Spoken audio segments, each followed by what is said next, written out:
Hey everyone, I sincerely appreciate your support. If you enjoy my audiobooks, I would be truly grateful if you could subscribe to the channel. And if you'd like to support even further, you're welcome to become a Patreon member, where you can access audiobooks of novels as long as they are freely available on the internet. Your kindness and support mean so much. Thank you. Sector 1, Inner District City Lord Mansion. Deep within the mansion was Leah's room. Inside, Leah peered into her phone with a saddened look on her face. The video now showed Gray being cornered and him eliminating the Duskwood family evolvers. She was both angered and sad seeing the scene, but she couldn't do anything for now. If she tried anything right now, it would only put both Gray and herself in danger. She remembered the conversation Gray and she had the previous day. Leah stared at Gray as he walked toward her speechless. Just what are you? She couldn't help but ask. What she had seen today was simply unexplainable and unimaginable. Are you really sure that you aren't the reincarnation of some ancient demon? Leah had asked this before, and she asked it again because she really couldn't tell anymore. Hearing this, Gray laughed out loud and replied, "What can I say? I'm just extremely talented like that." What sort of talent lets someone skip a few levels and reach the strength of a late-stage first ranker a week after evolving? Leah asked, her expression darkening. Well, we're on the same boat in that aspect, Gray smiled. You yourself have never experienced a bottleneck, have you? The only thing stopping you right now is accumulation of energy. In fact, if you were thrown into a pool of spiritual energy, you would most likely come out as a second drinker. Huh? Leah's expression changed slightly when she heard that. How do you know about that? Leah was stunned. Immortal cultivators were more prone to bottlenecks, as it required a thorough understanding of immortality and heavenly Tao to progress. Most importantly, heavy bottlenecks demanded lots of refinement of energy to break and overcome.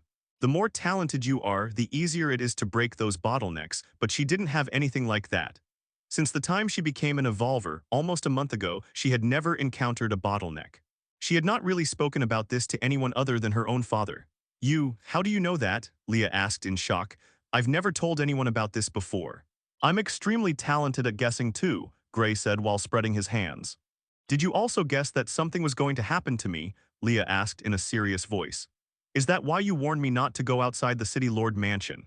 Even without Gray saying anything, she confirmed one thing. The guy in front of her had predicted the future. She refused to believe it was mere coincidence.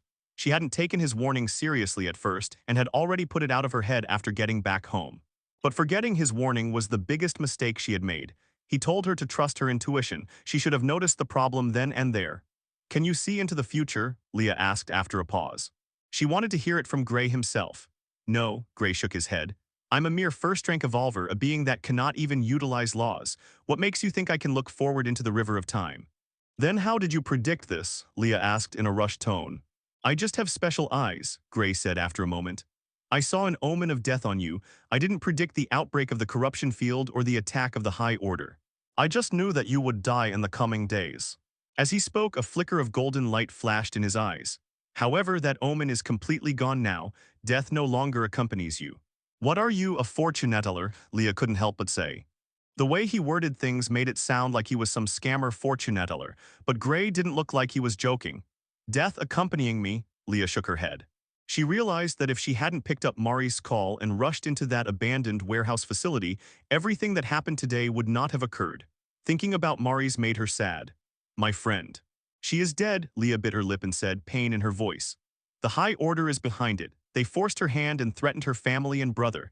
I've known her for a long time. She places great importance on her family. Tears rolled down Leah's face. Seeing this, Gray froze with an awkward expression. He didn't expect Leah to burst out crying and speaking truthfully, and he didn't know how to comfort her. Eventually, Leah stopped crying and Gray just stood there awkwardly. Gray, Leah called while wiping her eyes. I want to know about that creature that killed my friend. I know something about the Abyss and the High Order, Gray said. Please tell me, Gray. Gray sighed slightly and then began recounting everything he knew about the Abyss and the High Order, of course leaving out matters of outer space and otherworlders. What? Corruption fields are created by the Abyss. An invading force that wants to destroy Blue Star.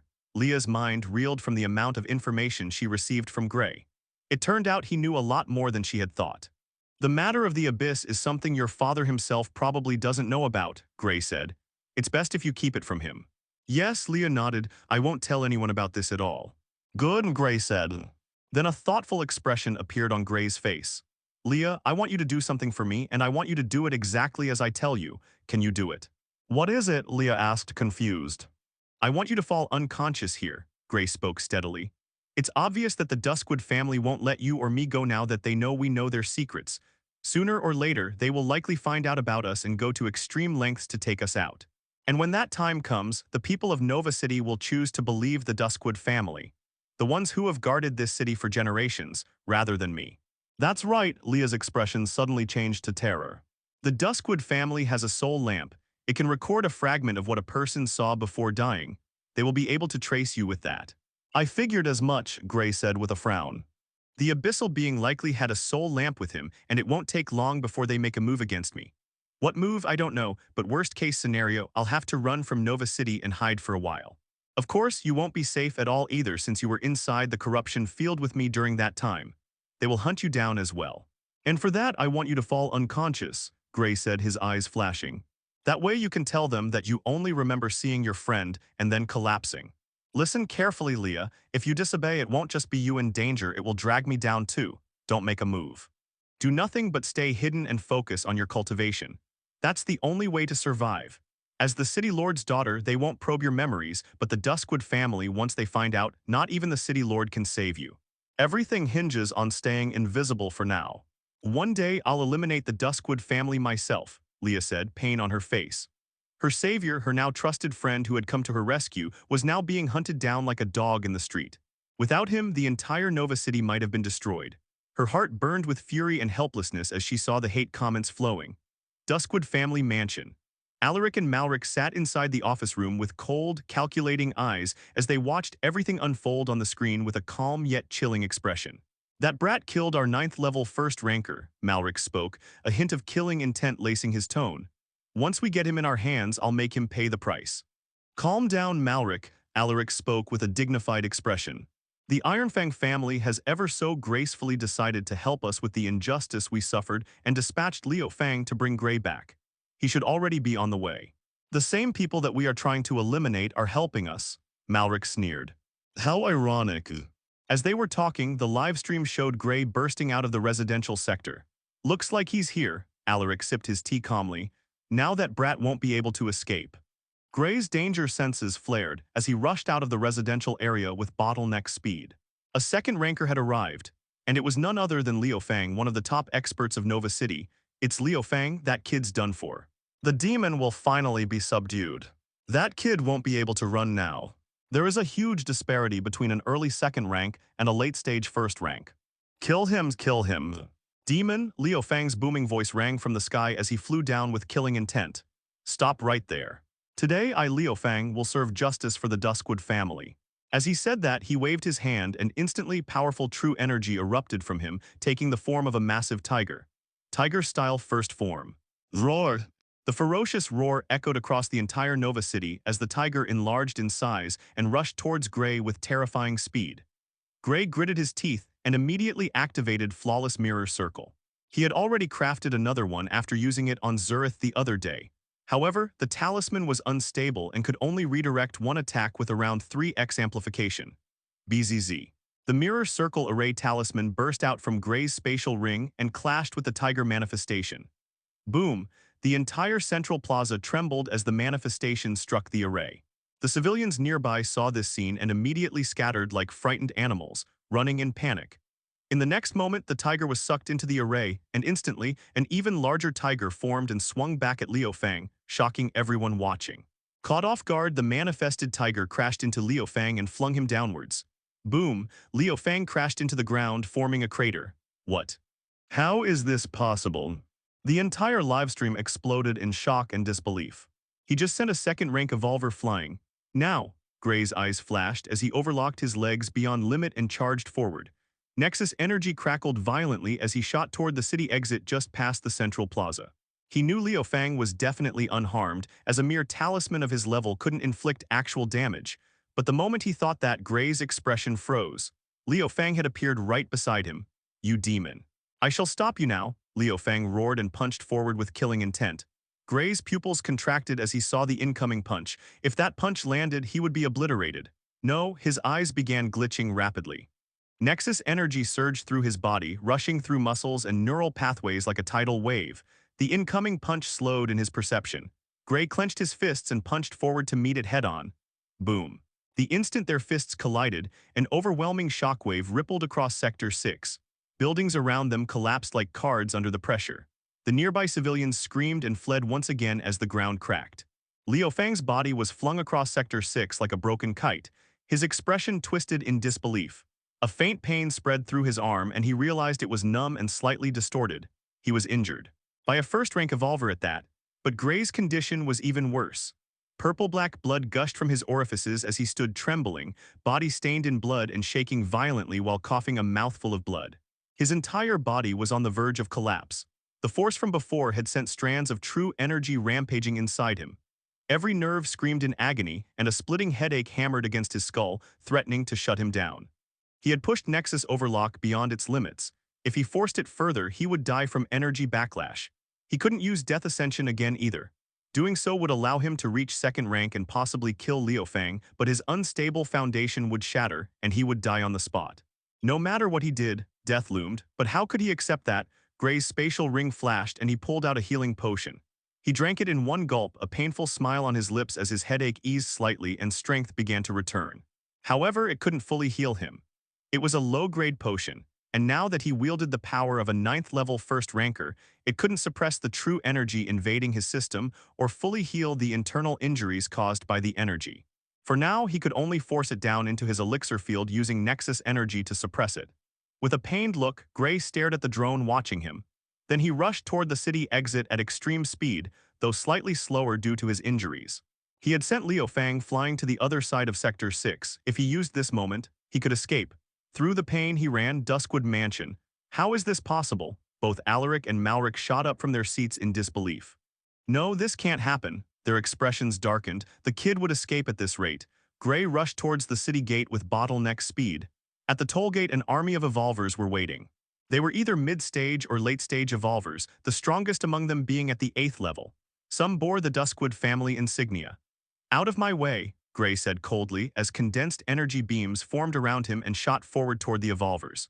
Crimson Fang surge. The late-stage evolver tried to dodge, but before he could even move, the beam pierced past his head, dropping him instantly. The other beams followed, cutting down the remaining Duskwood-aligned evolvers. Only the military personnel mid-stage evolvers were left frozen in terror, too afraid to move. At the same time, Nova City was in chaos. How can this happen? How has he not been caught yet? What sort of monster is this? Demon? He's a demon. How is he so strong? Not even a second ranker could stop him. Then everyone saw Gray turn toward the drone. With blood still leaking from his lips, he smiled. Duskwood family. "Count your days," he said coldly, a faint smirk appearing through the pain. "If you believe you can do anything to me, then you are severely mistaken. This won't end here. In fact, it's only the beginning." Gray laughed even as Leo Fang rushed down from the skies behind him, still some distance away. Once-eyed Gray Lockhart returned to Nova City. "It will be to uproot the Duskwood family completely." With that, Gray shot out of the city gate and into the outer ring. The drone, restricted to Nova City's boundaries, hovered at the edge as the world watched Gray disappear into the dense forest. Duskwood Mansion shook with killing intent. Alaric stood in the office, true energy raging around him. "He escaped," he roared. "He escaped. I don't care what happens. Call upon all Tiger Claw gang members and mobilize every force in Nova City. Find that kid in the outer ring no matter what." "My son, he escaped." Richard slumped onto the sofa, relief washing over his face. Alyssa watched the live stream with a complicated gaze. She had seen everything that needs to be seen. "When will we meet again?" she whispered. "He escaped." Leah exhaled deeply and collapsed onto her bed. A solemn light flickered in her eyes. "It's just the beginning." Evan and the Immortal Lady watched the stream quietly. "That kid was set up," the Immortal Lady spoke. "With his evolutionary path, he has no reason to side with the High Order." "We never got the chance to meet him, Master," Evan said with worry. "We will meet him soon." The Immortal Lady's voice held certainty. "Give it time, he will return to Nova City, stronger than ever." With a fire blazing in his heart, Gray ran. He ran without looking back. He ran through the outer ring forest, breath ragged, vision throbbing with pain. But he didn't stop. He wouldn't stop until he left the entire Tri-City province behind. He wouldn't stop until he carved his path to survival with his own hands. Confirmed route. I've calculated a safe path to leave the Tri-City province, Gray, Eterna's calm voice echoed in his mind. Once you cross the southern ridge, they will no longer be able to track you. Gray didn't respond. Today had been a monumental day. So much had happened that everything seemed to shift entirely. And all of this had started because he chose to lend a helping hand to save his personal wallet, Leah. Did he regret it? Perhaps. But in the end, if he hadn't stepped in, maybe not even his sister and father would have survived the High Order's attack after the City Lord fell. If he hadn't intervened, Nova City might have become a barren land, devoid of civilian life, ruled entirely by the High Order. His blood-soaked figure vanished between the trees, swallowed by the shadows of the outer ring. His story in Nova City had ended, but it was also the beginning of a brand new tale. Time waits for no one. In the Blue Star, 2 months had gone by in a flash. It was almost winter and the weather had become increasingly cold. That was even more prominent in Aspire City, which sat in the dead north of the southern region, far, far away from Nova City in the other part of the southern region. Aspire City. It was a third-rate city like any other in the southern region. However, among other cities, this particular one stood out. Of course, not because it was a great city with good education, good people, and abundant resources. Rather, it was because it had decent education, a large amount of resources comparable to several second-rate cities, and mainly because of its people. The people in the city ran the full spectrum, from extremely good to extremely bad. The city was infested with gangs, and they went about lawless without a care. In Aspire City, there were more middle-stage second-rankers than in any other third-rate city, yet this place ran lawless most of the time with no one to stop the criminals. That was because this city was not fully under the control of the City Lord or the Federation. This city was run by corporations and companies. Here, the Devolvers Association and the City Lord held no absolute power like in Nova City. Another aspect of Aspire that made it stand out was the main evolutionary path everyone followed here. Ranked 11th in the first-rank evolutionary ranking system, the Cyborg Evolutionary Path. Blue Star had extremely advanced technology, far surpassing Earth, and the existence of a cyborg evolutionary path was no surprise. People implanted cybernetics, advanced technology to grow stronger and assimilate with their cyberware. The limit of the cyborg evolutionary path for now was only at early second rank, as no one had managed to find the law to comprehend and fully merge with the evolutionary path yet. None seemed to master it, but it was still strong and Aspire City was filled with practitioners. Aspire City Sector 1, have you guys heard? Hear what? About the expert formation master that suddenly appeared in Aspire City. It said that person is a 2-star formation master. We now have another 2-star formation master. It significantly boosted the reputation of our Aspire City, with people from the neighboring cities coming to our city to personally seek guidance from that master. I also heard that Miss Valyria from the Azrael Corporation has been commissioning formations from this master and buying a large stack of them. Looks like she has taken a liking to him.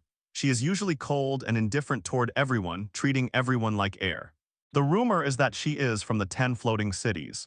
Of course, she wouldn't take anyone from a third-rate city like Aspire City seriously. Of course, rumors are just rumors and I will still continue being Miss Valyria's fan.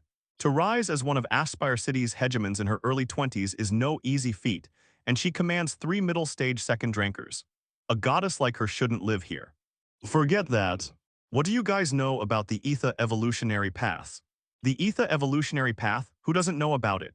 People went crazy over it, and some even shifted to the Ether Evolutionary Path as soon as news spread that it was effective against corruption fields. Ether energy is a natural bane to corruption fields. I truly wonder who made this evolutionary path. It has been mentioned that many experts from the 10 floating cities have been searching for its creator, even the Federation master himself. But Eterna has the information tightly sealed. Not even the Federation master can see it. Yes, that's right. Ether evolutionary path has a lot of potential, however I don't think it will be able to reach the level of the top 3 paths. Sure, they have deduced a way to strengthen the mind, body, and energy with a high success rate, but it is still not enough to reach middle stage second rank. It will become just like the cyborg evolutionary path. You're just a hater. I've transferred my path to Ether Evolutionary, and if you dare, come fight me. I'm afraid against my current prowess you won't be able to hold a candle against me. As fellow evolvers who lived and worked in Sector 1 talked with each other, an explosion rang out not far from them. It came from a 3-story building everyone knew. It was one of the den of the Black Viper crew. Rat-a-ta-ta, the sound of heavy shooting and firearms rang out from within the building. Inside. Almost 10 Black Viper crew members wearing black bandanas with the picture of a viper shot toward one corner of the building, all with terrified expressions. They all had cybernetics on their bodies with intricate patterns. From head to torso, some had weapons extending from their hands, some from their heads. "Shoot that guy," a member shouted with an enraged expression. "Kill him, he knows about us. He cannot get out no matter what." However, just as he said that, his body, covered in cybernetics, began twitching and sparks came from him. He fell to the ground lifeless. "All right, folks, stop wasting your ammo and queue properly so that I can eliminate you," a playful voice resounded from the corner of the smoke-filled area. "Number 9 is down, everyone," another member shouted in panic. "Kill that guy." "You bastard by Tripper, what the hell are you doing? He is taking down our people. Why aren't you redirecting his signals?" I can't," the member with red glowing cybernetic eyes stammered. "I can't sense his cybernetic presence or his internal chip." As he said that, his body began twitching like the previous member, and he too fell to the ground with a terrified expression. As soon as the hacker of the team fell, everyone stopped shooting and looked at his body in horror. Even the person with hacking cybernetics, someone who could hack into anyone's brain as long as they were a cyborg, the bi-tripper, had fallen. "You lot are kind of weak for a bunch of late-stage first-rankers, aren't you?" The cold yet playful voice rang out again. The smoke near the voice cleared up and a young man appeared in everyone's vision. This young man had long black hair, deep purple eyes, and a wide grin on his face. It was none other than Gray. "Are you guys really working for the High Order? I'm starting to have my doubts about how weak you guys are. Either way, you deserve to die for the crimes you've committed, so it doesn't matter. You bastard, you will pay for what you did against the Black Viper crew and the High Order." A Black Viper member shouted, his voice distorted by the cybernetic implant on his face. Then his cybernetic arms shifted and unfolded, revealing a missile launcher. Without thinking twice, he launched it straight at Gray with an enraged expression. Whoosh! The missile shot toward Gray at lightning speed. However, Gray had a calm expression on his face facing the attack. To him, it looked like it was moving at the speed of a snail. His eyes flashed for a moment, and within his interface new data appeared. "Missile model B-4301 has been breached and redirected." Immediately, the missile charging at him changed its course and flew right back to the one who launched it. Boom. A terrifying shockwave spread across the ground floor. The member who had fired it was evaporated out of existence, and the nearby members fell one by one from the explosive heat from the missile. "Such firepower," Gray muttered, surprised. "Firearms in this age are definitely not something that can be overlooked. If that had hit me, it would have wiped me out completely." As he spoke, he looked to the side. There were still members alive. His eyes flashed again, numbers and binary codes appearing in his mental interface, and a new window opened. Access granted. Below it were several options. Overheat the cybernetics. Short circuit the cybernetics. Neural pathway burnout fries the neural pathways. These were part of Gray's arsenal of forged hacks, prepared to activate instantly with a thought. With his hacking interface, these cyborgs were incredibly easy to deal with. Of course, that only applied to those around his level. If someone stronger appeared, cracking their internal software would take time. Swiftly, Gray targeted the remaining members and activated short-circuit and neural pathway burnout. It consumed a lot of mental energy, but he wasn't worried about running out. Arg. "It hurts." The rest of the members fell one by one, until only Gray was left standing there alone in the room filled with lifeless bodies. He turned toward the elevator. There were more floors above, and more members likely waiting to ambush him the moment he entered. This place was filled with mid-stage and late-stage first-rankers. Even a peak 12th level first-ranker would be burnt out fighting that many evolvers at once. "Time to enter the second floor," Gray said as his eyes flashed. The elevator, which had been shut down, suddenly activated and opened for him. He stepped inside and pressed the button for the second floor out of the 3 available. The doors closed and soft, casual elevator music began to play. Gray stood calmly until the elevator stopped. The doors slid open slowly. Directly in front of him stood a group of Black Viper crew members, all armed and ready. "Open fire," a member shouted. "Kill that bastard." Rat-a-tat-ta, almost 30 members opened fire at once. Some launched missiles, others fired assault rifles with deadly precision, and some threw grenades. Seeing this, Gray waved his hand subtly. Nexus convergence. The air before him twisted, and a mass of purple-black energy appeared like a miniature black hole. Instantly, everything, including the missiles and grenades, was sucked inside. What the hell is that?" a member shouted in disbelief. Gray smiled brightly. "It's my new technique I managed to forge recently. I definitely didn't plagiarize it from an abyssal being." With a flick of his finger, the black hole rushed forward. In an instant, the crew members vanished without a trace. Gray nodded slightly, pressed the button for the third floor, and waited as the elevator rose again. Just like before, more members were waiting for him there. Just how many of you are there? Gray said, twitching his lips. Does being a member of the Black Viper crew pay that well, or are you all just bad at making life decisions? Attack him, everyone's. A member shouted. Hearing this, Gray sighed softly, Mimi. BZZ, a terrifying shockwave erupted from where he stood. For a moment, the entire third floor was bathed in a flash of silver lightning. Before the members could even react, they all collapsed to the ground. The strongest here is only an 8th level first ranker. For you, that's nothing, Gray said with a small smile as he stepped onto the third floor, now littered with fallen bodies. Nice work, Mimi. Mimi Tilda. A silver cat flashed onto Gray's shoulder, rubbing its face affectionately against his. Gray softly scratched its chin as he looked around the floor. From the corner of his vision, he spotted another elevator. Is that the way to the secret floor? He muttered, striding over. Using his interface, he accessed the elevator. He noticed that it had strict access restrictions, but it took him less than 5 seconds to crack the system and open the doors. Inside, there were 2 buttons, one for this floor and one labeled Secret Floor. They couldn't make it more obvious, Gray muttered as he pressed the button. The doors closed, and once again the elevator music played as it descended. It didn't take long to reach the so-called secret floor. As the doors opened, a completely new environment appeared before Gray's eyes. Cold air swept past him. The space was nothing like the rundown floors above. This place was clean, metallic, and lined with several doors and rooms. There was no doubt about this was a secret lab. The other thing he noticed was that there were 2 guards. As the elevator doors opened abruptly, the guards immediately went on alert and turned to face Gray. But before they could even shout, their bodies twitched, sparks flew off from their heads, and they collapsed to the ground. Looks like I've finally found a clue. The intel he received wasn't wrong. The Black Viper gang has indeed been working for the High Order from the looks of it, and they were conducting some sort of experiment here. Gray strode around the laboratory. There were plenty of rooms, and every room was tightly sealed. There was no way to see through the rooms. He also felt a barrier forcing his mind perception out, so there was only one thing left to do. Enter one and find out. Gray chose the one closest to him. Considering there were no handles on the door, it was most likely technologically locked, and from the looks of it, it was locked from the inside.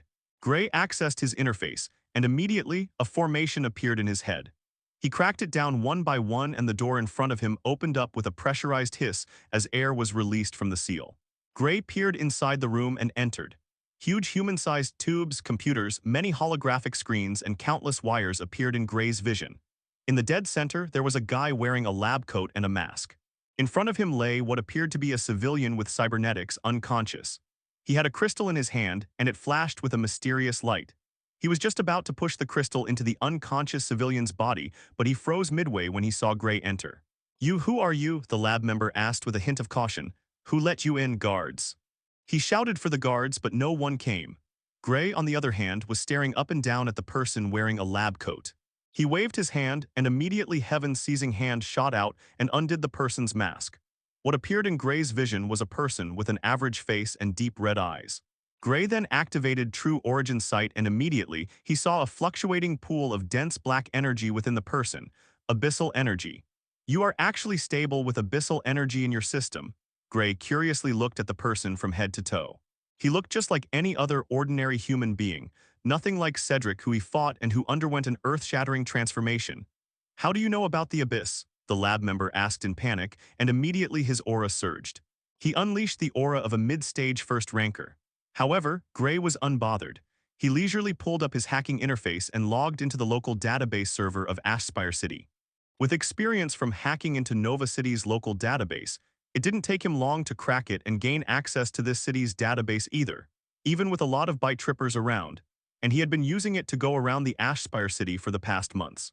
He then used the database to cross-check faces in the database, and what came up was a 0% match with people in of Ashspire City. Even if the person was someone who entered here temporarily, they would still have their picture recorded and stored in the database. This meant this guy was without a doubt a high-order member. Only they could manipulate technology to this extent, and of course the abyssal energy already confirmed that fact. Confirming it more rigorously wouldn't hurt anyone. "To think I would run into one here," Gray smiled faintly. "All right then, Mr. High Order member, what are you doing here?" However, instead of answering him, the lab member charged at him without any explanation. Seeing this, Gray waved his hand slightly and the member froze in place, suspended in the air. Then an oppressive force descended onto the lab member. "Why you? Let go of me." The lab member's expression twisted in terror. He felt his body being crushed slowly. "Sure," Gray spoke. "I'll let you go if you explain what is happening here." He looked over to the unconscious civilian and the crystal. "Is that a law crystal?" Gray asked curiously. It wasn't his first time seeing it. He recognized it in one glance. "I cannot say anything," the lab member said in a rushed tone. "I will instantly die if I speak anything. The High Order has complete control over us. They have performed a curse technique on me." Huh? Gray tilted his head with a glint of surprise. "That's certainly news to me." Then Gray smiled calmly and unleashed Nexus energy. "Don't worry, the curse won't activate in my presence. You feel it too, right? The abyssal energy within you is now completely suppressed. That curse technique must need abyssal energy to activate. With me here, it won't activate." "I won't say it," the lab member said gravely. "Whoever you are messing with the wrong people. You'll regret this." Gray wore a bored expression when he heard this. He curled his hand into a fist and immediately, the lab member's expression froze and the sound of bones snapping rang out within the room. Blood began gushing out from the lab member's orifices. "Arg!" The lab member screamed in pain, and the pain grew stronger with each passing moment. He knew he would be crushed to death at any moment. All right. I'll tell you," the lab member screamed in agony and began speaking. "This lab was made for cyber." However, just as he began speaking, he abruptly froze and the abyssal energy inside him surged out of control. Noticing this, Gray tried to take action by suppressing the energy with his natural Nexus energy, but it was already too late. The lab member's eyes flickered in terror and then his head dropped forward, lifeless in the air. "He wasn't joking, huh?" Gray shook his head and tossed the body aside before walking up to the civilian. He connected his interface with the civilian's cybernetics and checked his condition.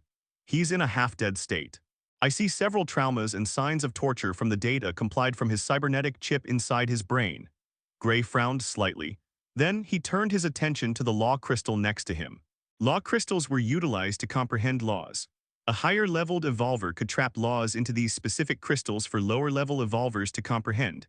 Your comprehension defies the heaven.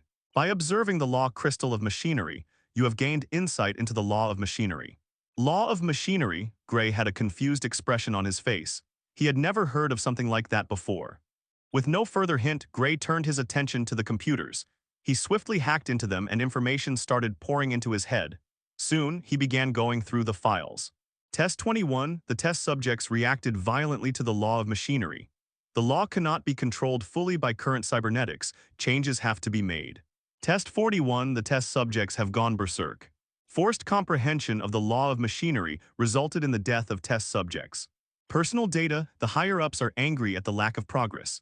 They want to force the law of machinery out earlier to deal with subject et. However, just as Gray was reading it, an error popped up in his interface. "Error data has been wiped." Someone erased the data. Gray's eyes narrowed. At the same time, he suddenly sensed multiple presences outside the room. Gray activated his mind perception and peered beyond the walls. Outside the room stood several lab-coded members, Black Viper crew members, and a burly man. The lab members were middle-stage first-rankers, and among the Black Viper crew were late-stage evolvers, around level 8 or 9 of the first rank. However, the burly man gave off a presence far stronger than all of them combined.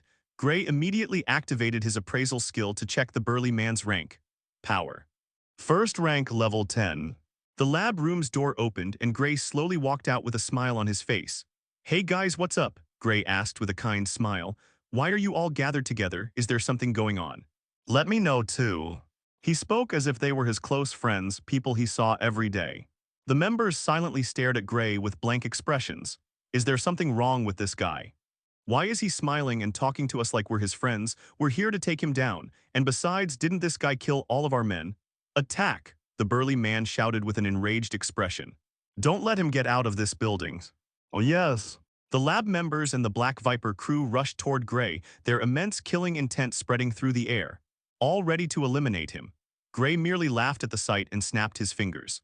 Instantly, the Black Viper crew members dropped dead as their neural pathways burned out, and the lab members, who weren't cyborgs, were crushed to death by a sudden invisible force which was his heaven-seizing hand. Now only the burly man remained, a 10th-level first-rank evolver. How is this possible? The burly man froze, staring at Gray in disbelief as sweat trickled down his face. Looks like you're the main guy here, Gray said calmly. That's why I left you for last. Gray strode toward him, his eyes gleaming faintly. Seeing this, the burly man immediately reacted. He was a fire elementalist who followed the elemental evolutionary path. At once, abyssal energy surged through his veins, and crackles of black fire appeared in his hands before condensing into a sphere of searing flame. Flare! The burly man roared, hurling the attack toward Gray. Boom. The blast landed directly where Gray stood, engulfing him in a massive flare of black fire. The air twisted and distorted from the heat, but because of the reinforced materials the lab was built from, the walls and floors remained intact.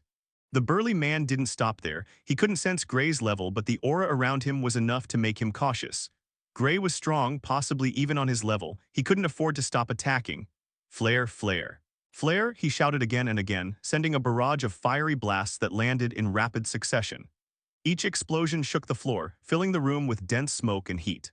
Any normal 10th level evolver would have been cooked alive by now.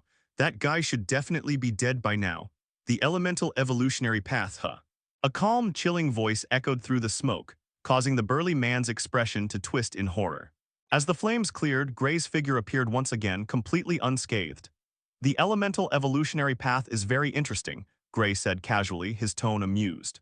It's the easiest path to reach the middle stage of the second rank since it allows the user to unleash elemental spells and sense the elemental laws early. I've been wanting to research it for a while now. Before the burly man could respond, Gray's figure flickered and vanished. But as for you, Gray's voice came from behind him, you can die. Bang! Gray's fist slammed into the burly man's chest with immense force, sending him crashing into a nearby wall. The impact created deep cracks across the surface as the man coughed up blood.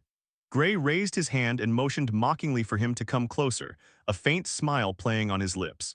Enraged, the burly man roared and flared his abyssal energy. Black flames coiled around his arms like serpents of lightning. Gray could tell from a glance that this guy was a physical augmenter. Physical augmenters were those who infused elemental energy into their bodies to enhance their strength, speed, and durability. Every one of their attacks carried the destructive force of their element. The burly man fully augmented his body and took a thunderous step. His figure blurred and launched forward like a cannonball. Gray narrowed his eyes and shifted his footing slightly. The moment the burly man entered striking range, his arm burst into black fire, and he swung an upward punch straight toward Gray's chin. Bang! Gray deflected the strike with the back of his forearm, redirecting the force to the side. Before the shockwave could fade, the burly man twisted his hips, igniting his leg with fire and swept at Gray's legs with a blazing kick. Gray lightly hopped back, his cardigan fluttering as the kick passed just an inch from his ankle, leaving a charred mark on the floor. The moment he landed, another fiery fist came rushing toward his head like a meteor. Gray tilted his body, the flames brushing past his cheek. This time, instead of retreating, he stepped forward sharply, his movements precise and fluid. His fist coiled tightly at his waist. In the same breath, he struck with Nexus energy surging forth. Boom! A powerful shockwave exploded outward. The lab lights flickered violently as the impact sent vibrations through the entire floor. Gray's punch pierced through the burly man's guard effortlessly. There was no struggle, no resistance, only a clean hit. A gaping hole tore through the man's chest. Abyssal flames flickered weakly as his body trembled and staggered backward. You bastard! The burly man coughed blood, his eyes filled with disbelief before his body hit the ground lifelessly. Not bad, Gray said, nodding slightly. With my level reaching 6, I'm able to match a 10th level first ranker in combat. During the past 2 months, he hadn't been idle. He had worked hard to stabilize his foundation and had finally managed to reach level 6 in strength. I guess that's about everyone, Gray murmured and stretched lazily. The entire building was now silent. The only living beings left were the unconscious civilians locked inside the rooms and Gray himself. Still, to think they were conducting experiments like this, Gray said, shaking his head. He knew the High Order was up to something. They had an ulterior motive behind these experiments.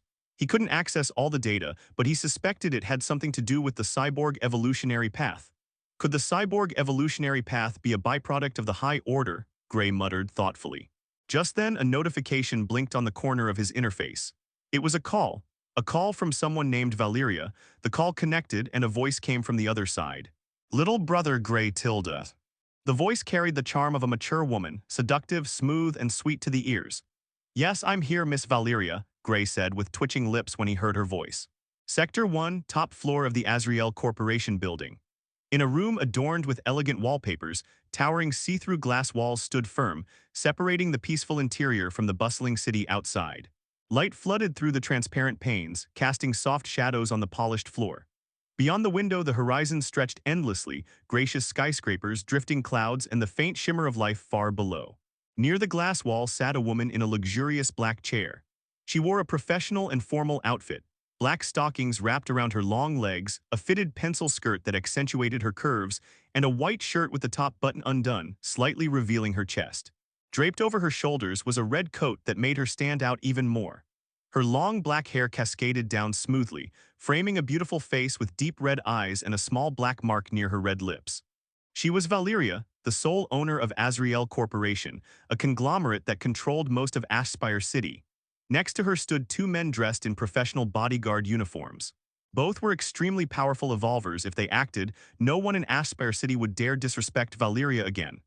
Valyria was now speaking on the phone, her voice as sweet as honey. Little brother Gray Tilda. Yes, I'm here, Miss Valyria, Gray's voice came from the other side. Do you know how long I've been waiting for you here? She spoke slowly, parting her soft lips into a faint pout. You were supposed to be here an hour ago. Big sis is sad, Tilda. The two bodyguards standing behind her shuddered when they heard her speak. Miss Valyria hated being kept waiting the most. Yet oddly enough, she didn't sound angry. Her tone was light and playful, something she rarely showed anyone. Back in the lab, Gray shook his head when he heard her tone. I got sidetracked. I managed to find traces of the High Order and dealt with them. I'll send you my location so you can check it out. Azrael Corporation was one of the few organizations he trusted. He had already combed through their database once and found nothing suspicious, no connection to the High Order among the many corporations in Aspire City. Besides, if not for Valyria, he wouldn't be where he was today. During his escape from Nova City and the Tiger Claw gang, she was the one who found him unconscious and took him in. She cared for him for nearly 2 weeks until he woke up. He had overused the Nexus overlock, exhausting both his mind and soul. If not for her, he would have either been captured by the Tiger Claw gang or eaten by a mutated beast. Since then, they had formed a business relationship. Gray crafted formations for her and she paid handsomely in return. They were pure business partners. Of course, that was only Gray's side of the story. Just then, Valyria's voice softened with concern. The High Order, little brother Gray, are you hurt? Don't worry, I'll send an army of 100 right away. Her playful tone shifted instantly. Her red eyes sharpened as she glanced at her two bodyguards and gestured firmly. The two men straightened and immediately took out their phones, ready to mobilize. Gray's lips twitched. No need for that, I've already dealt with them myself, but I still suggest sending someone down here. I'm inside one of the Black Viper crew's hideouts. The experimental lab is directly beneath their building. I believe the Black Viper crew is collaborating with the High Order. They were running some kind of experiment, but before I could read the data, it was erased. The Black Viper crew, Valyria tilted her head slightly, her red eyes gleaming with interest. Then a smile slowly curved her lips. What a wonderful piece of news. Everyone knew of the Black Viper crew, but few knew who truly backed them. They were funded by Interwire Corporation, a major cybernetics manufacturer that specialized in the cyborg evolutionary path. They were also Azrael Corporation's rival. Little brother Gray, you've indirectly helped me uncover their experimental lab. Valyria smiled gracefully, her tone teasing yet sincere. Big sis isn't mad at you anymore, Tilda. Though she spoke playfully, genuine gratitude glimmered in her eyes. I've sent the corporation's evolvers to your location, little brother Gray. Come to headquarters, Valyria said with a gentle smile. Big sis will be waiting for you here, Tilda. All right, Gray replied and ended the call as he entered the elevator. I'll meet you there. He honestly didn't know why she always wanted to meet him personally whenever he delivered new batch of formations, but he didn't mind. After all, she had saved his life. Showing her some respect was the least he could do. With that thought, he swiftly left the building where the experimental lab was located. He was originally heading straight for Azrael Corporation's headquarters, intending to deliver the new formations to Valyria. But then Eterna notified him that her coverage didn't extend inside the building, and she couldn't detect any signals from within. That immediately raised his suspicion. This usually only happened when the High Order was involved, so he definitely needed to check it out. It wasn't a waste, though. He had gathered useful information here, and with Valyria's help, he might be able to uncover even more. As soon as he finished thinking, several AVs aerial vehicles, faster than standard cars, descended in front of the building and docked one after another. The AVs opened, and several evolvers in tight, tech-integrated armor marched out. Each emitted a powerful presence. All were late-stage first-rank evolvers, with one even at the second rank. The second-rank evolver stepped forward and saluted sharply. Master Gray, thank you for sharing this intel with us. We of Azrael Corporation will handle everything here. The miss is waiting for you at headquarters. A second-rank evolver acting respectfully toward Gray. If anyone saw this in public, it would cause a storm. After all, he was a mere first rank, while this guy was a second-ranked evolver. Yes, Gray nodded calmly. I'll be on my way now. With that, he strode out of the building, leaving everything to Azrael Corporation's men, and headed straight for the headquarters. The headquarters wasn't hard to find. It stood tall and magnificent, visible from anywhere in Sector 1 of Aspire City. Gray entered the ultra-fast elevator of the Azrael Corporation. It didn't take him long to get to the headquarters. After pressing the button for the topmost floor, the 150th floor, the elevator closed itself and shot upward. He could feel it rising faster and more forcefully than normal elevators due to its incredible speed. In less than a minute, the elevator passed countless floors and arrived at the 150th. PSSH. The elevator door opened automatically and Gray stepped out. This particular floor had only one massive room. It was spacious and luxurious, just like the rest of the building. However, this room, or rather this entire floor, belonged to the sole owner and CEO of Azrael Corporation, Valyria Everhart. As soon as he entered, he noticed the room was rather empty, with only Valyria's 2 bodyguards standing by. When they saw him, they saluted slightly and spoke. Miss Valyria will be here shortly. Please sit, Master Gray. Gray simply nodded and sat down on the sofa. He didn't have to wait long. 2 gentle hands suddenly came from behind and softly wrapped around his shoulders. A faint, elegant fragrance filled the air. Little brother Gray Tilda, Valyria's sweet voice rang out from behind. Yours here. Yes, Miss Valyria, Gray replied with twitching lips. This woman in particular was always overly familiar with him. She often hugged him like this out of nowhere. But he knew she was just teasing him, so he didn't mind. Then Valyria let go of Gray and walked around to sit beside him, settling close enough for their shoulders to nearly touch. She gestured to her guards, who reacted instantly and walked to the bar in the corner. They took out 2 bottles branded with exquisite embroidery and intricate markings. These didn't seem like ordinary drinks. Valyria smiled sweetly. How about we share a cup, talk about our past and hidden secrets, and spend the night together with Big Sis? I'm not old enough to drink yet, Gray said, shaking his head. And I have other things to do after this. You're no fun, Tilda, Valyria pouted and lightly punched his shoulder, pretending to be upset. Then she poured herself a drink and took a graceful sip. Gray spoke next. I have the formation here. Where do you want me to put it, or do you want to check the quality before that? No need, Valyria replied with a smile. You are an exalted 2-star formation master. How would I dare to question the quality of your formations? Gray smiled faintly. Over the past 2 months, he hadn't been idle. He had been looking for ways to earn money. With his personal wallet still stuck in Nova City and plotting revenge, he could only depend on himself. That was why he joined the Formation Masters Association. He had studied several 2-star arrays and immediately applied for the exam. Because 2-star formations required enormous amounts of energy, he initially struggled to complete one. But in the end, he used the cosmic energy conversion diagram to absorb vast amounts of cosmic energy and successfully formed the arrays. That earned him the 2-star formation master title and his official license. Valyria raised her slender hand, revealing a sparkling spatial ring. Just send the formations here, she said while pointing at it. We can hold hands to make the process faster. No need. Gray rolled his eyes and then eyes flashed as he connected to Valyria's spatial ring remotely. Then he linked it to his own prototype ring, one he had brought from Nova City, and initiated the transfer. Immediately both their spatial rings flickered and the transfer was complete. Valyria took out her phone and tapped on it. A moment later, a notification appeared in Gray's vision. Amount credited, 20,000 Union credits from sender. XXX. This had been his income every week since he arrived in Aspire City. He couldn't deny that life here was far easier than in Nova City. Though he still missed his mansion, Eterna had once told him that once he built a new one, it would be permanent, but if he wanted to move it here, he would need to pay a huge fee. So he hadn't bothered yet. There, I sent you the money, Valyria said, smiling before taking another sip of her drink. Aren't you curious why I've been buying so many formations from the association? She asked with a teasing smile. I'm not really interested, Gray said calmly. I'm sure Miss Valyria has her reasons. You're a busy person after all. He honestly didn't want to get too involved with Valyria.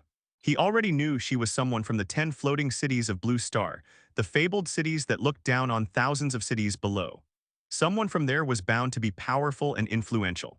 His appraisal skill couldn't even see through her level, which meant she was likely a mid-stage second ranker or perhaps even stronger, and over that, she had an ever bigger secret. So it was better to keep a respectful distance from her since he had no means to protect himself if things went wrong. How rude, Valyria said with a playful pout. Gray Lockhart, he was a man immune to her charm, indifferent to her presence, and unaffected by her beauty. Everyone else treated her with awe and respect, yet he barely showed interest, only appearing when necessary out of obligation. She found it both amusing and frustrating. But I'll still tell you, Valyria said, her tone brightening, you should already know that this city is controlled by three major corporations. Interwire Corporation, Azrael Corporation, and Echelon Corporation. All of us despise each other and are constantly at each other's throats. She poured herself another drink before continuing. It's only natural for things to be this way. What we all want in the end is complete control over the city and its resources, to advance development and research, and to become the one true empire that dominates the market. So a war is inevitable. Recently, the other corporations have been making moves. With things like this, Azrael Corporation has no choice but to step up. Her deep red eyes shimmered with ambition as she smiled softly. A great war is going to start soon, she said. A war that will reshape this city. Is that so? Gray said with a blank look on his face. What war? He didn't care about all that. What he cared about was growing stronger and paying Nova City a visit. And now that the High Order had made themselves his enemies, they wouldn't be exempt from that list either. He was a man with a simple principle. If someone wanted to kill him, he would happily return the favor. All right, I'm sure you aren't interested in those things at all, Valyria laughed and spoke. How about this to make up for keeping you bored? I'll tell you something interesting in return. Something interesting? Gray's ears perked up. When Valyria mentioned the word interesting, then it would definitely be interesting. The sudden pressure between the three corporations is also because of that. Valyria smiled gracefully as she waved her hand. The table in front of her shifted, and a holographic projection appeared from it. It displayed what appeared to be a picture of a fissure suspended slightly above the ground. It's because of this, Valyria said as she zoomed in, a secret realm. A secret realm, Gray's eyes flashed. He definitely knew what a secret realm was. Almost everyone in Blue Star did. That's right, a secret realm, Valyria explained. They are different inner spaces within Blue Star. They exist as separate dimensions but remain closely connected to the planet itself. Inside, time flows differently, often at a slower or faster rate depending on the realm. No one knows where these secret realms come from, only that they are part of Blue Star's structure. Some of the larger ones are said to be hidden deep within the silver blue sea, though it's extremely rare for any of them to appear. This particular secret realm has existed near Ashspire City since ancient times, long before the city itself was built. Records suggest it predates Ashspire by several thousand years. Even now, it remains mostly unexplored. The reason is simple, it only opens once every 500 years and stays open for a single day. 500 years ago, there were no corporations. But now, with how much the world has changed, the three major corporations are already at each other's throats. Each one is trying to secure more entry quotas from the city lord.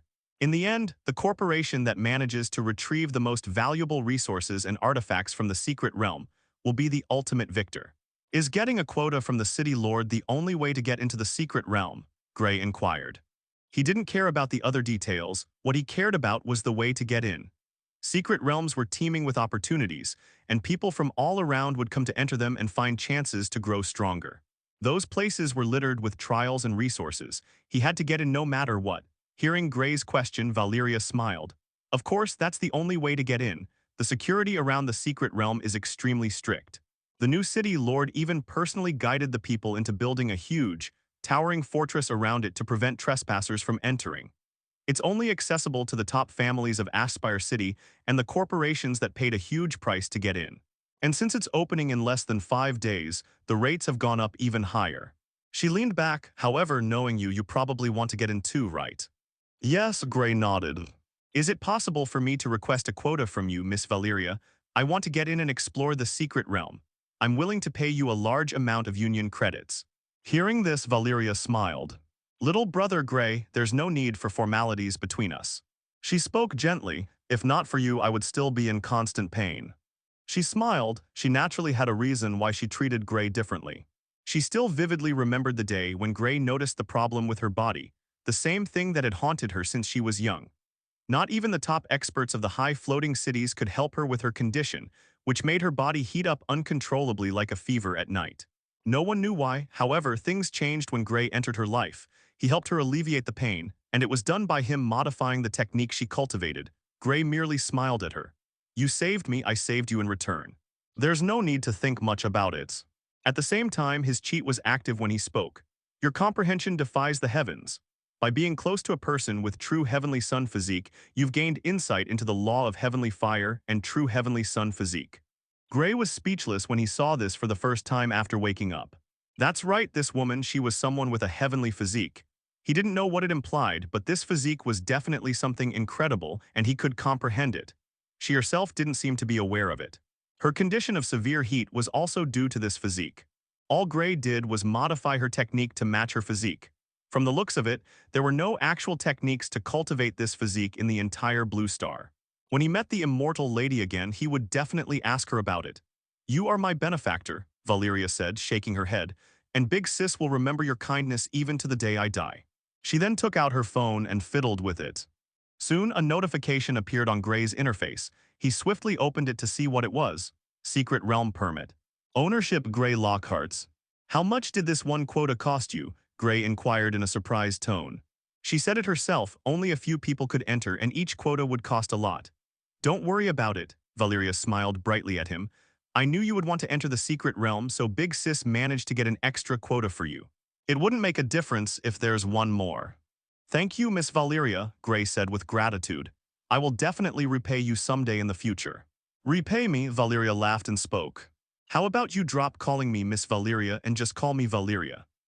Gray gave her a blank stare and then spoke. "I'm afraid I can't do that. Dad taught me to respect my elders." Valyria's expression darkened when she heard this. "Hey, I'm not that much older than you, just 3 years older." Then she shook her head and took another gulp from the bottle. "You're so difficult to deal with." To this, Gray simply spread his hands. "All right, Miss Valyria, I'll be going now. I've got some things to take care of.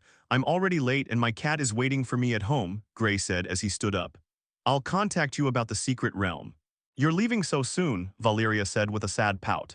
"Are you really going to leave Big Sis all alone here? Looks like she'll have to spend all night all alone again." And Gray shook his head speechlessly. While people sometimes told him he had something wrong with his head compared to Valyria, it wasn't much.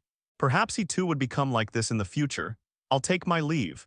I'll bring you the new batch of formations next week like we agreed," Gray said as he began to leave. "Bye, little brother Gray Tilda." Valyria waved her hands enthusiastically as she sent Gray off. Soon, he entered the elevator and left, leaving Valyria staring at the spot in silence. Leaving Azrael Corporation, Gray directly headed home. On the way, he entered a fast food restaurant, ordered takeout, and soon arrived home. Gray's new home was actually a mansion in the inner district of Aspire City, extremely close to Valyria's mansion. The inner district, unlike Nova Cities, was filled with mansions. From the start to the end of the inner district, there were mansions everywhere. This city, while still being third-rate due to not having a late-stage second ranker to promote it into a second-rate city, had more middle-stage rankers than one could count on both hands. The corporations controlled the city, while the families of the city with ancient inheritances and traditions silently supported and promoted them. These families were the Graveson family, Valenford family, Winters family, and Langford family. There were of course other families with middle-stage second rankers, but only these families had any real influence in Aspire City. This mansion was a gift to him from Valyria, and he didn't reject it. Although he couldn't customize it like his own mansion, it was still huge and comfortable to live in. A lot had happened in the past 2 months. During that time, he had also been secretly keeping tabs on his sister and Leah. Of course, they didn't know. He couldn't afford to use his real ID right now. They would definitely be tracking it. Even if he routed the signal through multiple layers, someone would still find out through the other party's phone. Especially Alyssa, her phone was definitely under surveillance for anything remotely connected to him. Gray entered the mansion and immediately brought out Mimi, who jumped around as soon as she appeared. Then, sitting down on the long sofa in the living hall, he clapped his hands, and the lights turned on automatically. A server robot abruptly appeared and poured him a glass of what appeared to be an energy potion. He turned on the TV and called out to Mimi, "Let's eat our food, Mimi, come here." Mimi happily skipped toward him and began devouring the food with him while watching TV. Within 2 months, many changes had happened. First of all, the Tri-City Province tournament had taken place as intended, and naturally, the team filled with overpowered people, Leah, Evan, and Alyssa, won effortlessly. They had moved on to the next tournament, which would determine the sole genius of the entire southern region. The tournament was supposed to happen this month, and it was actually being held in cities near Aspire City, or rather, the Three Guards province. The tournament would take place in Silverguard City, Ironvale City, and Dawnwatch City. The tournament was originally supposed to happen in Ashspire City. It was, after all, one of the top and most well-known cities in the southern region.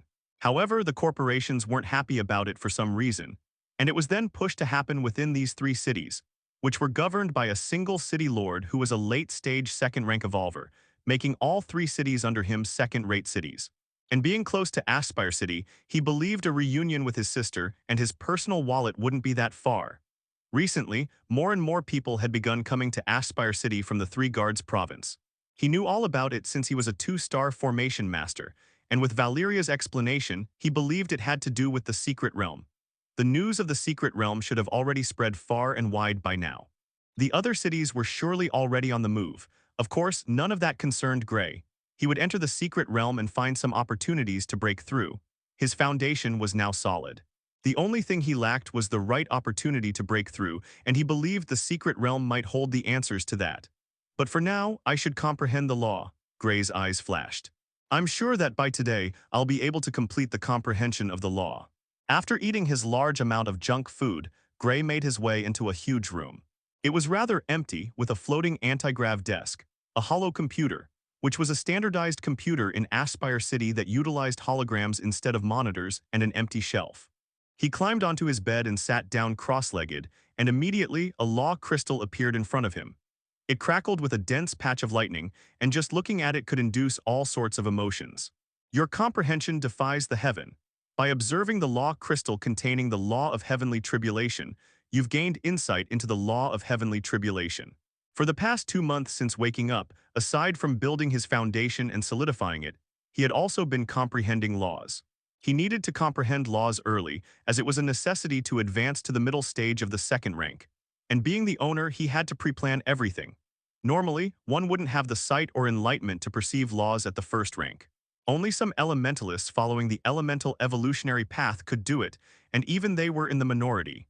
Only second-rank beings could even slightly gaze at the laws. That case was even more prominent with higher laws like the law of heavenly tribulation. In fact, if an ordinary second-rank evolver saw the law crystal containing the heavenly tribulation law, they wouldn't be able to distinguish it from the ordinary law of lightning at all. And in return, they would only comprehend the law of lightning from it. But Gray, his comprehension defied the heavens. Not only could he perceive it, but he could even comprehend it. And he believed he was one step away from fully comprehending the law and undergoing a law transformation. What is a law transformation? It's a transformation that occurs within one's body. The body and the law one comprehends align perfectly, forming a complete bond and causing a drastic increase in strength. This is what differentiates an early-stage second-ranker from a middle-stage second-ranker. That is also the reason why an early-stage second-ranker will never be able to even slightly hurt a middle-stage second-ranker. Laws stood above flesh, and with law transformation one would have complete affinity with the said law. Every move, every action would carry the effect of the law, even a punch could cause it to erupt. That was the difference it made. And he believed he could comprehend the law that was the bane of existence itself today and undergo law transformation with it. Hopefully, I won't invite another heavenly tribulation, Gray mumbled as he took the law crystal into his hands, closed his eyes and began focusing on it. His senses, his mind, his perception, everything was focused on the crystal. It was time to comprehend the law that shouldn't have been possible to comprehend and reach new heights of power. Your comprehension defies the heaven. By interacting with the law of heavenly tribulation, you've gained more insight into the law of heavenly tribulation. Your comprehension defies the heaven. By interacting with the law of heavenly tribulation, you've gained more insight into the law of heavenly tribulation. Your comprehension defies the heaven. By interacting with the law of heavenly tribulation, you've gained more insight into the law of heavenly tribulation. The mysterious prompts from his cheat displayed in his head countless times. However, Gray wasn't paying attention to them at all. Instead, he was fully concentrated on the heavenly law of tribulation. The law crystal had taken the shape of thunderous storms, destroying specks of light with each strike. What did heavenly tribulation imply? What impact did it have on the world? Heavenly tribulation was a way for the heavens to challenge and punish those who defied fate. Everyone had a fate, and if things didn't play out the way intended, then the grand heavens would awaken and test the one who defied its order. These usually happened when one underwent a transition to a higher life form. Like a second rank evolving into a third rank's lifespan would increase tremendously, allowing them to easily live for 1,000 years on average. Increasing one's lifespan wasn't that changing your fate and completely rewriting it. The heavenly tribulation was used to test them. If they failed, they weren't worthy to defy fate. If they won, they were worthy and allowed to receive a new fate. That was heavenly tribulation's role. It kept things in order, punished those who broke the worst taboo in its book, and tested those who wished to defy fate. As long as the heavens existed, nothing could escape its grasp. It was the ultimate instrument of order, the supreme judge of destruction that tested all who dared to ascend. BZZT, BZZT. Outside, Gray's body began flashing with currents of electricity. The bed instantly crumbled the moment the electricity touched it. Gray's eyes shot open with lightning currents flashing inside them. Your comprehension defies the heaven.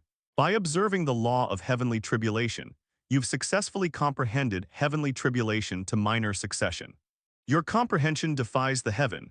By comprehending a law, you've gained the skill law suppression. Following that, Gray's body shot straight through the roof of the mansion. Mimi, who was close by, saw this and had a stunned expression on its face as it stared at the crack in the roof. Through the crack, it saw Gray stepping directly on air as dense, colorless lightning erupted from him. "It's time for the law and my body to become one," Gray spoke slowly as lightning crackled around him. This was no ordinary lightning. This was the legendary heavenly tribulation. The only thing that could stop it was Nexus energy. There was no other force that could handle its power. Gray took a deep breath and focused. Everything around him blanked out and he appeared in a pitch-black space. In that space was a ball of current. This ball of electricity was colorless, yet it possessed great destructive capabilities. Just seeing it would make one immediately kneel under its order. Gray slowly walked up to it and reached out to grab it. However, it reacted violently and pushed Gray back several steps. "I cannot grab it normally." As he said that, Gray immediately formed an idea in his mind. Purple-black energy surged around him, and a terrifying will erupted from him, painting the entire space in a purple-black hue. A beam of purple light shot straight toward the heavenly tribulation.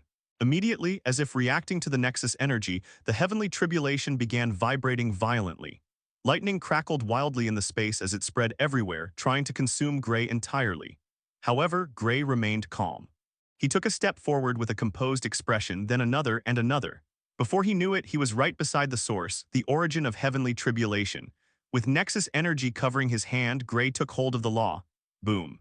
A terrifying shockwave spread out from where Gray stood, the ground shaking slightly from the sheer intensity. Following that, the colorless lightning began changing. It twisted and warped before turning into a purple-black shade. Immediately, lightning erupted from all parts of Gray's body. He was completely submerged in it, forming a glowing ball of crackling purple-black light. Above the sky, the clouds began reacting violently to the lightning around Gray. Thunder crackled and rain began pouring down as lightning struck the area near him. Everyone nearby had already taken notice. "Miss Valyria, it's coming from Master Gray's mansion," Valyria's bodyguard reported respectfully, standing behind her along with another bodyguard. "That ball of lightning, is that little brother Gray?" Valyria exclaimed in shock as she sensed the aura. There was no need to doubt anything. It was the power of law. The entire weather was shifting under the manifestation of the law. "He's undergoing law transformation," the other bodyguard spoke. At middle stage of first rank." "I can see that," Valyria replied, disbelief in her eyes. Law transformation. It was known to everyone within Azrael Corporation that Gray was only a first ranker who wasn't even at late stage. But nobody disrespected him due to Valyria and kept their respect around him. But people still talked. "But with this, nobody will talk behind his back again. Go protect him, don't let the others find out," Valyria ordered as she looked toward Gray with clear worry. "Yes," both bodyguards responded and vanished. The moment they reappeared, they were right beside Gray. They each took out a formation from their spatial rings, and immediately the area around Gray distorted and vanished from everyone's sight. Inside Gray's body, pure heavenly tribulation coursed through him. Everywhere it passed, transformation followed. It slowly infused itself into Gray's every cell, granting them a special attribute, before rushing into both his mind and energy, infusing everything with the special properties of the law. Krak boom, a deep rolling rumble echoed in the sky. Even with the illusion array in place, everyone heard it. "Success!" Gray's eyes shot open as he hovered in the air. The transformation is complete. As he said that, purple-black lightning coursed across his body. He took a step forward and punched lightly. BZZ, ZZT. The instant he punched, lightning erupted and shot forward, taking the form of a dragon. Now he had transformed. Every move he made carried the effects of his law. Additionally, with law transformation came the ability to fly. Middle stage second rankers could fly without spending a single bit of energy. With their law-transformed bodies, they could bend the rules and soar freely. Early stage second rankers could fly too, but they needed to consume their own energy to do so. For a moment, Gray was in a daze as he stared at the ground down below. The mansions, the small street lamps on the road that connected to the inner district, and the soft drip of the rain from the clouds above. Everything was within his sight. Everything, he took it all in as his feet hung in the air. 3 months ago, he was a nobody who managed to have the opportunity to transmigrate into this world as a talentless fellow who only existed to make others' lives miserable. In the end, his own life became miserable. Having no talent to become an evolver, he took his own life, but with Gray crossing over, everything changed. Step by step, he forged and found his own energy, created his own evolutionary path, and now comprehended the strongest law that brought order to everything and achieved flight. One of Gray's many dreams was to become strong enough to step on air with sheer power alone. No energy spent, no nothing. His existence alone was now enough to defy gravity and fly around in the air. The old Gray would never believe it if someone told him this. However, this is just the beginning, Gray thought in his mind. This world was bigger than his old world, twice the size of his original planet, and there were plenty of bigger fishes in the sea. Things would only get more challenging from here, and Gray didn't plan on stopping anytime soon. Gray then turned to the 2 bodyguards standing not so far from him. He had noticed them as he was undergoing transformation. "You both are Miss Valyria's bodyguards, right?" Gray casually asked as he waved his hand. Immediately, the formation around him tore apart and lost its effect. For a formation master like him, breaking a formation like the illusion formation that the bodyguards placed was a small feat. He didn't even need to bother looking at it to break it. "Yes," both bodyguards exclaimed at the same time. "Congratulations on undergoing law transformation this early, Lord Gray." The way they addressed Gray had changed, from Master Gray to Lord Gray. They couldn't find a better way to address him at all. A monster like Gray deserved the respect they gave him. If they weren't wrong, nobody in the first rank should even be able to match Gray. Perhaps even a half-step second rank wouldn't be able to stand against him anymore. That was the difference a law transformation made. A middle-stage first ranker undergoing law transformation, this was unheard of. Gray nodded slightly at them and glanced far off toward Valyria's mansion. With his current senses, he could easily see several meters ahead. He saw Valyria looking back at him from the distance. Gray took a step forward, lightning surged from behind him, and immediately Gray landed next to Valyria, who was several meters away from him, leaving dense purple streaks of lightning in his wake. "Little brother Gray, you're fine," Valyria said with a sigh as she saw Gray was completely unharmed. "You made big sis worried, Tilda." She came closer to Gray and spoke. "What if the others found out that you underwent a law transformation? Every other corporation is always on the lookout for everything related to Azrael Corporation." "It should be fine," Gray smiled. "Even before you were about to arrive, I was going to put down illusion formations as soon as I formed a bond with my law. But still, I thank you for helping me out." Valyria was always like this. She would help him without thinking twice, and she never asked for anything in return. To her, he was her benefactor, someone who helped her get rid of something that had been affecting her since childhood. To reach law transformation at your level, Valyria was tongue-tied just thinking about it. Forget Floating City, not even the Federation Master was capable of achieving law transformation when he was at middle stage first rank, and those who were capable of doing that at late stage of first rank could be counted on one hand. "It's unimaginable, just what are you, little brother Gray?" Valyria asked in a curious tone. "You cured my condition, which not even the best doctor in the world could help with, and now this. I'll have no choice but to believe that you are a demon reincarnated." There was no other way to define this. To this, Gray merely spread his hands. "I'm just extremely talented, that's all." "What can I say?" Hearing this, Valyria shook her head and laughed brightly. "Forget it, you won't tell me anything even if I ask. Since that's the case, why don't you come in? It's already late, and since you came in, you should stay till next morning and chat with Big Sis all day, Tilda." She had a cheerful smile as she said that. She was now wearing a red nightgown which stuck closely to her curvy body. She looked extremely alluring right now wearing the bright red gown. Any man seeing her wouldn't be able to resist her. "My cat is still alone at my home. I need to go," Gray said with a blank stare. "And I need to stabilize my transformation." He knew she was teasing him and he didn't have time to play with her. There were still other important matters to attend to. Well then, I'll be taking my leave. See ya later. As he said that, his body rose into the air while Valyria just stared at him with a pout. Saying his goodbye, he shot off toward his mansion. The way he flew around the sky was like he was already experienced in flying before, almost as if he did it every day. Usually, evolvers who could fly took weeks or even months to properly achieve flight and maneuver properly, but who was Gray? He was someone with a comprehension that defied heaven. It didn't even take him a second to learn to fly. Now, if he participated in a flying competition, he would emerge first without a doubt. With that said, he flew straight toward his mansion through the hole he made in the roof. As soon as he entered, Mimi greeted him. It appeared stronger than before, and flashes of silver lightning spread across its body slightly. You can also use heavenly tribulation now, Gray smiled. Leaving the matter of the roof aside, Gray went into the living hall and sat cross-legged. He hadn't fully finished his transformation and still needed to stabilize it. He believed it should be done by morning. The next day, the warm sunlight of Blue Star gently hit Gray as he sat cross-legged in the living room. He slowly opened his eyes, which flickered with purple-black lightning currents. Success! Gray smiled as he stood up. He had fully stabilized his law transformation. Now he could seamlessly utilize it just like he used his sword. Speaking of swords, Gray had also been looking for other weapon techniques, and he had already found several high-level ones. They came directly from young Master Zurith, the abyssal being he had eliminated a few months back. His spatial ring was a treasure trove, Gray said with a sigh. He honestly hadn't expected much from the guy, but there was more inside than he imagined. Among the items were the abyssal wall and abyssal convergence techniques, actual abyssal arts written in the abyssal language. He had swiftly comprehended them and turned them into his own techniques. And that wasn't all. The guy even had several weapon techniques, including spear, saber, and hand-to-hand combat techniques. Gray wanted more weapon techniques. He planned to compile all of these into one perfect technique he could use. He believed that once he mastered it, no one would be able to match him in combat. He would become invincible. Of course, that was something for the future after he finished compiling them. Gray then checked his notifications.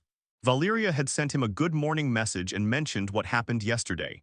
He quickly replied before standing up. He had a lot of things to do today, things he had been putting off because of the high order.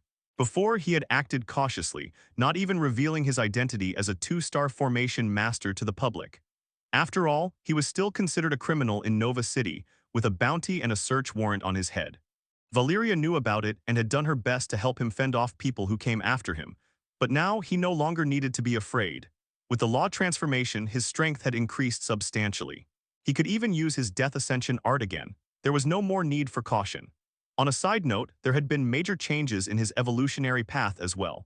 He now felt several new connections emerging from the Creator Invocation as the creator of the Nexus evolutionary path. A lot of people had already stepped into the path and became first-rank evolvers. "I'll be paying Nova City a visit soon," Gray said with a cold smile as he called Mimi over and left the mansion. He had now fully manifested his law and transformed using it. With the law came special abilities. He hadn't fully explored his new, profound law abilities yet, but he understood what they did. Unfortunately, there were no live targets on which to use his newly formed abilities related to heavenly tribulation. Hence, there was only thing to do, go out and attend to other matters. His next destination was the Formation Association. Inside the main office of the Formation Association sat Old Man Werner Brown. He had a puzzled look on his face as he stared at a complex diagram in his hand. "But how does this node connect to the other one without losing energy?" he muttered in confusion. "Was Master playing a prank on me? How can such a complex formation even work?" He poured himself a glass of wine and took a sip. Then he checked the time and his expression darkened. "Master will be here any moment now. What will he say when he finds out I still haven't made any progress?" Just as he said that, the door to his office opened and someone walked in. The newcomer was a handsome young man with long black hair tied in a ponytail. He wore casual clothes, a simple white t-shirt, a black cardigan, and short black shoes. "Yo," Gray greeted casually as he entered the room. If anyone had seen Gray walking in so casually, they would have been shocked. After all, whose room was this? It belonged to an exalted 2-star formation master, the overseer of this entire branch. Normally, one would have to wait months just to meet him, but Gray had walked in like he owned the place. "Master," Old Man Werner quickly stood up with a respectful look on his face. "Yours here." At the same time, Mimi, who had entered with Gray, looked at Werner and waved its cute paws at him as if greeting him. Mimi Tilda. Greetings, Master's pet, Werner said with a smile. I told you, old man, don't call me Master, Gray said, looking slightly annoyed. I'm literally 17 years old. But you are my master. In a master-disciple relationship, shouldn't I call you that? It would be disrespectful not to, Werner replied sincerely. Gray didn't respond. He just sat down in the main chair where Werner had been sitting. Werner Brown was an immortal cultivator. Gray had met him during his 2-star formation master examination. After witnessing Gray's skills, Werner had been utterly convinced and begged to become his disciple. At first, Gray had refused, but the old man was too persistent. He somehow even found Gray's mansion and started visiting frequently. In the end, Gray accepted not because he was tired of the man's persistence, but because he was moved by Werner's words. He still remembered them vividly. Master Gray, please teach me your ways. This humble old man has been pursuing formation since I was young. It has always been my dream to build a perfect formation, one that can completely block out the corruption fields and keep them from entering the city. When I was a child, my home city, a small third-rate city, was swallowed by a massive corruption field. Everyone died, including my parents. Only a handful of us survived. Since that day, I swore to myself that I would find a way to eliminate the corruption fields so that no other city would suffer the same fate. Over the years, many formation masters have tried and failed. They could only suppress the corruption slightly, never remove it completely. But you are different, Master Gray. You're only 17, yet your understanding of formations far surpasses mine. Your golden ratio cosmic energy conversion diagram opened my eyes. If I study under you and receive your guidance, maybe one day I can fulfill my dream, to create a formation that can forever prevent the corruption fields from spreading inside cities. And that was how they had officially become master and disciple. The old man's words had given Gray a great deal of inspiration. A formation that could completely block corruption fields, even ones created by the High Order, that was what he was now working toward. And from that very inspiration, he had already forged a formation. With his comprehension, all it took was a thorough study of the formations within the Formation Association for him to come up with one. Corruption Sealing Array. That was what he decided to call it. It was a complex array inspired by many notes and formations Gray had encountered. He compiled them together and forged this array. However, this formation couldn't be used or inscribed by just anyone. Only a few could utilize it. And those few were the ones who followed his own evolutionary path. The Nexus evolutionary path, or as it was known in Blue Star, the Ether evolutionary path. It played a key role in even inscribing the array. Ether energy was the natural bane of abyssal energy, and it would be even more effective against corruption energy, which was an impure fusion of different energies. The main reason people couldn't find a way to suppress or seal the corruption field was because they couldn't create a formation capable of sensing its unique energy pattern. Formations were all about patterns and inscriptions, and energies had their own patterns too. Using that as the foundation, Gray created a sealing formation. He inscribed the patterns of both corruption energy and abyssal energy within the array, subtly and precisely. No one would be able to find it since no one else had his level of origin insight. In this way, the formation would automatically activate when supplied with enough energy and directly seal the corruption field with ether energy. Only he and his Pathstriders could use it. Even if it fell into the wrong hands, they would still need someone who followed the ether evolutionary path. As the creator, Gray had discovered that he shared a connection with all his evolvers. Currently, around 500 first-rank evolvers followed his path, spread across Blue Star. With a single thought, he could sever the connection through the creator invocation, rendering them unable to use his evolutionary path. He, as the creator, had complete control over his Pathstriders. Gray snapped out of his thoughts and began speaking. Did you comprehend the formation I told you to study? The formation he referred to was none other than the corruption sealing array he had created. He had given it to the old man as a test to see if he could grasp anything from it. No, the old man said after gulping slightly, a confused look on his face. This formation is unlike anything I've ever seen before, Master. There isn't a single reference in the Formation Association's books that I can compare it to. After studying it for days, the only thing I've managed to figure out is that it's a sealing array. But I also feel like it's incomplete. The nodes in the array are all over the place, and I think it'll lose energy once the flow exceeds 3 nodes.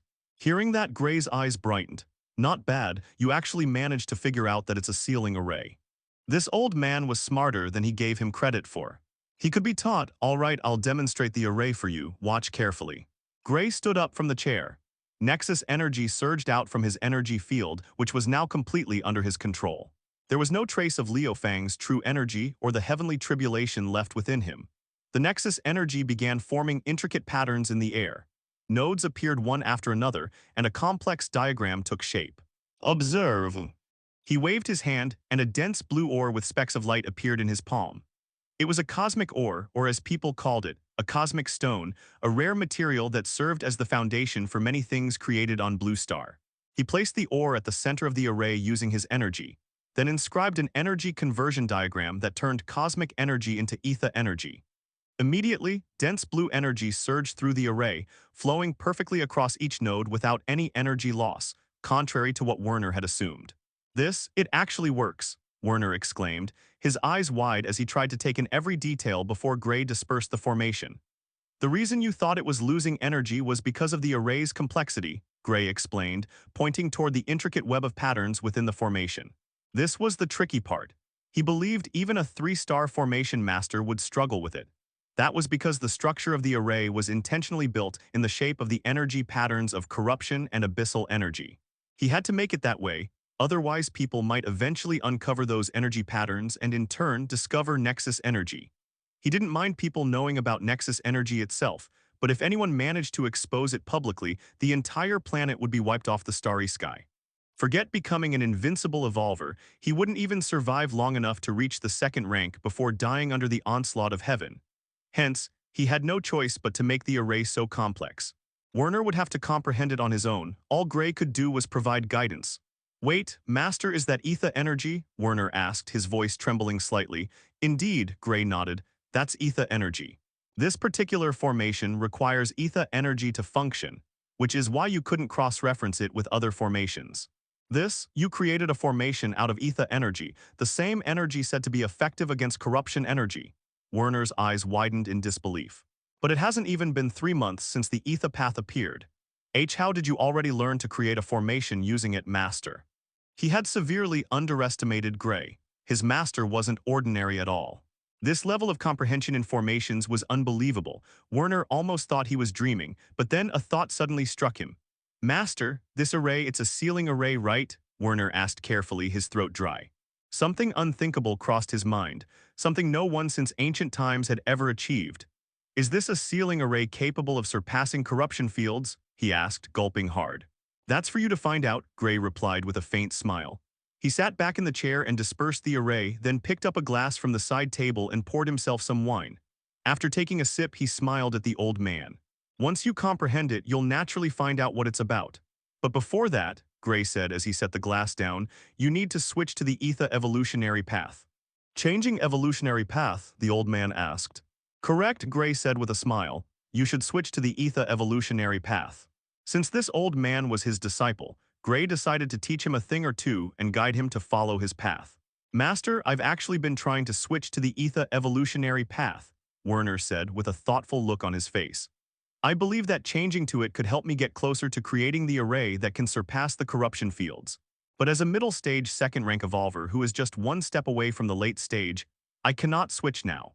Doing so would regress my strength back to the early stage, since there's currently no known method to achieve middle-stage advancement in the ether evolutionary path. Most importantly, I would also need an evolutionary conversion stone. Those are natural treasures born directly from the power of heaven. They usually form around the areas where high-ranking evolvers undergo their heavenly tribulations, as the dense evolutionary power they release condenses into these stones. One can then use them to change their evolutionary path. Yes, this old man who called Gray his master was a being as strong as the city lord himself. He was an exalted formation master of the Formation Association, which was backed by a 4th-rank evolver. He had been assigned here by the association itself, and even the city lord had to pay him respect. You don't have to worry about that, Gray said thoughtfully. The middle stage and late stage parts will come soon. After all, he had already completed his law transformation. All he had to do now was refine his understanding and apply it to his evolutionary path. Of course, he didn't intend to use the law of heavenly tribulation as the law required to ascend to the middle stage. The original purpose of creating his evolutionary path was to prepare for the ultimate leap, which was said to be the most crucial moment in an evolver's life. It was a path meant for everyone, talented or not, to cultivate and advance together. How could he limit it to just one law, especially one as difficult to comprehend as that? No, he would not do that. Instead, he wanted to make it so that each person could choose which law they wished to comprehend. His evolutionary path had no direct connection to any specific law. Martial artists, for example, were said to be connected to the laws of harmony and yin-yang, which meant they had to comprehend those two to advance. Then there were immortal cultivators, who followed the laws of heaven and the elemental laws beneath them, fire, water, wood, and more. Elementalists also comprehended these same laws due to their connection to the immortal path. Espers, on the other hand, sought to comprehend the law of control, which was notoriously difficult to grasp. That was why there were so few Espers compared to martial artists and immortals. But his evolutionary path had no such bindings. It was a free path, one not restricted by any natural law or rule. That was why he believed the best approach was to let each person choose their own law. This also meant others could shift into his evolutionary path more easily, since they could still use the law they had already comprehended while changing their path. In short, it was the most optimal way to do it. Then Werner spoke again. Speaking of the Etha evolutionary path, Master, do you remember me telling you about the meeting? The meeting? Gray nodded. He was referring to the quarterly meeting held in Ashspire City, where the top experts and ruling forces gathered to discuss and manage the city's affairs. Gray already knew about it. Valyria had told him long before Werner brought it up. What about it? Gray asked while tilting his head. The city lord, Werner said, he's been acting strangely. In the meeting that took place yesterday, he talked about the secret realm. He said the Etha evolutionary path should be banned because its authenticity isn't confirmed. He claimed it might be something developed by the High Order to deceive others. Oh, Gray's eyes lit up with interest. Interesting. Werner nodded and continued. He then said we should promote the cyborg evolutionary path instead and ban the use of the Etha evolutionary path within Ashspire City. Of course, the majority were against it, but the Interwire Corporation gave it full support. Of course they would, Gray rolled his eyes. They were the ones who published and mass-produced cybernetics, so naturally they would support anything that benefited them. At the same time, he felt suspicious. After his recent encounter with the Black Viper gang, which was under the influence of the Interwire Corporation, he had begun to believe something far more sinister was happening behind the scenes. There were too many mysteries surrounding the cyborg evolutionary path. It definitely couldn't be trusted. It's a good thing I have ears inside the inner circle, Gray thought to himself. His disciple allowed him to gather all kinds of information about Ashspire City, both internal and external. In a way, Werner was extremely useful, and Gray knew he would do anything his master asked. In fact, Gray could easily go to Nova City with his disciple and wipe out the Duskwood family in an instant. But he didn't want that. That revenge was his alone, and he would make sure he delivered it personally. The day for that wasn't far away. Tell me about the discussion regarding the secret realm, Gray said. Yes, Werner nodded, rubbing his beard as he spoke. The secret realm will open in a few days and only first-rank evolvers are permitted to enter. Because of that, many companies started recruiting random evolvers to send inside. However, the City Lord and Azrael Corporation strongly opposed it. With most of the votes in their favor, they decided to limit entry to verified members within their own ranks. Each faction received a share of the quota, with the Interwire Corporation and the Aspire family getting the largest portions. Our Formation Association received a total of 3 invitations. As he said that, he took out his phone and showed 3 unnamed permits. I saved one for you, Master, Werner said with an earnest smile. During the past 2 months, Gray had helped him make incredible progress in formation mastery. Werner would have been an unfilial disciple if he hadn't at least helped his master in return. There is really no need for that, Gray said, shaking his head as he sent his copy of the permit to Werner. You should have asked me before getting the 3rd one. Did little girl Valyria give it to you? Werner asked in a curious tone. Indeed, Gray nodded. She might be annoying at times, but she has a good heart. Werner nodded at this. He had met her before, and even though she was very hard to deal with, she was a kind kid at heart. Who else did you give the last 2 permits to? Gray asked curiously. There were many powerful evolvers in the Formation Association who were at the peak of the 1st rank. It could be anyone. I naturally gave them to my disciples, Master. They're the most talented people in all of Ashspire City, Werner said with a proud expression. Although they won't be able to match you. If I'm not wrong, yesterday's disturbance was caused by you, right? You underwent law transformation. I was lucky, Gray said with a smile as he drank another cup of wine. The wine that this old man drank was extremely good, nothing like the one he got back in the Golden Chamber in Sector 1 of Nova City. And this wine was infinitely more expensive than that. Law transformation at the age of 17 and with a life level at just the 6th level. Werner muttered, shaking his head. He was already aware of what sort of monster Gray was. He believed that if Gray claimed to be the second-best first ranker in all of Blue Star, no one would dare to call themselves first. That was the level he was at right now, invincible in the same rank. Just then, two women wearing kippaus entered the room. They both had the same appearance, long black hair, and the only difference between them was their eyes. One had green eyes and the other had deep red eyes. They were also quite attractive. They were Mailing and Maying. According to Old Man Werner, he had found them abandoned in the eastern region. He took them in, treating them as his own daughters, and once they were of age to become Evolvers 17, they took on his mantle, striving to become powerful formation masters. "We greet the Grandmaster," they said at the same time as soon as they saw Gray bowing in respect. They then turned to Werner and bowed again. "We greet Master." "Don't call me Grandmaster," Gray said, his face immediately turning sour. "I'm still only 17. "Hey Wang, I think Grandmaster wants us to stop calling him Grandmaster," Mailing said. "Yes, Ling, I think Grandmaster wants us to stop calling him Grandmaster," Mei Ying said with a serious nod. "But he's the Grandmaster, how can we call him Master?" Mailing said. "That's true, Ling, we should continue calling him Grandmaster," Mei Ying said with another serious nod on her round face. "Forget it," Gray muttered with a sour look on his face as he drank another cup of wine. "You guys never listen." At the same time, he noticed something different about the two sisters. This, Etha evolutionary path, Gray was surprised. There was no mistake about it. These two had triggered his creator invocation, which could only mean one thing: they had changed their evolutionary path. They were infinitely more powerful than before. "I managed to get my hands on a 1-star evolutionary conversion stone. They are easier to form than the 2-star or 3-star variants. As for 3 stars, there are said to be only 4 or 5 in existence, and they formed as a result of 4-star experts undergoing their 4th metamorphosis," Werner explained. Gray nodded. "You both should stick close to me when we enter the secret realm." "Yes," Mailing and Maying exclaimed together. "Please guide us, Grandmaster." "Hey, what is up with older people calling me Master?" Gray's expression darkened. The two twins were 18 years old, a year older than him, and then there was his own disciple, who was potentially, more than 100 years old. And he also called him Master. It simply made him feel old. He was still a budding youth enjoying his life.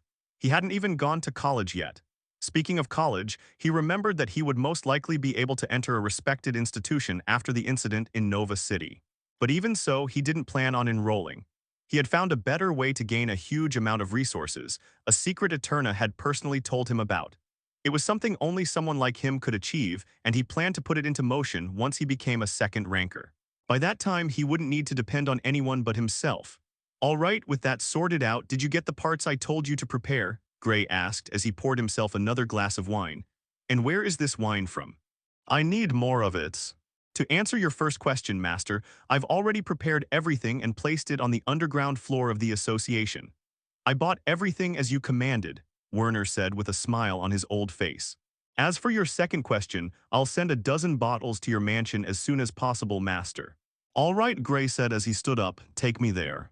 Werner nodded, and with the twin sisters in tow, they left the main office. As soon as they stepped outside, there were plenty of people in the hall, going about their activities. Some were there to take examinations, others were staff members guiding participants. "Who is that guy? He looks our age." "The formation master and his disciples are walking behind him." "Is that guy just too arrogant or too stupid to do such a thing?" Everyone who came for the examination was stunned. They could only watch in confusion and shock as Gray, along with his disciple and grand-disciples, respectfully followed behind him. Some might never forget this sight. But one question still remained: just who was this young man? They would perhaps never know. Everyone entered the elevator, and swiftly it descended to the deepest floor within the Formation Association.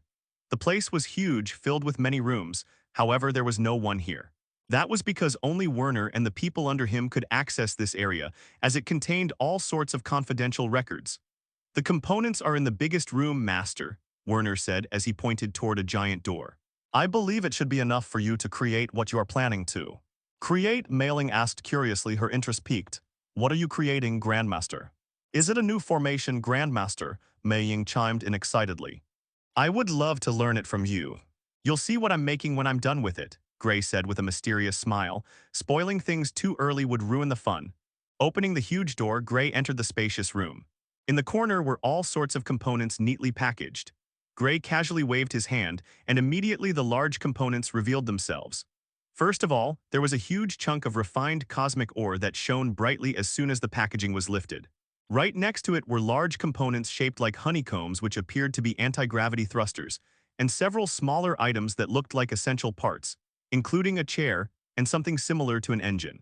These are all what I managed to get from the Federation military, Master. They are all military-grade components, Werner said in a proud tone. I'm sure they're up to your standards, Master Gray. Indeed, they are exactly what I've been looking for, Gray said with a satisfied smile. Thank you, Werner. This is the least I could do, Werner said while shaking his head. All right, time to build my own AV, Gray said with a grin. For the past few months, aside from everything else he had been doing, he had also been studying technology. Technology was a crucial part of Blue Star, and by delving into it, he had gained a new skill through his overpowered comprehension. Instant assembly. That was the name of the skill. It allowed him to assemble technology rapidly and also helped him re-engineer complex machinery. It was extremely convenient. According to Eterna, this skill was something powerful AIs like her possessed. Speaking of her, Eterna appeared in his vision and spoke. I'll connect the AV to the Blue Star database once you are done. You can directly link the map of the world into it after that. All right, Gray nodded. Thank you, Eterna. Eterna had been silently doing her best to help him. She had even helped him escape from the Tiger Claw gang members and safely traverse the outer rings across the southern region, which were filled with mutated beasts. Let's begin, Gray said as he clapped his hands. Immediately the components rose into the air.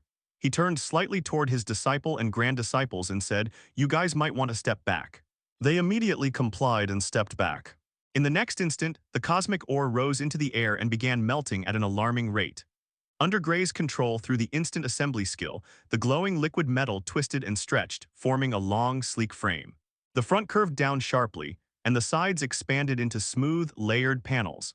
He then swiftly controlled the anti-gravity thrusters and sent them flying toward the formed structure of his AV. The honeycomb-like anti-gravity thrusters immediately attached themselves to the frame. With the anti-gravity modules connected, he created several pathways within the structure and made space for the engine. He placed it inside and connected it to the anti-gravity thrusters. The engine was the key component that held the AV together, and with it successfully installed, things became easier. With the anti-gravity thrusters done, it was time to work on the interior. He took the chair and placed it in the center. Immediately after, he installed the holographic units that would display information and connected them to the engine. Then he filled the rest of the interior with a sofa large enough for 5 people to sit comfortably. Once that was complete, he installed the weaponry modules. There was an array of weapons that could be integrated with the AV, including missiles, guns, and more. They would function according to the amount of energy they received. For example, if supplied with energy equivalent to a first ranker's energy pool, they would unleash attacks just as powerful. He swiftly installed them all, and after adding headlights, control panel, and windows to the front of the AV, it was finally complete. His AV had been created. Creating an AV was easy if you had the right components and the right skill. The instant assembly skill allowed him to swiftly connect wires and tighten bolts all at once, completing a process that would have taken at least 5 hours or more for others.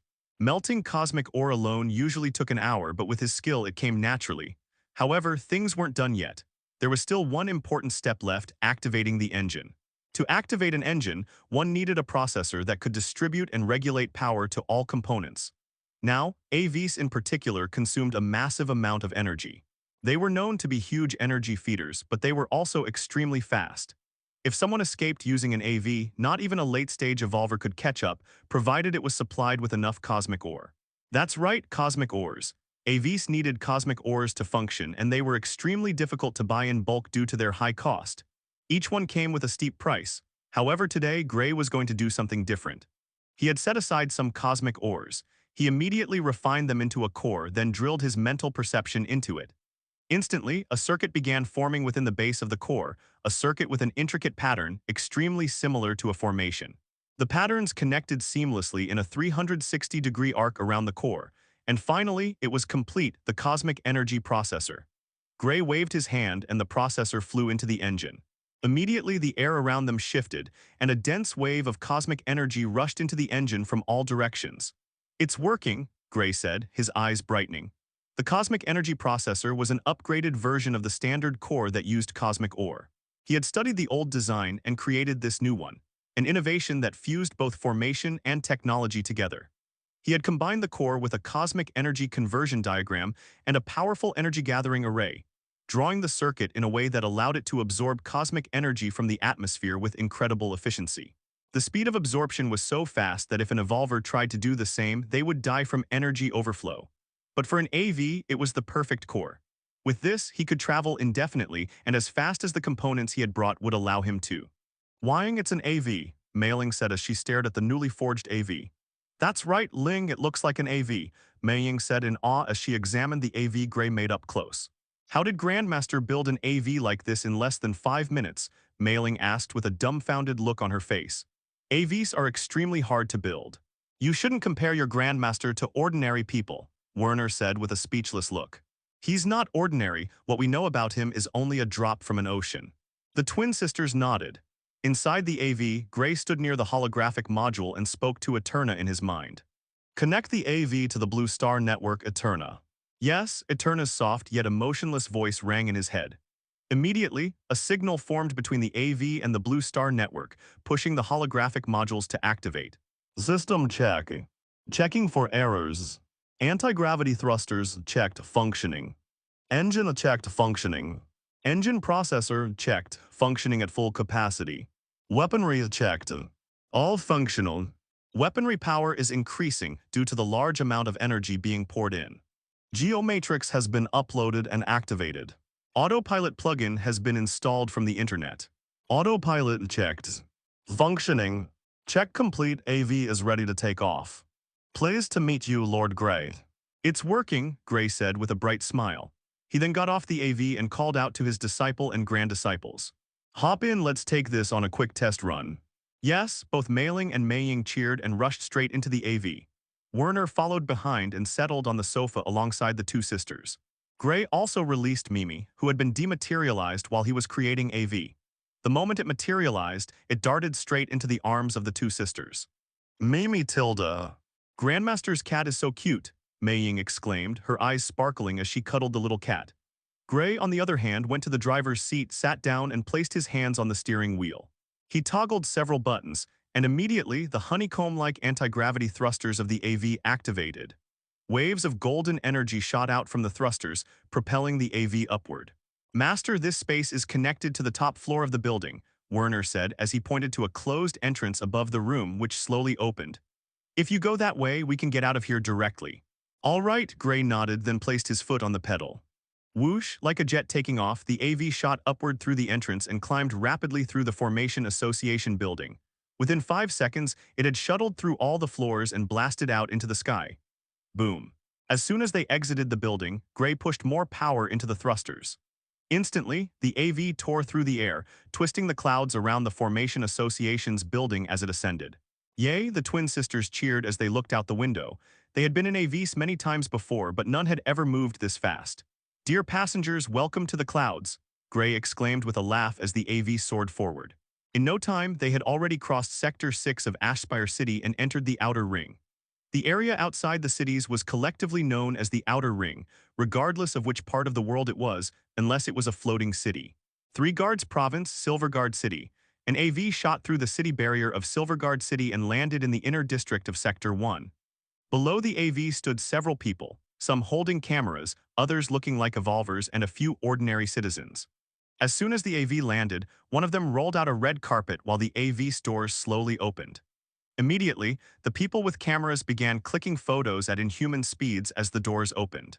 From the AV, 5 people emerged. The first was an old man with the calm aura of an expert and a faint smile on his face. If Gray had been here, he would have recognized him instantly. It was none other than Manager Desmond, the branch manager of Nova City's Evolvers Association. Following closely behind him were 4 young people, 2 men and 2 women. The man walking up front had a casual expression, short black hair, deep yellow eyes, and a handsome face. It was none other than Evan. Following behind him were 2 beautiful women who were breathtakingly gorgeous. They were Leah and Alyssa. They glanced at each other briefly, then awkwardly turned away. During the Tri-City tournament, they had spoken a few times, and Leah had introduced herself to Alyssa as Gray's friend, much to Alyssa's surprise. They had talked about Gray afterward, with Leah asking about his past and Alyssa answering truthfully. However, upon hearing Gray's past from Alyssa's mouth, Leah had grown angry, thinking Alyssa was making things up. Since then, they hadn't spoken to each other. At the same time, another figure walked behind them. He had short white hair, deep red eyes, and an exceptionally handsome face. This was the newest member of the tournament, Lin Fang. He was someone from Nova City discovered by manager Desmond himself. Lin Fang was incredibly talented, strong enough to rival Leah, Alyssa, and Evan. All of them were now at the 11th level of the first rank, much stronger than before. They had all grown by leaps and bounds in just 2 months. Miss Leah, Miss Alyssa, now that we're in Silverguard City, shouldn't we explore a bit? Lin Fang asked with a calm smile. We don't have time for that, Leah replied flatly as she walked forward. The tournament begins in 5 days. We cannot afford to slack off. More and more young geniuses are coming from all parts of the southern region to Silverguard City. We should focus on training so we can win. Oh, come on, that would be boring, Lin Fang said with a lazy tone. We should enjoy ourselves a little, right? Leah ignored him completely, not even bothering to respond. This guy Lin Fang was extremely annoying. He was always trying to talk to them and get on their good side. Both Leah and Alyssa could see through him easily. Alyssa outright ignored him, while Leah only responded when she had no choice. Hess, Leah and Alyssa, you both will be mine soon, Lin Fang thought, a calm smile forming on his face. As the protagonist of this world and the honored one, you are both destined to be my women as I conquer Blue Star. He was someone who had crossed over to this world more than a month ago. And with him came his golden finger, the invincible villain system. When he first woke up, he quickly realized his identity in this new world. He wasn't some heaven-defying genius or fated son of destiny. No, he was just an extra, an insignificant side character in the grand order of things. But with the invincible villain system, everything changed. Step by step, he began to rise. The system rewarded him with power every time he committed villainous deeds, and in order to survive, he was willing to do anything, even if it meant eliminating the protagonist himself. The protagonist of this world was Evan, and he knew it without a shred of doubt. Alyssa and Leah were the heroines tied to him. His ultimate goal was clear: steal the heroines, overthrow the so-called protagonist, and become the true protagonist of this world. Everything will be mine. Whoosh and AV flew quietly among the sea of clouds. The AV had a unique design, something one would never see in a normal showroom for AVs. Not even military AVs had this design. Inside the AV sat Gray, a serious look on his face as he navigated through the sea of clouds. On the side sat the twin sisters and Werner. They all gazed silently at the sea of clouds. The windows were open. It was safe to do so at the AV's slow speed. Whying, that cloud looks like a huge sausage, Mailing exclaimed in wonder as she pointed at a cloud not far from them. Ling, that's not a sausage, that's a D. Cough, just as Mei Ying was about to say something, Werner coughed slightly and she shut her mouth. All right, everyone, we've had enough of the air. It's time to go back, Gray's voice came from the captain's seat. However, just then, Eterna abruptly appeared in his head. Gray, she softly called out. What is it, Eterna? Gray asked in his mind with a curious look on his face. She wasn't the type to just randomly appear in his head, though she did sometimes. The chances of that happening were extremely low. I feel a signal blockage down below. It appears to be an abandoned old building from the old era, Eterna slowly voiced out. A signal blockage and a building from the old era. The old era she was referring to were the days before evolutionary paths were discovered on Blue Star, before the energy storm erupted from the planet's crust. There were still remnants of the old civilization before the great evolutionary era. According to what Gray managed to find, the people of the old era were just like those from Earth. There were no evolvers or superhumans, just plain old humans. But that wasn't what was important, it was the signal blockage. A signal blockage in the outer ring is definitely suspicious, especially in an abandoned building from the old era several thousand years ago. There shouldn't be anyone there, Gray said with a frown. The High Order, Gray's eyes flashed. Eterna's signal being deliberately blocked only meant one thing: it was without a doubt the High Order. Eterna was able to identify it just in time, and it was all thanks to Gray himself. She could utilize Gray's cognitive anchor to scan the nearby areas. That was also how they were finding High Order members. After all, Gray wasn't exempt from the signal blockage, it only targeted Eterna. Looks like we'll be taking a detour, Gray mumbled. Eterna nodded and disappeared. I've sent you the location. I'll keep you updated if anything goes wrong. Gray then turned to his disciple and grand disciples and spoke.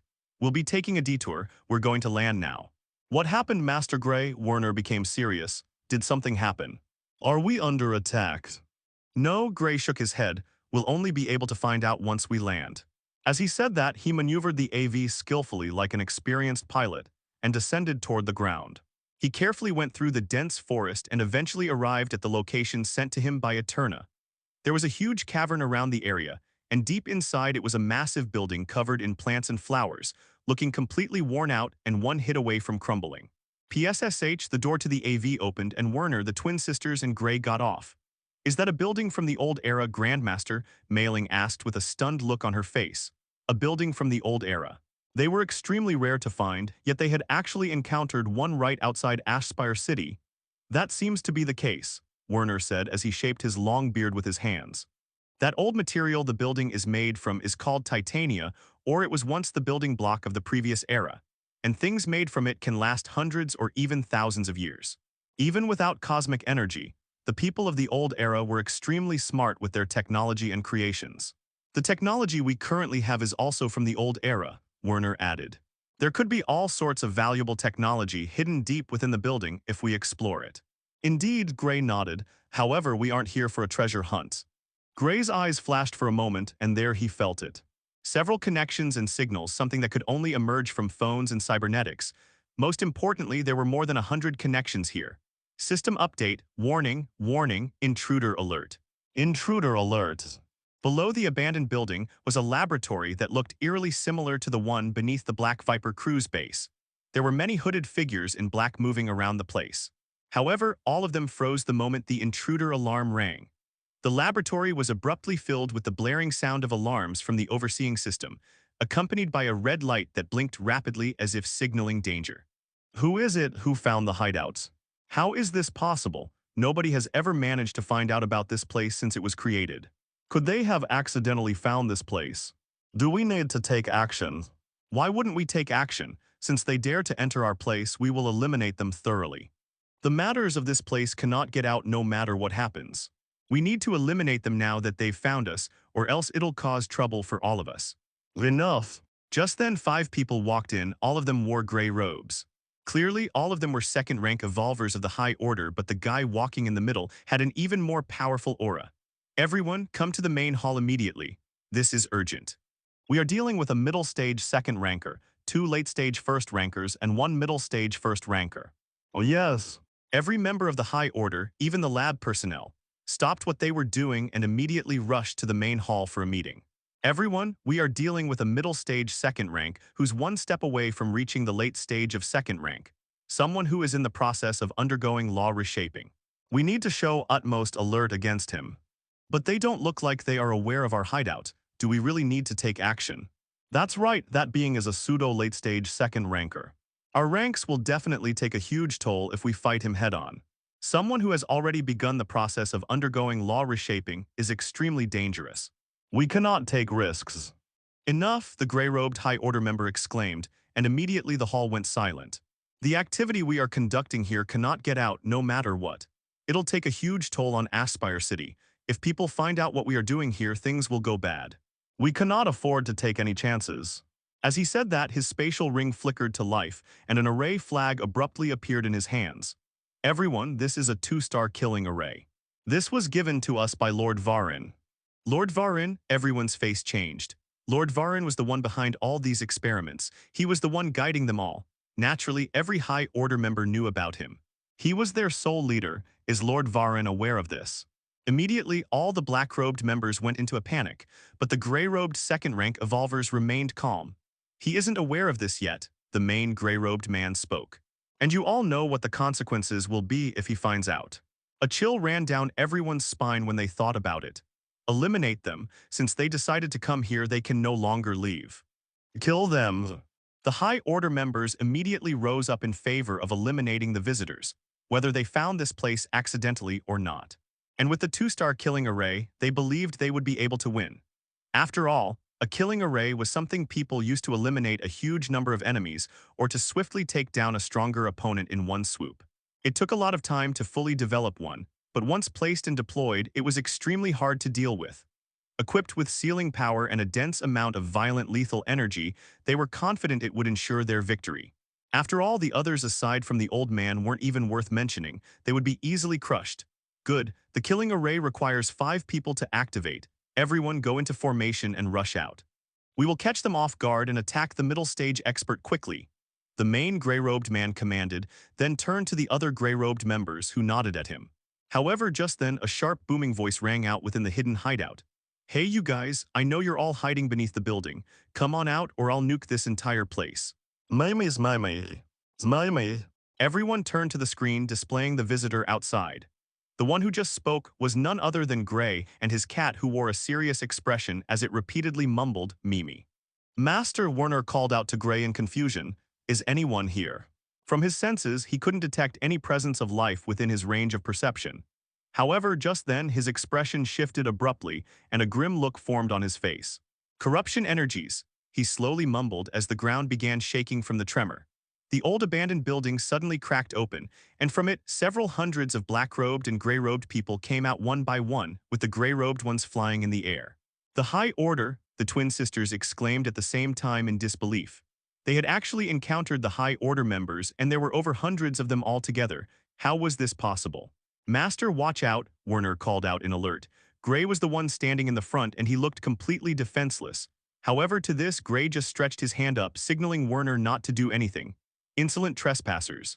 Who granted you the right to set foot on the High Order's domain? Your audacity will cost you dearly. The main gray-robed High Order member's voice boomed.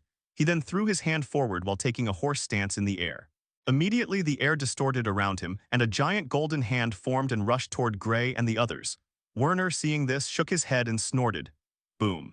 A terrifying power exploded out of him, and immediately the golden hand rushing toward them was neutralized. However, this attack clearly wasn't intended to land on them. Rather, it was a diversionary strike. Set the formation, the main gray-robed man barked. In a blur, several figures in gray surged down from the sky, each moving to a corner around Gray and the others. With a push from their hands, they drove the formation flags into the ground. BZZ, the air around them trembled and the flags shuddered. A strange energy filled with killing intent and the power of sealing rushed out from the flags and immediately formed a dome around where Gray, Werner, and the twin sisters stood. A formation, Werner asked in a surprised tone. Master, this is a 2-star killing array. Werner identified the formation and immediately notified Gray. With a hint of caution, he spoke again. Please stay behind me, Master. These people are extremely powerful. There isn't a single middle stage first ranker in sight. All of them are at the late stage of first rank or halfway into second rank, and the gray-robed members are full second rank evolvers. Yes, Grandmaster, leave this to us. Mailing spoke with a determined look on her face. With me achieving 12th level in the Ether evolutionary path, I'm as strong as a level 1 or level 2 second rank evolver. There's no need to be afraid. Me and Wang will protect you. That's right, Mei Ying chimed in. We will protect you. You trespassers, the main gray-robed High Order member's voice boomed again. You can die now, everyone charge, eliminate that old man and kill those women. He didn't even mention Gray, as he was far too weak to warrant any attention. It didn't matter whether he found out they were hiding underground or not. He was still a weakling and was most likely the disciple of the old man. Boom. Intense abyssal energy surged from all the High Order members, and everyone turned to Werner with vicious expressions. The killing array was activated, there was no need to hold back anymore. The old man's power should definitely be sealed now, and if he made one wrong move, the killing array would identify and target him. Swish, swish, swish. The High Order members rushed toward Gray and the others like an army of death, their figures blurring from sheer speed. The world was now painted in deep gray and black from the dense abyssal energy pouring out. Most of these High Order members were martial artists, while some were knights and stone body evolutionary warriors, or rather, abyssal martial artists, abyssal knights, and abyssal stone body warriors. Since they utilized abyssal energy, their evolutionary path was no longer the same as that of Blue Star. The man commanding them was likely someone at the body vitalizing realm, the second rank of martial arts. The first rank was the innate realm, while the second, the body vitalizing realm, utilized one's vital energy to harmonize with the soul to achieve greater physical strength. Master Gray, get back, Werner shouted with a worried look on his face. With this many enemies and the killing array deployed, Gray's combat power had significantly diminished. If he moved recklessly now, he'd be targeted by the array and attacked instantly. He wouldn't be able to undo the formation unless he personally reached the flag, and from the looks of it, this array was a high-level one. It would take him at least a minute or two to crack it completely, but he didn't care, he still had to save Gray. Maying, Werner called out. Protect your Grandmaster, I'll deal with them. Werner's expression was grave. Things were not looking good. Yes, the twins exclaimed as they got ready. Ether surged forth from them, and immediately the abyssal energy around dimmed slightly under the force of their ether energy. However, while everyone else was tense and nervous, Gray remained calm. He turned to Werner and the twin sisters, who looked back at him anxiously, and spoke, "Why are you guys so scared?" A wide grin formed on his face. Slowly, he raised his hand and snapped his fingers. BZZ, a terrifying mental pressure erupted from Gray, spreading in all four directions. Crack, the sound of an eggshell shattering echoed across the battlefield, and the dome that covered them vanished as if it had never existed. The formation flags that had been functioning perfectly moments ago shattered and scattered like broken glass. The killing array, Werner's eyes widened in disbelief. The killing array disappeared, Mailing exclaimed, dumbfounded. What? The High Order members who had been charging forward suddenly froze mid-step. All of them stared wide-eyed ahead. At Gray, to be exact, the killing array is gone, one of the members shouted in shock. That kid snapped his fingers and the array was destroyed. Impossible, the gray-robed man who commanded them looked utterly shaken. How is this possible? That array was forged by a peak 2-star formation master and refined over a long period. It can easily stop a 9th-level second ranker. He stared at Gray in disbelief. He had ignored this brat until now, but it was obvious that the formation was undone by him. The terrifying mental fluctuation he had felt just now, there was no mistaking it, it came from him. He's not a middle-stage first ranker, the man muttered. Possibly a peak first ranker or even a pseudo-second ranker. Why did you guys stop attacking? Gray tilted his head and asked with an innocent look. Did you suddenly gain goodwill? Then a cold smile crept onto his face. Or is it that you losers can't even handle a single second ranker and a few first rankers? I break one tiny formation and you start overreacting like I stole your ancestors' graves. Pathetic, you guys are losers. You, one of the members shouted, his face twisting in anger. You puny first ranker, how dare you insult us? We the High Order rule this world. It wasn't just one, many others erupted in fury as well. Brat, you'll pay for what you said. Don't think you're invincible just because you broke the formation. You must have used a treasure to do it. The second ranker commanding them glared coldly at Gray. You talk too much, brat, I'll cut that tongue of yours off. Gray almost laughed out loud hearing that. These people were far too easy to ragebait. Being insulted by a mere first ranker was something their self-proclaimed pride couldn't tolerate. Everyone, the gray-robed man bellowed. It doesn't matter if the array is broken or not. Since things have come to this, we have no choice but to fight with full force. Eliminate the old man no matter what. A dense, chilling abyssal energy erupted from him, and the other nearby second rankers also released their auras. Now that the array was broken, there was only one thing left to do, fight with everything they had and kill them all. It was either them or the other side. Werner and the twin sisters still hadn't recovered from the sudden turn of events. They had been at an extremely disadvantageous position, but all it took was a single snap from Gray to change everything. Master, you truly are powerful, Werner said emotionally. I'm grateful to be your disciple. Breaking a high-ranked formation with just a snap of his fingers, a killing array at that. Which 2-star formation master could possibly do that? No one. Absolutely no one except his master. Then Werner stepped forward, his old face serious and determined. Let your disciple handle the rest for you, master, he said solemnly. No need, Gray replied with a faint smile. You don't need to take action just yet. As he said that, his body slowly rose into the air, floating at the same level as the second-rank evolvers of the High Order. Grandmaster is flying, Mei Ying exclaimed in shock. How is that possible? Only a second ranker can fly, Mei Ling mumbled. A first ranker can step on air for a short time, but it takes a huge toll on their energy. Hearing this, Werner glanced at his disciples and spoke slowly. Your Grandmaster has already undergone law transformation as a middle-stage first ranker. As soon as those words fell, a powerful presence erupted from Gray amidst the twins' stunned expressions. As soon as Gray rose into the air, the battlefield's aura shifted. A powerful presence descended onto the area, one that could suppress everything. Even the twin sisters held their breath when they felt this power. Law suppression, Werner couldn't help but say. Master already comprehended law suppression. When a law is unleashed, everything that is secondary shall hide. As he said that, a terrifying purple-black thunder erupted from Gray's body, crackling around him. A strange and indescribable presence surrounded him, one that couldn't be properly defined or explained. It's time to test the law ability, Gray thought in his mind. The High Order members didn't stop rushing forward. They wouldn't stop until they took them down. Kill that kid. The 4 second-rank gray-robed evolvers roared as they charged forward. All of them were at the first level of the second rank. Their figures blurred into motion as they closed the distance at breakneck speed, like ancient beasts leaking dense, raw-killing intent. However, Gray didn't panic. Instead, he stood there with a grin on his face. He raised his hand toward the sky and pointed his index finger upward. "You guys," Gray's voice boomed thunderously, amplified by Nexus energy, "do me a favor and kill yourself. You guys have 1 second to do it." Huh? One of the charging second rankers laughed mockingly. "Has this kid gone crazy? Everyone charge and kill him."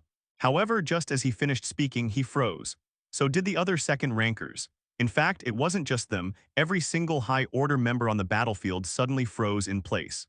BZZT BZZT, rumble, rumble, CRACK, a terrifying will abruptly descended upon the area. The sky darkened without warning as the deafening sound of ancient, primordial thunder echoed through the heavens. Thud, thud, thud. One after another, the first rankers collapsed to the ground as that overwhelming presence enveloped them. The weight of absolute power crushed their will to stand. Their bodies trembled uncontrollably as an instinct older than time itself forced them to kneel. What is happening? What is this power? A terrifying will is this heavenly tribulation. High above the endless sky, an enormous thunderstorm had formed. The heavens churned as bolts of silver lightning intertwined with golden arcs, splitting the clouds apart. Each flash illuminated the world below like divine judgment descending upon mortals. The heavenly tribulation had descended into the mortal world. Silverguard Province, Silverguard City. Inside a training chamber, two figures clashed fiercely. It was none other than Evan and Alyssa. Alyssa flicked her wrist, and countless icicle shards shot forward with tremendous force. Swish, CRKK, but Evan remained calm. With a single swing of his longsword, he cleaved through the incoming icicles like paper, scattering frozen fragments across the ground. Just as he was about to counterattack, his body suddenly froze. Evan. A melodious yet ancient voice echoed in his mind. It was the Immortal Lady. "What happened, Master?" Evan asked silently. "I sense a terrifying will nearby," the Immortal Lady said. "There's no mistaking it. It's a heavenly tribulation." But her tone lowered, carrying a note of disbelief. "I don't sense any evolver's transcendental resonance." "That means no one is undergoing a breakthrough." Evan's pupils constricted. "Then what does that mean?" "It means," the Immortal Lady spoke slowly, "someone summoned it." She paused for a moment as if recalling someone. "It could be him." Him? Evan's heart skipped a beat as his eyes widened. There was only one person she could mean. Gray Lockhart. Rumble, rumble, crack, thunder roared as the second-rank high-order members stood frozen in midair. Only the one commanding them could still move. What is this?" the man shouted in a terrified voice. Is this the heavenly tribulation?" He was utterly flabbergasted. He even tried convincing himself it was an illusion, but seeing the state of everyone around him left him speechless. There was no way this could be fake. Even he felt it, the instinctive urge to kneel before absolute power. BZZT, BZZT, rumble, rumble, crack, the tribulation clouds fully formed and their power surged sharply. Then everyone heard Gray's voice once more. "Since you guys failed to obey my order," a grin spread across Gray's face, "you'll have no choice but to die." Rumbles rumbled. The heavenly tribulation, as if responding to his words, grew even more violent. The storm churned like a furious god awakening. "Those who defy my authority," Gray's voice echoed across heaven and earth, "will fall under the heavens." Boom, boom, boom, rumble, crack, heaven's wrath descended.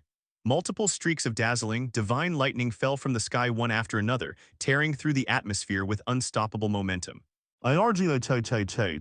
The screams of agony rang through the battlefield as high-order members were struck.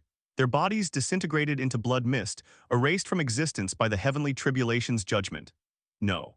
I cannot die. It hurts. It burns, it burns. Gook, I can't breathe." One by one, the high-order members fell, their corpses vanishing without a trace.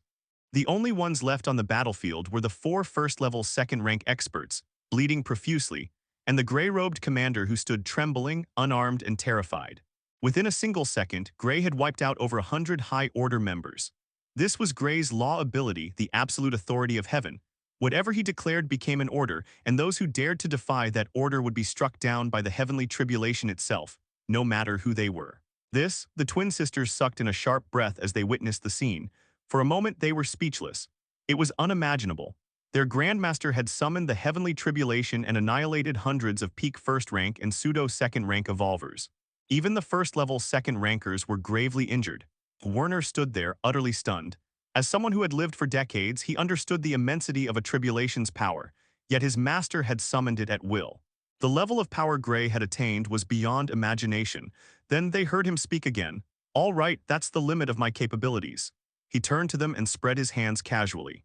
"Deal with the second rankers for me." He could severely injure a second ranker but not completely eliminate them. After all, second rankers were beings capable of extremely fast regeneration. By the time he thought that, their wounds were already beginning to heal. However, there was no longer any need for fear. The twin sisters, following the Ether evolutionary path, could effortlessly eliminate them now. "Leave it to us, Grandmaster." The twin sisters spoke with confident looks on their faces. "We will make sure the High Order members do not see the sun set today." Quite a cruel remark, but the High Order deserved nothing less. They were people who treated others as garbage and killed like it was nothing. They didn't have a shred of humanity left in them. If you ran across a High Order member, it was either you or them who would live another day. For people like that, there was no need for mercy or even polite conversation. Then they rushed toward the group of second rankers. "Leave the third-level second ranker to me, Master," Werner chimed in as a powerful aura erupted from him, suppressing the entire area. Even the lower-ranked gray-robed rankers felt their strength weaken. "This is law suppression," the gray-robed man at the third level of the second rank exclaimed. A blood-red fire erupted from Werner, dancing around him as he took a step forward. By the time he took another step, his entire body was covered in that blood-red burning flame like fire from hell itself. "Old bastard," the gray-robed commander's face twisted in fear. "Do you know who you're dealing with? If you leave here quietly, the High Order will not make things difficult for you." This was his final card. Everything had crumbled, and all he could do was threaten Werner with the consequences of offending the High Order. He was certain that if he didn't do something, he would die here. Hearing this, Werner snorted slightly. With one step forward, he was suddenly right beside the commander. "Yo." Just as the commander was about to shout, Werner placed his hand on the man's head, clenched tightly, and slammed him into the ground. Boom! A terrifying shockwave erupted from the impact, forming a massive crater where the commander was thrown. "You are too weak to talk terms with me, brat," Werner said coldly, standing menacingly in the air like a blazing fire spirit. He stretched out his arm and snapped his fingers. Instantly, the world flashed black and white for a moment before a huge ball of raging blood-red fire shot toward the crater. Blood fire, first form. Boom! As soon as the attack landed, a terrifying shockwave burst out. The densely packed forest was reduced to ruins. Every tree within several miles vanished, and a huge pillar of fire shot into the sky, forming a mushroom cloud.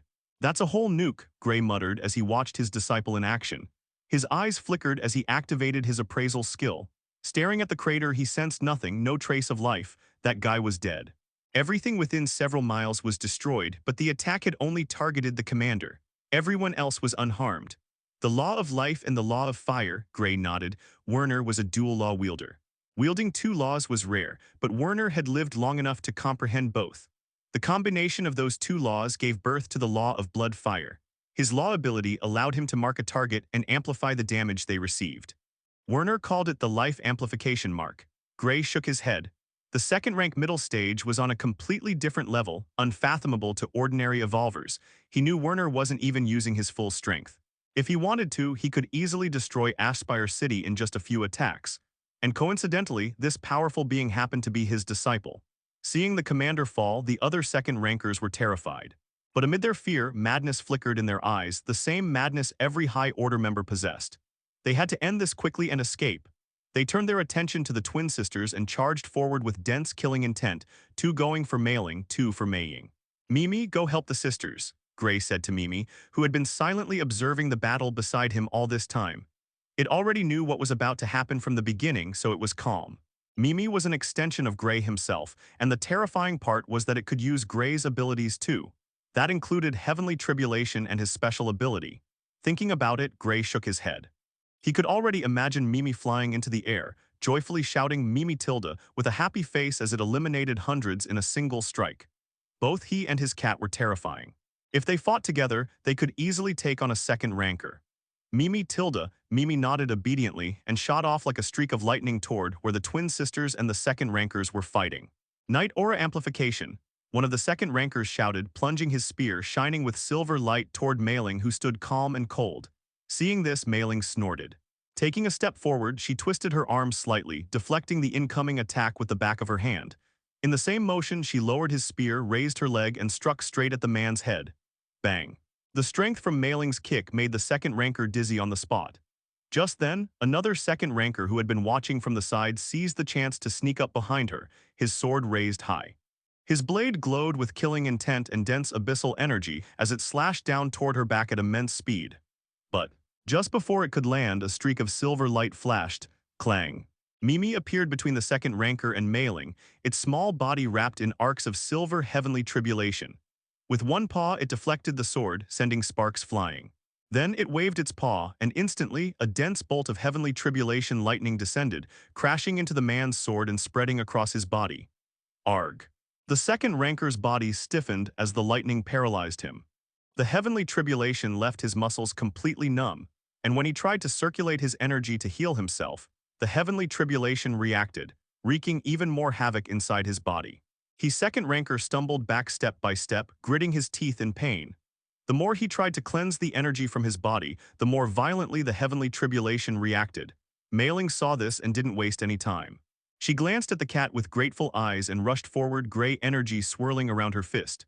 With cold eyes, she closed the distance in an instant, and then her spatial ring flashed and a talisman popped out of it. Augmentation array. The talisman flashed and covered her body for a second as she punched forward. Bang, the air around them distorted, and the sound of bones shattering echoed through the field. In the very next moment, the force of her blow sent the man flying backward, his ribs crushed into pieces.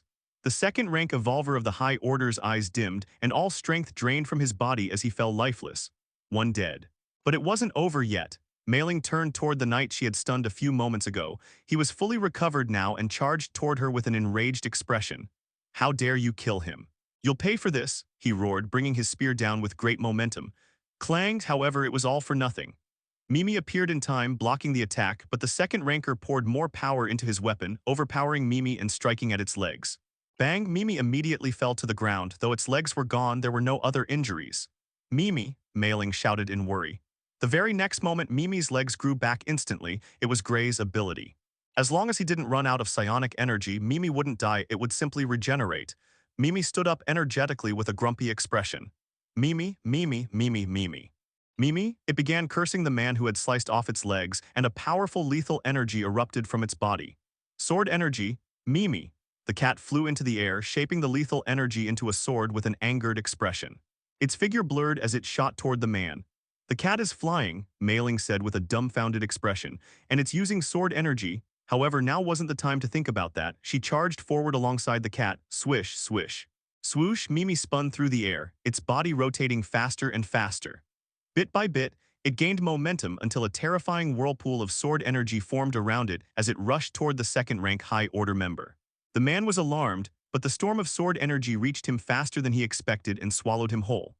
SRKKR, slish, splat. Lethal energy slashed down on the gray-robed High Order member, his body tearing open as cracks and wounds appeared everywhere. Mimi stopped spinning midair and sent another bolt of heavenly tribulation toward the man. With his body covered in wounds, it took less than a second for the heavenly tribulation to enter him. The law power immediately paralyzed him as the heavenly tribulation wreaked havoc inside his body. Now, seeing the opening, Mailing didn't hesitate. She instantly appeared next to the man and punched forward just like before. Bang. Her punch connected and the man was sent flying. The moment he hit the ground, he was already dead. The other man was also dead, but it still wasn't over. Mailing turned her head toward her sister. Mei Ying was still fighting. Her movements were fast and precise as she dodged and countered, but she was being besieged by two second rankers at once, barely holding on. Let's go, Mimi, Mailing shouted. Mimi nodded and leapt onto Mailing's shoulder as she rushed forward. The air cracked beneath her feet as she appeared beside her sister in an instant. Just as one of the men was about to land a heavy punch on Mei Ying, Mimi shot forward from Mailing's shoulder and blocked it with its tiny paw. Boom, the air distorted as the two forces clashed, but the one who emerged victorious was the second ranker. Mimi was blasted backward with a hole in its chest, yet in the same instant, it regenerated and shot forward again. What? The second rankers were stunned as he blocked the incoming paw attack from Mimi. Mei Ying, let's use the technique. We can finish them in one hit, Mailing said quickly. Mei Ying nodded firmly and the other twin Mailing grabbed her hand. The air around them shifted abruptly. They both raised their free hands, forming fists. Immediately, a powerful surge of etheric energy erupted from their bodies, intertwining together. Gray light swirled around their arms like mirrored streams. Twin fist, they shouted in unison, heaven shattering. They stepped forward and punched simultaneously at the 2-second rankers. Seeing this, Mimi joined in. Its body floated up, fur bristling with lightning and dense sword energy. It waved its paws, sending waves of sword energy and heavenly tribulation forward. Boom. The world flashed black and white for an instant as a terrifying blast of etheric energy shot forward. The sword energy and heavenly tribulation merged with it, vaporizing everything in its path. The 2-second rank evolvers couldn't tell what killed them. That's all of them. Gray clapped his hands, smiling. Good work, everyone. Grandmaster, both twins called out respectfully as he strode over. He had been observing from the side, and honestly speaking, he was impressed. These two grand disciples of his were truly exceptional and highly talented. After all, they had reached the peak of first rank at just 18 years old, and their combined technique was fascinating. He had seen it in action before, and its power never failed to impress him.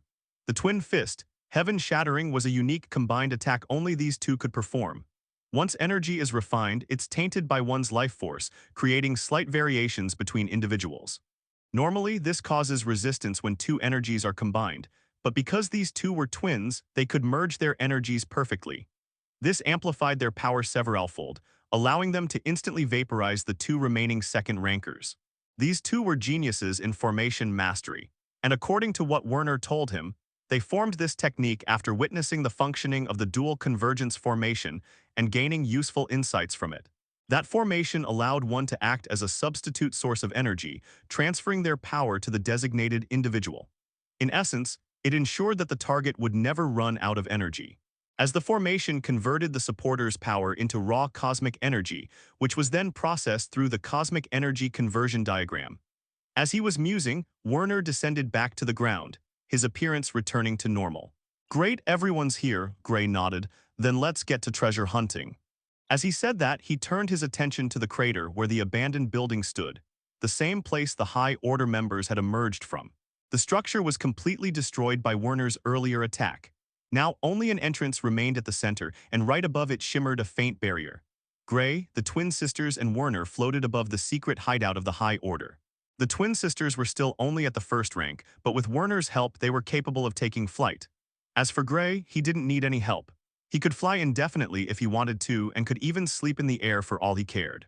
Werner was closely examining the barrier covering the entrance to the High Order. It was shaped like a honeycomb, and any attack directed at it would be neutralized effortlessly. Werner's body abruptly burned red, and a large amount of spiritual energy poured out from him as he shot a compressed fireball at the barrier. Puff! As soon as the fireball hit the barrier, it was neutralized completely, leaving no damage behind. Werner then flew closer and examined the formation carefully, narrowing his eyes. "This is a peak 2-star defensive array," Werner said after finishing his inspection. However, the formation flag is located inside the High Order's secret hideout. It'll take quite some time to break it. Having access to the formation flag, or the item where the formation was inscribed, made things much easier to dismantle. Without it, however, breaking the formation was a lengthy process. "How long will it take, Master?" Mailing asked curiously. "If we start now, we could crack the formation in 1 hour. No, 2 hours, with Master's help," Werner declared as he turned to Gray, who was staring deeply at the barrier. "Your comprehension defies the heavens. By looking at the 2-star formation dual lock barrier formation, you've comprehended the absolute lock formation." Gray used his true origin sight, and immediately the formation's structure was laid bare before his eyes. He could see which nodes were connected, the paths through which energy flowed, and all he needed to do was destroy those nodes to collapse the formation. This was exactly what he had done with the killing array earlier. The true origin sight hadn't turned out to be completely useless after he discovered Nexus energy. It still had its uses. Not only that, but by using it, he could also comprehend techniques and forge improved versions from them. He had even comprehended the killing array during the process of breaking it. It was originally called the Bloodwind formation, but after refining it into the Doom engraving formation with his cheat, it required far less energy to activate and could reach full power more easily. Once fully powered, it could kill multiple second rankers in a single strike. It was also equipped with a passive setting that automatically triggered when someone entered its range, meaning he no longer needed to go through the troublesome display of setting up formation flags like the High Order members did. Instead, he could catch enemies off guard and activate the array instantly. This was his new trump card. Gray turned to Werner and the twin sisters and flashed them a grin. 1 hour? Gray asked, as his mental fluctuations spread out from his body, reaching every corner of the formation. Immediately after, the strong barrier that had effortlessly deflected Werner's attack shattered into pieces like glass and dispersed into the air. Everyone stared blankly at Gray. They didn't know what to say anymore. Did no formation have any effect on him at all? Was he a natural bane to all formations? The twin sisters and Werner didn't know whether to laugh or cry. They were all formation masters, but how was Gray so different from them? And to make things worse, their grandmaster was a year younger than they were. The heavens were truly unfair. "Let's go in," Gray waved his hand, and the entrance, sealed by a thick steel door, opened with a metallic creak. "Yes." Werner and the twin sisters nodded, and one by one they entered the hideout. As soon as they stepped inside, the air turned cold. Looking around, they noticed that the interior was made of a special kind of steel, with screws holding the walls together. Just below them was an elevator that blocked their view of what lay beneath. The four landed on the elevator platform and looked around. To think their hideout would be this advanced. "How long have they been here?" Mei Ying asked in disbelief. "It looks like the High Order has been hiding here for years," Werner said thoughtfully. "To think they were this close to Ashspire City all along. They were hiding in plain sight, developing continuously. The lives of thousands of civilians were at risk all this time," Werner added, shaking his head. "Let's go down," Gray said. His eyes flashed with light as he connected his hacking interface to the elevator and began operating it. PSS. With the sound of pistons pushing and the churning of motors, the elevator slowly began descending. It went down steadily, and after a solid 3 minutes it finally stopped. "Such depth," Werner said as he looked upward. "We are several hundred feet underground. I believe even basic detection units wouldn't be able to detect this place." "Indeed," Gray nodded. Even he was slightly surprised by the depth of this facility. What was below them was far larger than he expected. In front of them stood a massive steel door. Gray slowly pushed it open, and beyond it lay rows of small rooms that looked eerily similar to the laboratory he had infiltrated the previous night. The smell of medicine and cold metal filled the air. The temperature dropped and a sterile chill spread through the place. Everything about this area screamed laboratory. Gray's eyes flashed, and he immediately detected several signals, almost 100 of them, coming from within those rooms. There was no doubt about it, these signals matched those of cybernetic implants. "So this is where I picked up the signals from earlier," Gray muttered. "I don't sense any other signals. I guess every High Order member came out to fight us." It made sense.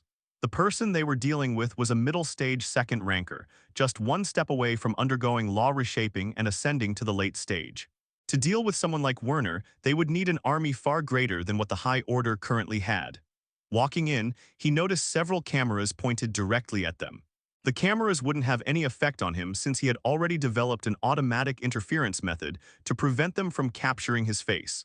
As long as he was near any kind of technology, it wouldn't be able to detect him at all. However, the same couldn't be said for his disciple and grand-disciples. Fortunately, removing these cameras was easy.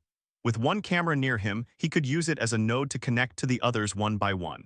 With a single thought, the cameras were destroyed. Buzzed, several cameras exploded one after another, leaving behind faint trails of smoke. "Let's go inside one of these rooms," Gray said to the others. He had already checked for potential traps using both his mental perception and his mind interface. There were no technological traps or traps placed by evolvers here. With that confidence, they chose a room and entered one at random. As soon as they stepped in, Gray saw an extremely familiar scene. Huge, human-sized tubes filled the room, large wires connected to them, and several hollow computers surrounded the area. It was a spitting image of what Gray had seen back in Sector 1's Black Viper gang hideout. The only difference was that there were no lab members inside, and within these special, liquid-filled tubes were living humans. They were wearing only short pants and nothing else. There were almost 10 of them inside these tubes, curled up like embryos. Mailing's expression changed drastically. "These are evolvers." "Were they experimenting on them?" Mei Ying asked in a surprised tone. "There are so many of them." "It appears so," Werner spoke calmly as he observed the place with narrowed eyes. There was something extremely suspicious going on here. Gray's mind interface flashed with numbers as several windows popped up continuously. He swiftly connected to the local database of Ashspire City and cross-checked the people inside these tubes. 3 out of the 10 were from Ashspire City. 3 of them are from Ashspire City, Gray said. The others should be from the nearby Three Guards province since it's the closest to this part of the Outer Ring. He looked deeper into their reports. According to the database, these people were either declared dead or went missing. He frowned slightly as he continued. and the enforcers of Aspire City haven't made even the slightest investigation into them. Their families have requested and visited multiple times, yet the enforcers haven't taken any action. The investigation has been on standby for several months with no progress. Things could be hidden from the public, but nothing could escape Gray's eyes. His mind interface made it impossible to conceal secrets, especially data stored in a city's local databases. They were now the easiest thing for him to crack. The law enforcers of the city were supposed to keep order, step in when incidents occurred, and assist ordinary citizens. They were usually very competent in what they did and rarely made such blunders. All of this led Gray to believe that something was definitely going on here. No investigation? Werner frowned. He didn't doubt Gray's words. He knew what Gray was capable of. Indeed, Gray nodded, then connected his mind interface to the cybernetic chips implanted in their brains. Immediately, lists of errors appeared in his feed. Status report. Neural sync rate. 12% critical instability. Cognitive deviation index. 874% above lethal threshold. Conscious state fragmented. Mind integrity corrupted. Seeing this, Gray shook his head. The same report appeared for all of the people inside the tubes. All of them were highly unstable, their consciousness fragmented. Living a normal life was now simply impossible unless a 3- or 4-star alchemy master personally came down to treat them. They're long gone, saving them is impossible now, Gray said to his disciples who were waiting patiently for his words. But since they're still alive, perhaps there's a slim chance they could recover someday.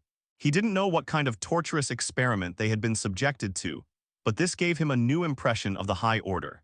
Twisted and cruel pieces of garbage, these people were no longer human. From this, he could tell there wasn't a shred of humanity left in them. They had fallen completely into the abyss. He should have already expected they would go this far. There were more than 100 victims here, all trapped inside tubes broken beyond repair. They had families waiting for them at home, perhaps even newborn children, but the high order didn't care about any of that. What mattered to them were their experiments. These high-order people, Mailing gnashed her teeth in anger, they're not human at all. There are more of them here, Gray said, glancing at her. Almost hundreds. Just what were they experimenting on, Master? Werner asked. To kidnap people on this scale, they must be doing something huge behind everyone's back. And considering it's the high order, it's not going to be anything good. Indeed, Gray nodded. Yesterday, I raided a lab similar to this one in Sector 1. It was also run by high-order members, and coincidentally, it was located in the Black Viper crew's den. The Black Viper crew, Werner's expression changed. The Interwire Company. Seems like it, Gray nodded. Last time I tried to extract intel from the laboratory, but the data was wiped clean before I could recover anything useful. Still, I believe these experiments are related to the law of machinery. Law of machinery, what is that, Master? Werner asked in confusion. He had lived a long time, yet he couldn't recall anything about such a law. It's a law they're trying to comprehend, Gray replied. For what purpose, I don't know, but I believe we might find the answer here. As he said that, he walked up to the hollow computers. They were still functioning, displaying various data, most of it related to cybernetics. But that wasn't what Gray wanted. He swiftly connected his mind to the computer. Inside, he saw several nodes connected together to one large node. From one glance, he knew it was the main database of these computers. Without wasting any time, he began hacking into it. Gray's vision shifted, and immediately a huge amount of data began pouring in. Heaps and heaps of applications and encrypted reports flowed straight into his head. Soon, Gray found what he was looking for. Bingo, Gray mumbled as he selected the data. It was a large-scale research report. Central Evolutionary Research Division Confidential Reports. File No. ERD-0473. Project. Forced Law Comprehension of the Law of Machinery through Data Cores.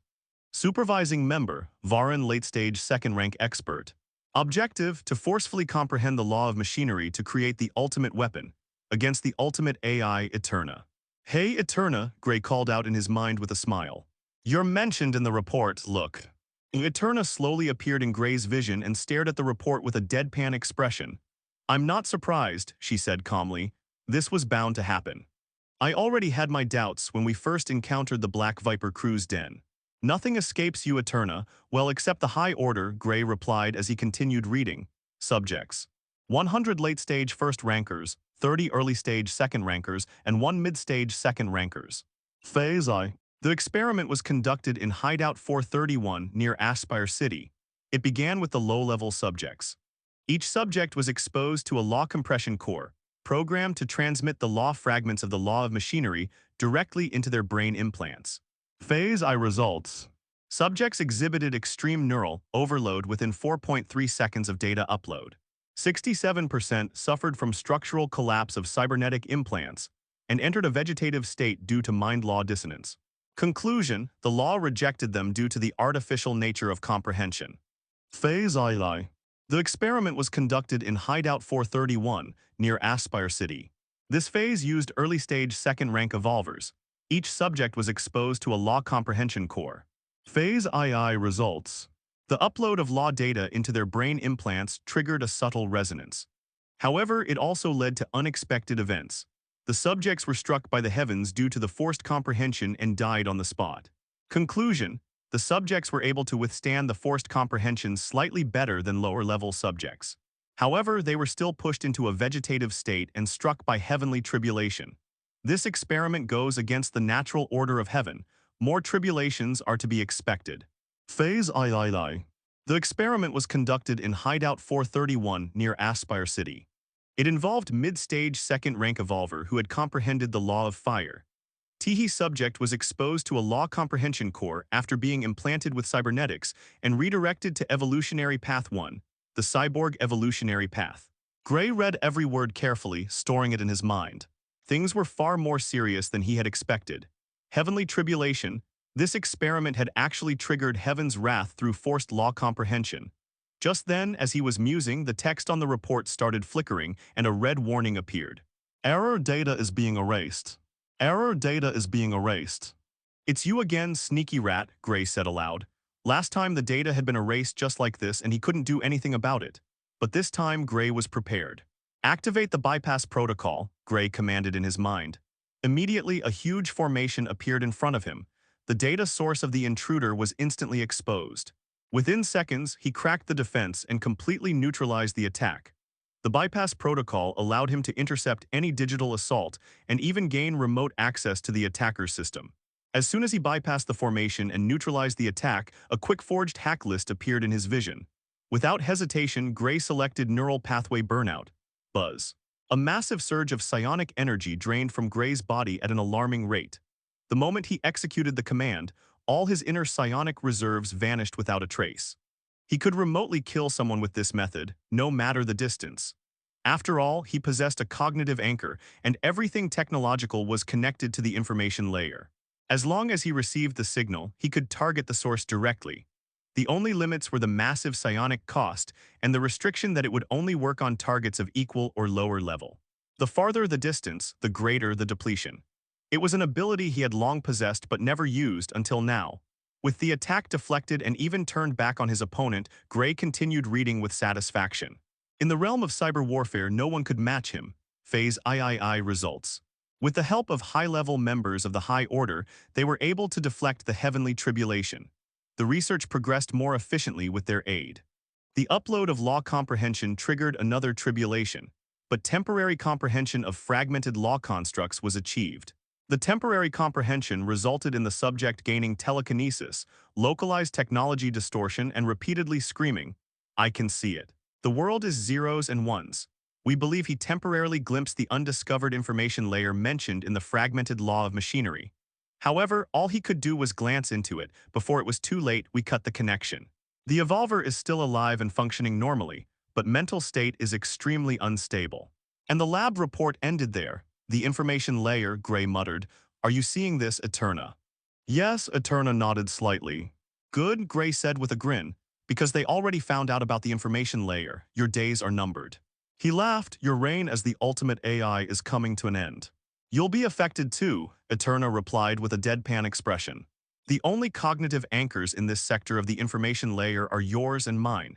If they find a way to eliminate me remotely, you'll be affected as well. Instant mind death. Gray froze, his laughter abruptly stopping as a dumbfounded look appeared on his face. How do I revoke my cognitive anchor? Gray asked flatly. Because my future suddenly looks very bleak. You can't, Eterna said expressionlessly. Once an anchor is formed, it can't be revoked until the day you die. Gray smiled wryly. Then that only means one thing, we need to stop them from comprehending the law of machinery. And how do you plan on doing that? Eterna inquired. Don't worry, I'll figure something out, Gray said with a deadpan expression. There are more records here, Gray said with a curious look as he selected one of the data files. Coincidentally, it was the record of the middle stage second ranker. Oh, Gray tilted his head, interest flashing in his eyes. Well, look who we have here. Eterna fell silent as she stared at the data on the screen. Subject 161. Name Orin Ardent. Occupation City Lord of Aspire City, major funder of this experiment. Next to the report was the image of a middle-aged man with a neatly tied black bun and a short beard. His calm, composed expression carried the weight of authority typical of a man who had ruled for years. City Lord Orin, Eterna murmured softly. How generous of the City Lord, Gray said with a smirk. He personally decided to become an experiment subject when progress stalled. How noble. Then his grin widened. But hey, Eterna, doesn't this make things a lot easier for us? We can use it to our advantage, Eterna replied, nodding slightly. This guy is truly generous. He even helped us indirectly, Gray said before bursting into laughter. Both Eterna and Gray had already come up with a plan. Gray had been subtly putting it into motion, waiting for the right moment. All he needed now was enough strength to execute it, and once he did, his resource problems would be completely solved. He had reached level 6 in the past month. Though progress was slow due to stabilizing his foundation, his cultivation speed would normally have been impressive. He had spent a fortune buying hundreds of cosmic stones to fuel his progress, yet he was only halfway to the 7th level. He needed more resources than he originally thought. But once this plan took effect, he wouldn't have to worry about resources ever again. And the City Lord was the key piece in that plan. Gray turned toward his disciples, who were giving him strange looks. He suddenly grinned like an idiot, then started laughing uncontrollably. They wondered if the traumatic data from the captured evolvers had somehow affected his brain. Cough, Gray cleared his throat and snapped his fingers. Immediately, the hollow screen flickered and displayed the City Lord's profile. Everyone's expression changed drastically. The City Lord, Werner's voice trembled. How is this possible? The City Lord was working with the High Order, the twin sisters gasped in disbelief. No one could have imagined that the man who stood as Ashspire City's protector, the one everyone respected, was actually behind the scenes supporting the enemy. This is unimaginable, Werner said, anger rising in his voice. To think the real culprit behind so many High Order incidents in Ashspire City was the City Lord himself. High Order operatives were spotted often in Ashspire City, but each time they were caught, they somehow escaped unscathed. Now the truth was clear. The City Lord had been secretly helping them all along. A terrifying aura burst out from Werner. Master, I'm going to pay the City Lord a visit. Pay him a visit? Gray shook his head. I'm afraid it's not that simple. He recalled Varin, the High Order supervisor behind the experiment. That man was a late-stage second ranker, though Gray didn't know his exact strength. If Werner charged into the City Lord's mansion recklessly, it would be suicide. What if that guy was precisely hiding there? Gray swiped the screen again, pulling up another report. Here. Take a look. The section describing Varin's details appeared before them. A late-stage second ranker, Werner's face darkened, so there really was someone like that pulling the strings from behind. Werner clenched his fists tightly. There was a heaven-shattering gap between a pseudo-late-stage second ranker and a true one who had undergone law reshaping. Law reshaping was when an evolver reforged their body using the very laws they cultivated. Each successful reshaping brought immense growth in strength. And when one reached the end of the second rank, the number of law reshapings determined their chances of ascending to the third rank. Those who only reshaped once had the slimmest chance of breaking through. Before thinking about that, Gray said, glancing at the unconscious, half-broken evolvers floating inside the human-sized tubes, we should get these people back home. He already knew who to call. Opening his contacts in his head, Gray tapped the most frequently called number on his new account, Valyria Everhart. Hello? Valyria's sweet voice came through the comm. I need help, Gray said bluntly. 10 minutes later, dozens of AVs descended from the air one after another, docking neatly above the High Order hideout. Gray waved his hand to signal them. One of the AVs opened, and from it stepped a woman with a curvy, well-endowed figure. She wore a luxurious gown with a black luxurious coat draped over her shoulders and stylish black sunglasses. The moment she spotted Gray, she hurried toward him. Little brother Gray, Valyria exclaimed as she rushed forward and began examining him anxiously. Are you all right? Did you get hurt anywhere? Her voice was filled with genuine worry. I'm fine, Gray replied, rolling his eyes. If I were injured, I wouldn't have called you. I'd be running away to heal first. Greetings, Miss Valyria, Werner said with a calm nod. Senior Werner, Valyria blinked in surprise. What are you doing here? She hadn't even noticed anyone else until now. She had been completely focused on Gray. Hearing her, Werner chuckled awkwardly. Me and Master were. He froze mid-sentence, almost choking on his words. The twin sisters looked equally awkward, their faces twitching slightly. Master, Valyria's sharp ears caught it immediately. As the CEO of a major corporation and an evolver herself, her senses were exceptional. Who's Master? She turned her gaze toward Gray, who had one hand covering his face in exasperation. He had told Werner countless times not to call him that in public. I mean, me and my good friend Gray here were just out for a test flight in his newly forged AV, Werner said quickly, coughing to cover up. I just suddenly thought about my own master from back in the day. We used to travel like this too. Oh, is that so? Valyria nodded, though her eyes narrowed slightly as she shot a suspicious glance at Gray. The city lord, Valyria's expression changed drastically as her gaze fell upon the hollow computer inside the High Order's hideout. After a brief exchange, Gray immediately brought Valyria and her team down into the underground base, giving her a quick rundown of everything that had happened so far. Unbelievable, Valyria shook her head, still digesting the information. To think he would actually collide with the High Order, we need to report this to the Federation immediately. Indeed, Gray nodded. That's the most optimal approach to handle this situation. We alone won't be able to defeat a late-stage evolver, Werner added thoughtfully. The Federation's assistance might be necessary. But would the Federation even care about the report? One of the twin sisters, Mei Ying, asked hesitantly. When has the Federation ever cared about what happens down here? The room fell silent. Even Werner didn't respond. She was right. The Great Federation, and especially the Federation Master, had never bothered with the southern region. To them, this place was nothing more than a backwater filled with small, third-rate cities and a few struggling second-rate ones. It had already been several years since anyone from the Federation had descended here. Are you hearing this, Eterna? Gray asked in his mind with a grin. They're talking about the Great Federation you work for. Lately, Gray had found plenty of chances to tease Eterna, and he wasn't about to let these golden opportunities slip by. Eterna remained silent. She was just an observing AI after all, bound to the artifact owned by the Federation Master. She had no authority to interfere, no power to change anything. All she could do was receive reports and at best push them forward in the review queue. Gray knew that well. But, Eterna finally said, I believe someone will descend from the Federation this time. We have someone from the floating city present here. Gray's gaze turned toward Valyria when he heard that. Don't worry. Valyria's tone carried quiet confidence. Once we file the report, I'll make sure a late-stage second ranker, or even a third-stage expert, descends from the floating city. She spoke with the natural authority of someone born in the floating cities, those elevated realms above the world where the Federation's elites lived. Her confidence wasn't arrogance, it was assurance born from influence. Gray wasn't surprised. Valyria's background, her physique, and the powerful aura of her two bodyguards all proved her status. Once she reported it, someone from the Federation was bound to come. How long will it take for someone from the Federation to reach the southern region? Gray asked. This world was vast. The 10 floating cities hovered at the very center of the blue star, while the southern region lay far to the south. Even a third-rank expert would need days to travel that distance.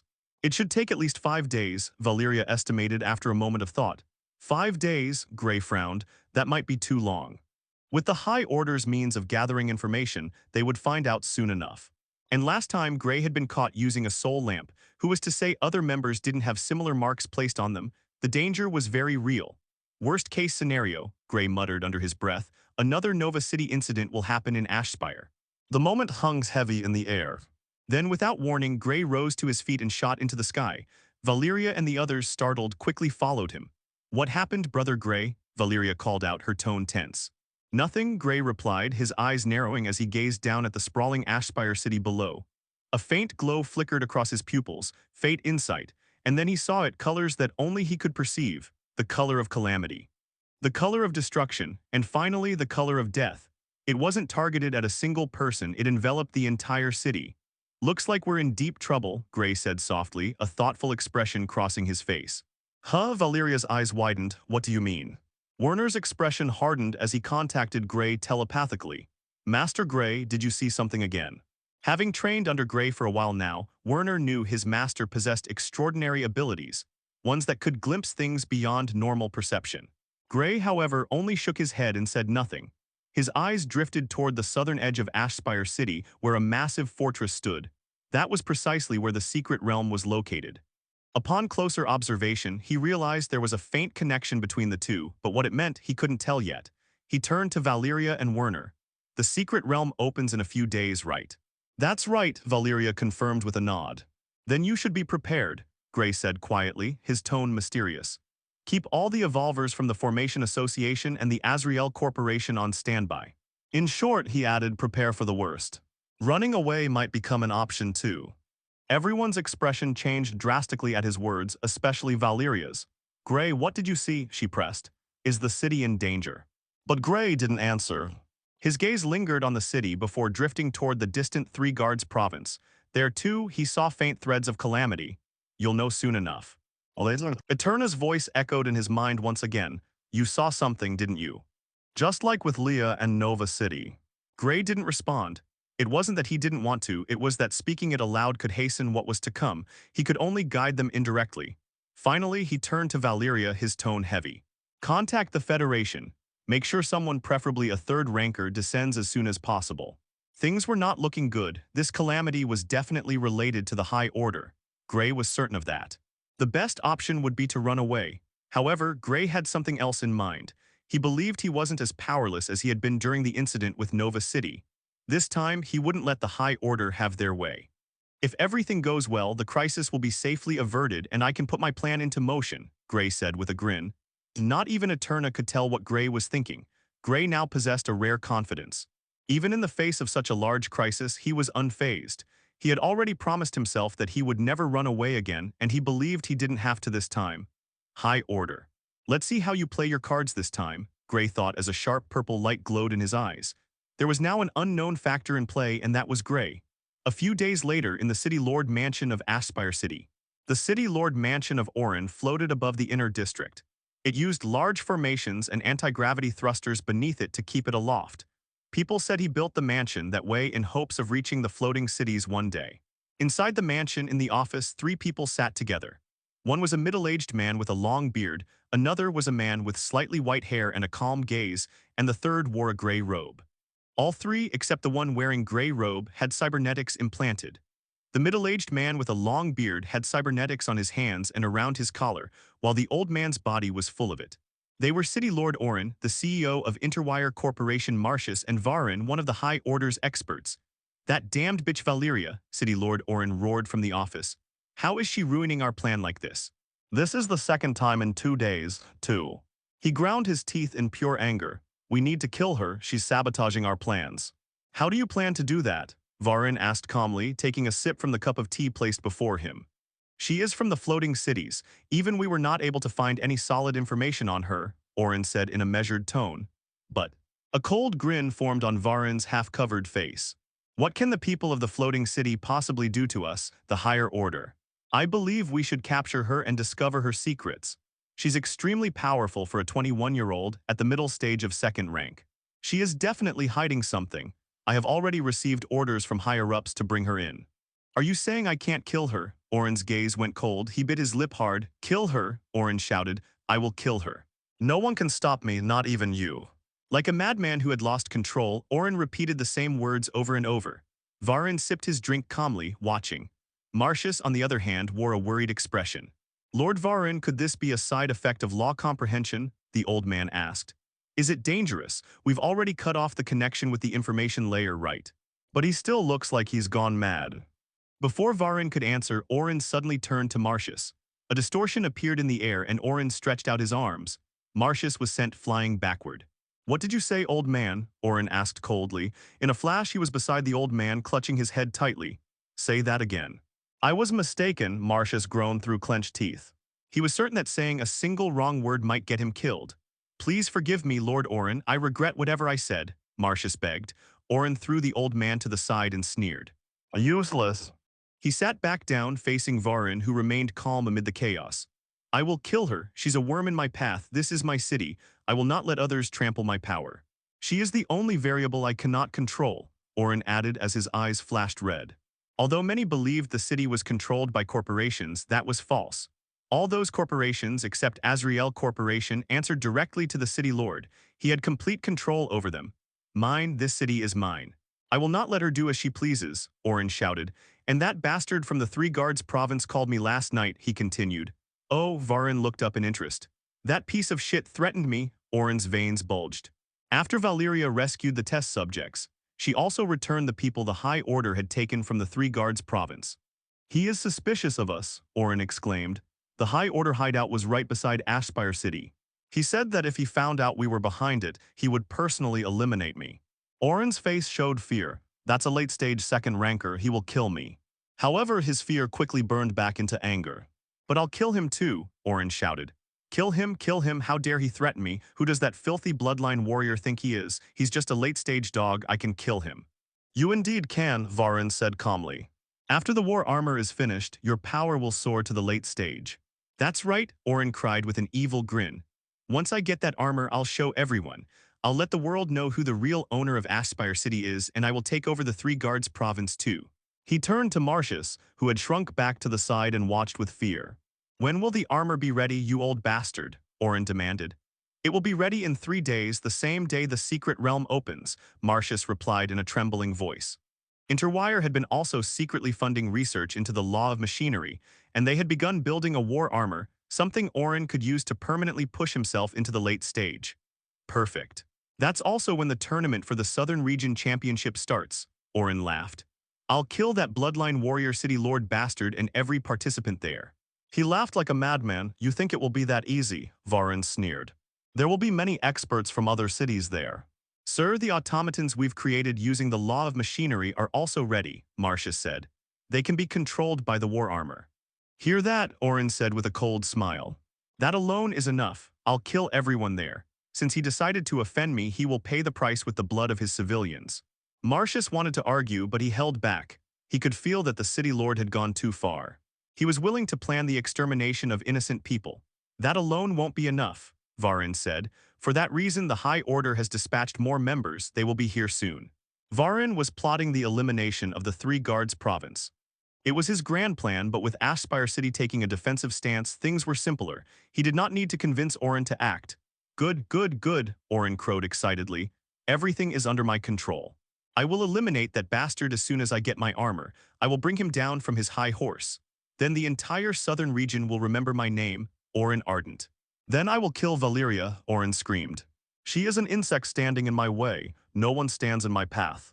He burst into maniacal laughter. Varin, calm as ever, finally spoke. I told before already, you cannot kill Valyria. Why? Orin's expression flared with rage again. I'll do it. Who are you to tell me what to do? I am the city lord, not you. A calm smile spread across Varin's face when heard this. He snapped his fingers, and a terrifying aura erupted from him. Immediately, Orin's head slammed down onto the table in front of them. Orin tried to sit back up, but a powerful suppression rendered him unmovable. Do you know who you are talking to? Varin asked coldly.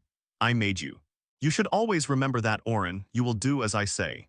Why yes, Orin stammered, panic on his face. Please let me go, Lord Varin. I was wrong. He showed the genuine look of fear. He knew what Varin was capable of doing. Even after going insane, his subconscious mind didn't dare to defy Varin. Varin waved his hand and released him. Orin sucked in a deep breath, recovering from the pressure of Varin's presence. You can personally kill Valyria once we figure out her secrets, Varin said, sipping his tea calmly. After that, she will be of no use to the High Order. Orin's face brightened at the suggestion. Yes, I will kill her. Kill her? He burst out laughing again. Then Varin changed the subject. Did you find the person I asked you to find? He asked Marcius without hurry as Orin continued laughing. Marcius nodded and produced a chip from his pocket. He plugged it into the table. The tabletop shifted and a holographic projection sprang up. The projection showed the streets of Sector 1. The focus was a single person. A young teen, about 17 or 18, with long black hair tied into a neat ponytail. An angular, handsome face, deep purple eyes, and a small smile. A white cat perched on his shoulder, looking around curiously. Is this the person you were looking for, Sir Varin? Marcius asked. Indeed. Varin studied the image. That is precisely the person. Gray Lockhart, Varin said slowly.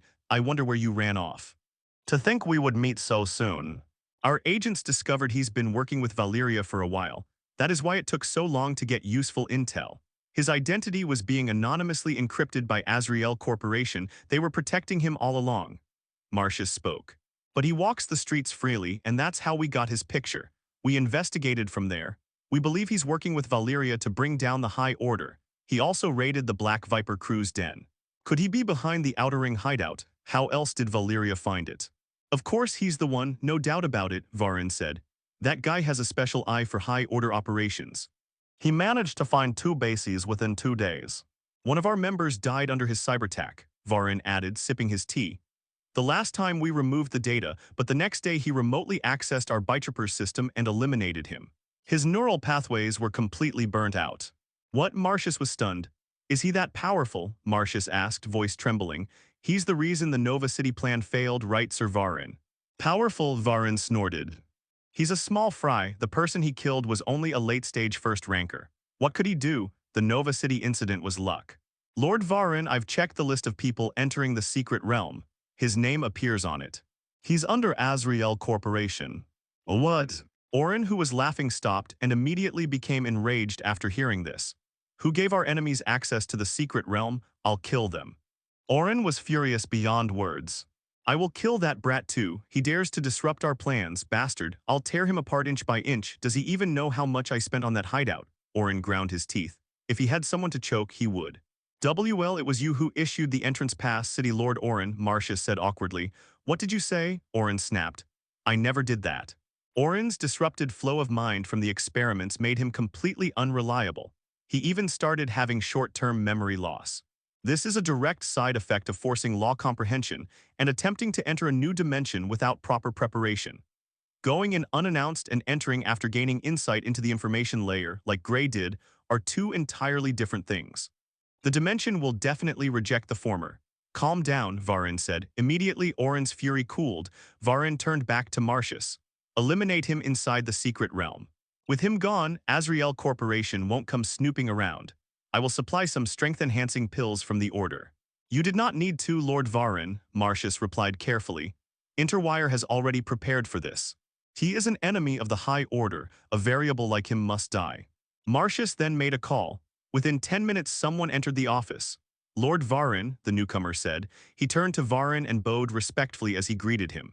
He was a young man about Gray's age, with braided hair, slightly tanned skin, and tattoos running along his arm. This is Anderson, Marcius introduced. He is our top genius and is entering the secret realm. Don't worry, Lord Varins. I will deal with him, Anderson said with a cold smile. I follow the martial evolutionary path, one of the top 3 paths. A small fry like him won't stand a chance. I'll make sure he's dealt with for good. Good, Varin said. Do the work perfectly, and I will make sure you have a place in the Order. Yes, sir, Anderson answered. Eliminate him or I'll eliminate you, Orin suddenly said, pointing at Anderson. Do you get it? Yes, City Lord, Anderson replied confidently. He had noticed the City Lord earlier, but Marcius had briefed him that Varin was more important. He naturally courted Varin's favor first. Good, good. Good, Orin cackled like a maniac. Everything is going according to plan, everything, ha ha ha. Everyone in the room noted Orin's erratic behavior. He had mood swings and seemed childlike at times, but that was a symptom of exposure to the information layer. He was far gone. Marcius might have showed some worry, but Varin had none of that. To Varin, Orin was a pawn. Once Orin's usefulness ended, he would be disposed. The High Order's plan was far grander. They intended to corrupt the city, raise the corruption count, and open a portal. A portal straight to the abyss that had always been Varin's goal. He had failed in Nova City. While pretending to help the Duskwood family to take control, he actually sought to summon an abyssal being by corrupting an entire city and using its citizens as catalysts. That was Varin's method. Twist promises, deceive others, and then stab them in the back. He felt no remorse in doing so. It was all for the sake of the High Order. For the glory of the High Order and the Abyss, he would continue. A wide grin spread across Varin's face. With the 3 guards province added to the equation, the portal could summon an even stronger abyssal being without the world consciousness interfering. The threshold for the crossover will be met with the vital energy of the citizens and the cosmic energy of the cities, Varin said, grinning evilly. The southern region will be unified soon. Gray, we want to go to the secret realm too. The twin sisters stood in front of the Azrael Corporation's headquarters in the central sector, along with Werner, Valyria, and her 2 bodyguards. They had an exaggerated look of sadness written on their faces when they spoke to Gray, who stood on the side staring at the sky. Hearing this, Gray slowly turned to the twins and spoke. I told you before, it won't do any good to join me in the secret realm. It's better if you stay put in Aspire City and prepare yourselves for what is to come. Button Mailing puffed her cheeks up. I wanted to go and explore the secret realm. Gray shook his head upon hearing this. It's already been decided, no going back now. Mr. Gray is right, Werner, who stood by the side observing, spoke out while rubbing his long white beard. The city is about to enter dangerous times, and we won't know when the attack will come. It's better to be prepared for the worst. Gray silently nodded. The twin sisters originally planned to enter with him, but after he looked at the city with his fate insight, he changed the plan completely. He arranged for the twin sisters to help the Formation Association and the Azrael Corporation.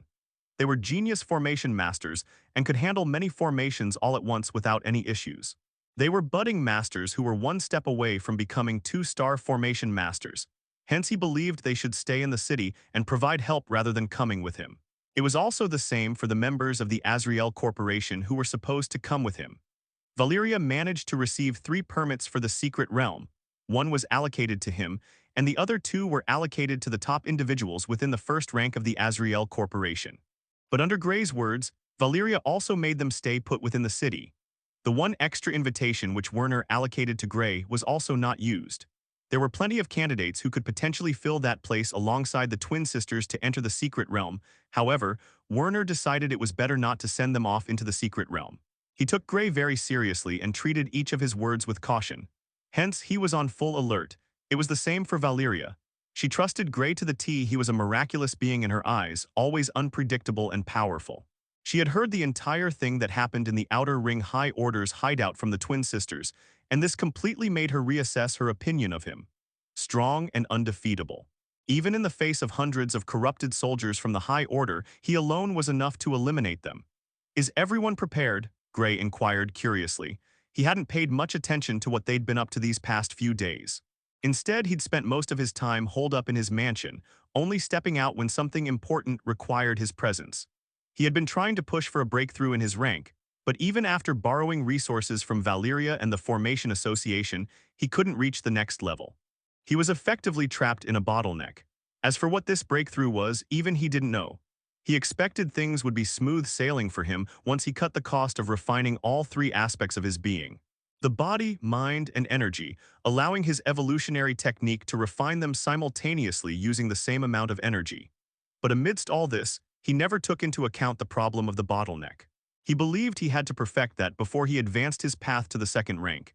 He wanted his evolutionary path to be smooth sailing with no errors. Perhaps his personal wallet might help with it. She had a special physique that allowed her to have no bottleneck after all. But for now, he believed the secret realm might have what he was looking for to break through the bottleneck. Gray then quickly snapped out of his thoughts when Werner began speaking. "It's been great, Mr. Gray," Werner said. "We've mobilized all the formations within the Formation Association, and all the formation masters in the association are also preparing themselves as we speak. The entire army of evolvers of the Azrael Corporation is completely mobilized and ready to charge," Valyria added. "They will immediately take action once something happens." "Good," Gray nodded. "I can enter the secret realm in peace then, just do as planned and things will work out." From his calculations, he knew that the calamity he foresaw would happen precisely today. Because today was the day when the secret realm would open. From the data observation received by the city from the spatial distortion of the secret realm, it would open precisely in 2 hours from now. The sun hadn't even risen in Ashspire City. It was 3 a.m. in the morning. But it was already time to move. The secret realm was something he had been looking forward to ever since he was made aware of it. He had some goals and plans for entering it. He wasn't entering for no reason. In fact, he could have just stayed in the city and helped them with the calamity from the side. However, entering the secret realm was also part of his plan. It was a hit-or-miss plan, but if it worked, then he wouldn't have to utilize Plan B. The High Order would never foresee what was coming at them. That aside, the secret realm was littered with all sorts of secret opportunities, and most importantly, an inheritance ground. Thanks to Werner and Valyria, Gray was able to gather a lot of information about the secret realm. And from that, he knew the inheritance ground was where the real treasures were. Gray's goal was simple: completely monopolize the secret realm for himself and take all the things inside. Of course, on that note, the reason he denied the others from the Formation Association and the Azrael Corporation from entering was definitely not because he wanted to hoard all the treasures for himself. Definitely, Gray then shifted his gaze to the sky and activated his fate insight once more. Indeed, there he saw it, a dense jet-black miasma of death lingering around the city. It was even more apparent today. One thing was certain. Once he departed from here, the city would be overwhelmed with disasters and many would fall today. It's time to set off, Gray said to everyone. The secret realm will open soon. As he said that, he swiftly opened his mind interface, connected it to his AV, and directly called it over. It had an autopilot function, so he didn't need to manually control it. It would come to him with a single command. Little brother Gray, be safe inside the secret realm, Valyria voiced her concern. While the inside of the secret realm is filled with treasures and opportunities, it is also filled with dangers. From the records we've received, there are several monsters waiting for you inside. Yes, Gray nodded. The highest probable threat there is only going to be at the peak of the first rank. Something of that scale is nothing to me. What he said was true. In the first rank, he had no competition. It didn't matter if it was a god or a demon, or perhaps an ancient immortal with endless talent. He, who had undergone transformation through the law of heavenly tribulation and held the superior energy that overlooked all, had nothing to fear. Master, please be safe. Werner used telepathy, something exclusive to law transformers, and spoke directly into Gray's mind. Don't worry, old man, Gray replied. I'll be just fine, worry about yourself. Gray shook his head. If Werner were to fall here today, it would definitely be a loss. He had been his disciple for the past 2 months and had continuously assisted him in every matter. Not only would he lose a disciple, but the city would also lose a powerful 2-star formation master. As he finished musing, his AV arrived and neatly descended beside him. Slowly, the door to the AV opened, revealing the interior. Farewell, everyone, Gray said with a smile. He could see it in their faces, the unease, the fear, the silent anxiety buried behind every glance. The upcoming calamity hung over them like a dark cloud pressing down on their hearts. He wasn't blind to it. Hence, he gave them small words of encouragement. There's no need for any of you to worry, Gray said, a confident grin tugging at his lips. As long as I don't fall, nothing will happen to you or this city. I, Gray Lockhart, guarantee it with my name. The moment those words left his mouth, the atmosphere froze.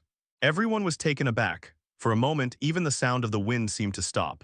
Valyria blinked, her eyes widening as she stared at him. Where did this confidence come from? What gave him the courage to speak like that? He was just a first ranker, someone who hadn't even stepped into the true realm of power.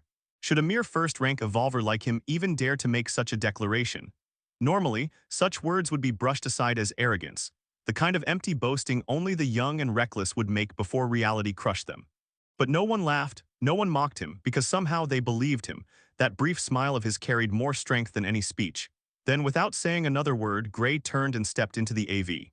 The engines roared to life with a deep hum that shook the air. Dust rose around him as the AV slowly lifted off the ground before accelerating upward in a streak of light. Everyone stood there, watching silently as the AV ascended higher and higher, growing smaller with each passing second until it became nothing more than a dot in the vast sky.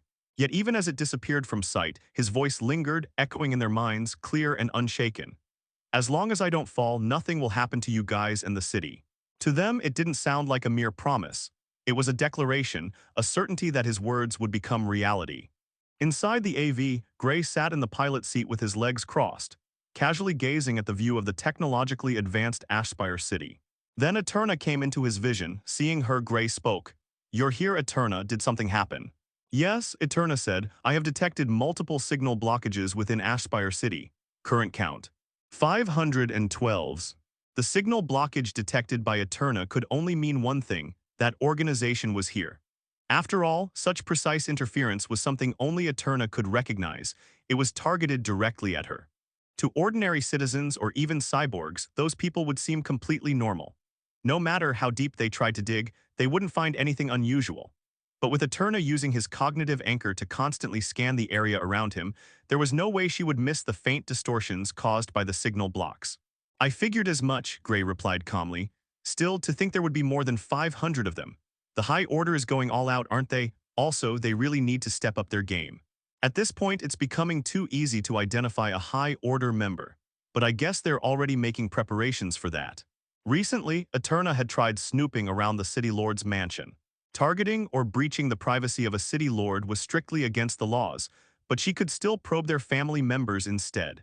Yet, to her surprise, she hadn't found anything out of the ordinary. That only led her to believe that the High Order had already begun taking countermeasures. Affirmative. Eterna paused briefly. Based on your prior analysis, I assume you anticipated this development. The way Gray spoke made it clear that he already knew about the infiltration long before she mentioned it. So the calamity you foresaw was related to the High Order, Eterna inquired with analytical curiosity. Of course, she had suspected it from the beginning. As a powerful AI, her predictive algorithms were beyond ordinary, but seeing the way Gray acted only confirmed her calculations. Maybe, Gray replied with a smile, maybe not. Perhaps a different factor will come into play, we won't know for sure. Gray wasn't going to tell Eterna outright about the calamity. That would only accelerate things unnecessarily. Fate was unpredictable and he didn't want to provoke it this early. Besides, what he said was true. Maybe an unpredictable variable other than the High Order might appear, you never know. Then Gray changed the subject. Any updates on the Federation? Yes, Eterna nodded slightly. That is the secondary reason I contacted you, aside from reporting the High Order signal blockages. A third-rank expert has been dispatched from the Federation. Estimated arrival 5 days. In 5 days, Gray sneered. By the time he arrives, the city will already be razed to the ground, corpses littered everywhere. Oh, Eterna's tone shifted subtly. Is the situation projected to escalate to that degree? Gray simply stayed silent. He neither denied or confirmed it. The Federation is truly inefficient, he muttered. Utterly useless. All right, now go away. I'm enjoying the view here. Don't disturb me, Gray waved Eterna away. Eterna wasn't really helping with anything, and it wouldn't be a lie to say she had been mostly useless so far. She did help with his safety and the High Order, but aside from that, she hadn't been much of an asset. And in this incident, she couldn't help either. Eterna knew this well, but she was powerless to change it. Perhaps if she did try to interfere, something even bigger would erupt.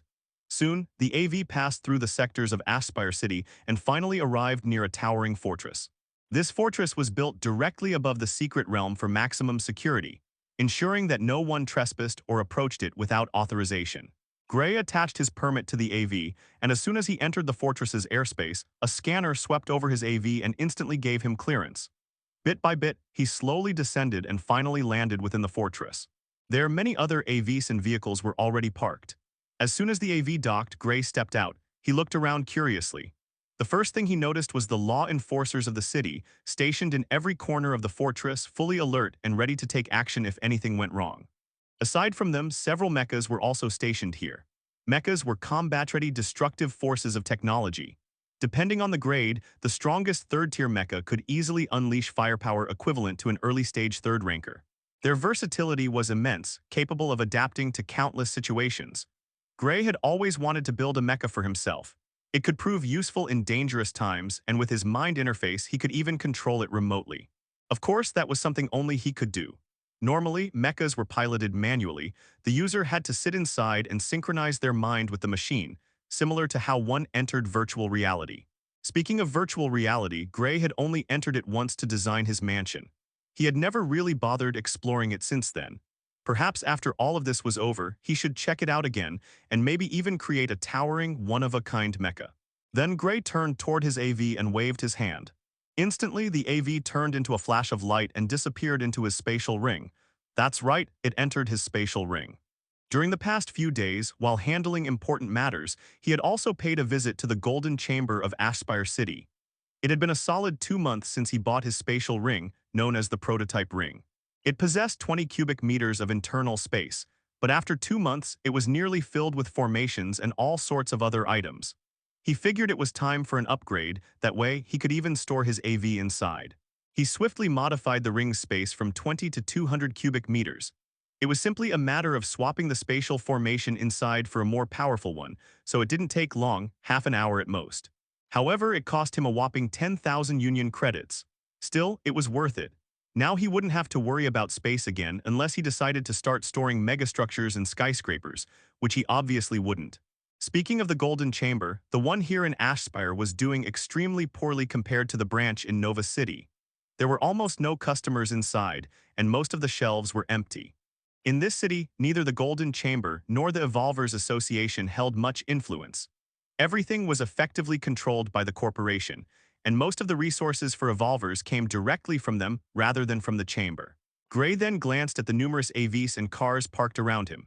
There were hundreds of them and plenty of people as well. With a single glance, he could tell that most of them were from the City Lord's mansion, top families of Ashspire, and major corporations. Altogether, there were about 100 or more participants. But the majority are from the City Lord's mansion, Gray snorted. Wherever he looked, he saw the lightsaber insignia, the mark of the Ardent family. It was obvious that the city lord was favoring his own kin. While other families barely received 2 or 3 entry permits, his own family probably received over 50. It was blatant favoritism, using his authority to give his family special treatment. Gray finally turned his eyes toward the secret realm. The secret realm floated slightly above the ground, suspended in the air. Steps had been built beneath it for people to climb up. It resembled a cracked piece of glass, as if reality itself had glitched. It looked like someone had wiped away a portion of the world's canvas, leaving behind jagged fractures that shimmered faintly. The cracks pulsed with a void-like hue, distorting the air around them. It was beautiful yet unsettling, like a doorway that shouldn't exist. The moment Gray laid eyes on it, his ability stirred to life. Your comprehension defies the heavens. By gazing at the secret realm, you've gained insight into the law of space. The law of space, Gray's eyes widened. He realized that he had actually gained comprehension of the law of space. He had more knowledge about it in his head now. What was the law of space? It was the fundamental structure that bound reality together, the invisible framework that defined distance, direction, and existence itself. Without it, there would be no up or down, no here or there, only chaos, where even reality couldn't find a place to stand. The law of space was something only fourth rankers could comprehend. Everyone knew that much. As for how or why they comprehended it, no one truly understood. What was certain, however, was that fourth rankers could tear apart space and travel great distances in moments. They were beings capable of perceiving the very fabric of space and bending it to their will. Those below the fourth rank couldn't even sense its existence. It was reportedly proven that a third ranker had absolutely no chance of comprehending it. But Gray, he had actually managed to gain insight into the law of space. Is it because of the spatial distortion? Gray mused. There was no other explanation. He definitely wasn't capable of perceiving it normally like fourth-rank experts.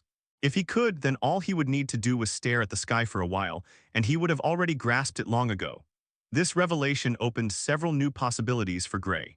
Comprehending the law of space, it wasn't easy, but it wasn't as impossible as facing a heavenly tribulation either. He believed that with enough exposure to spatial distortions, he would eventually gain true mastery over the law of space. "This is great," Gray exclaimed, excitement flashing in his eyes as he began walking. There was still nearly an hour left before the secret realm opened.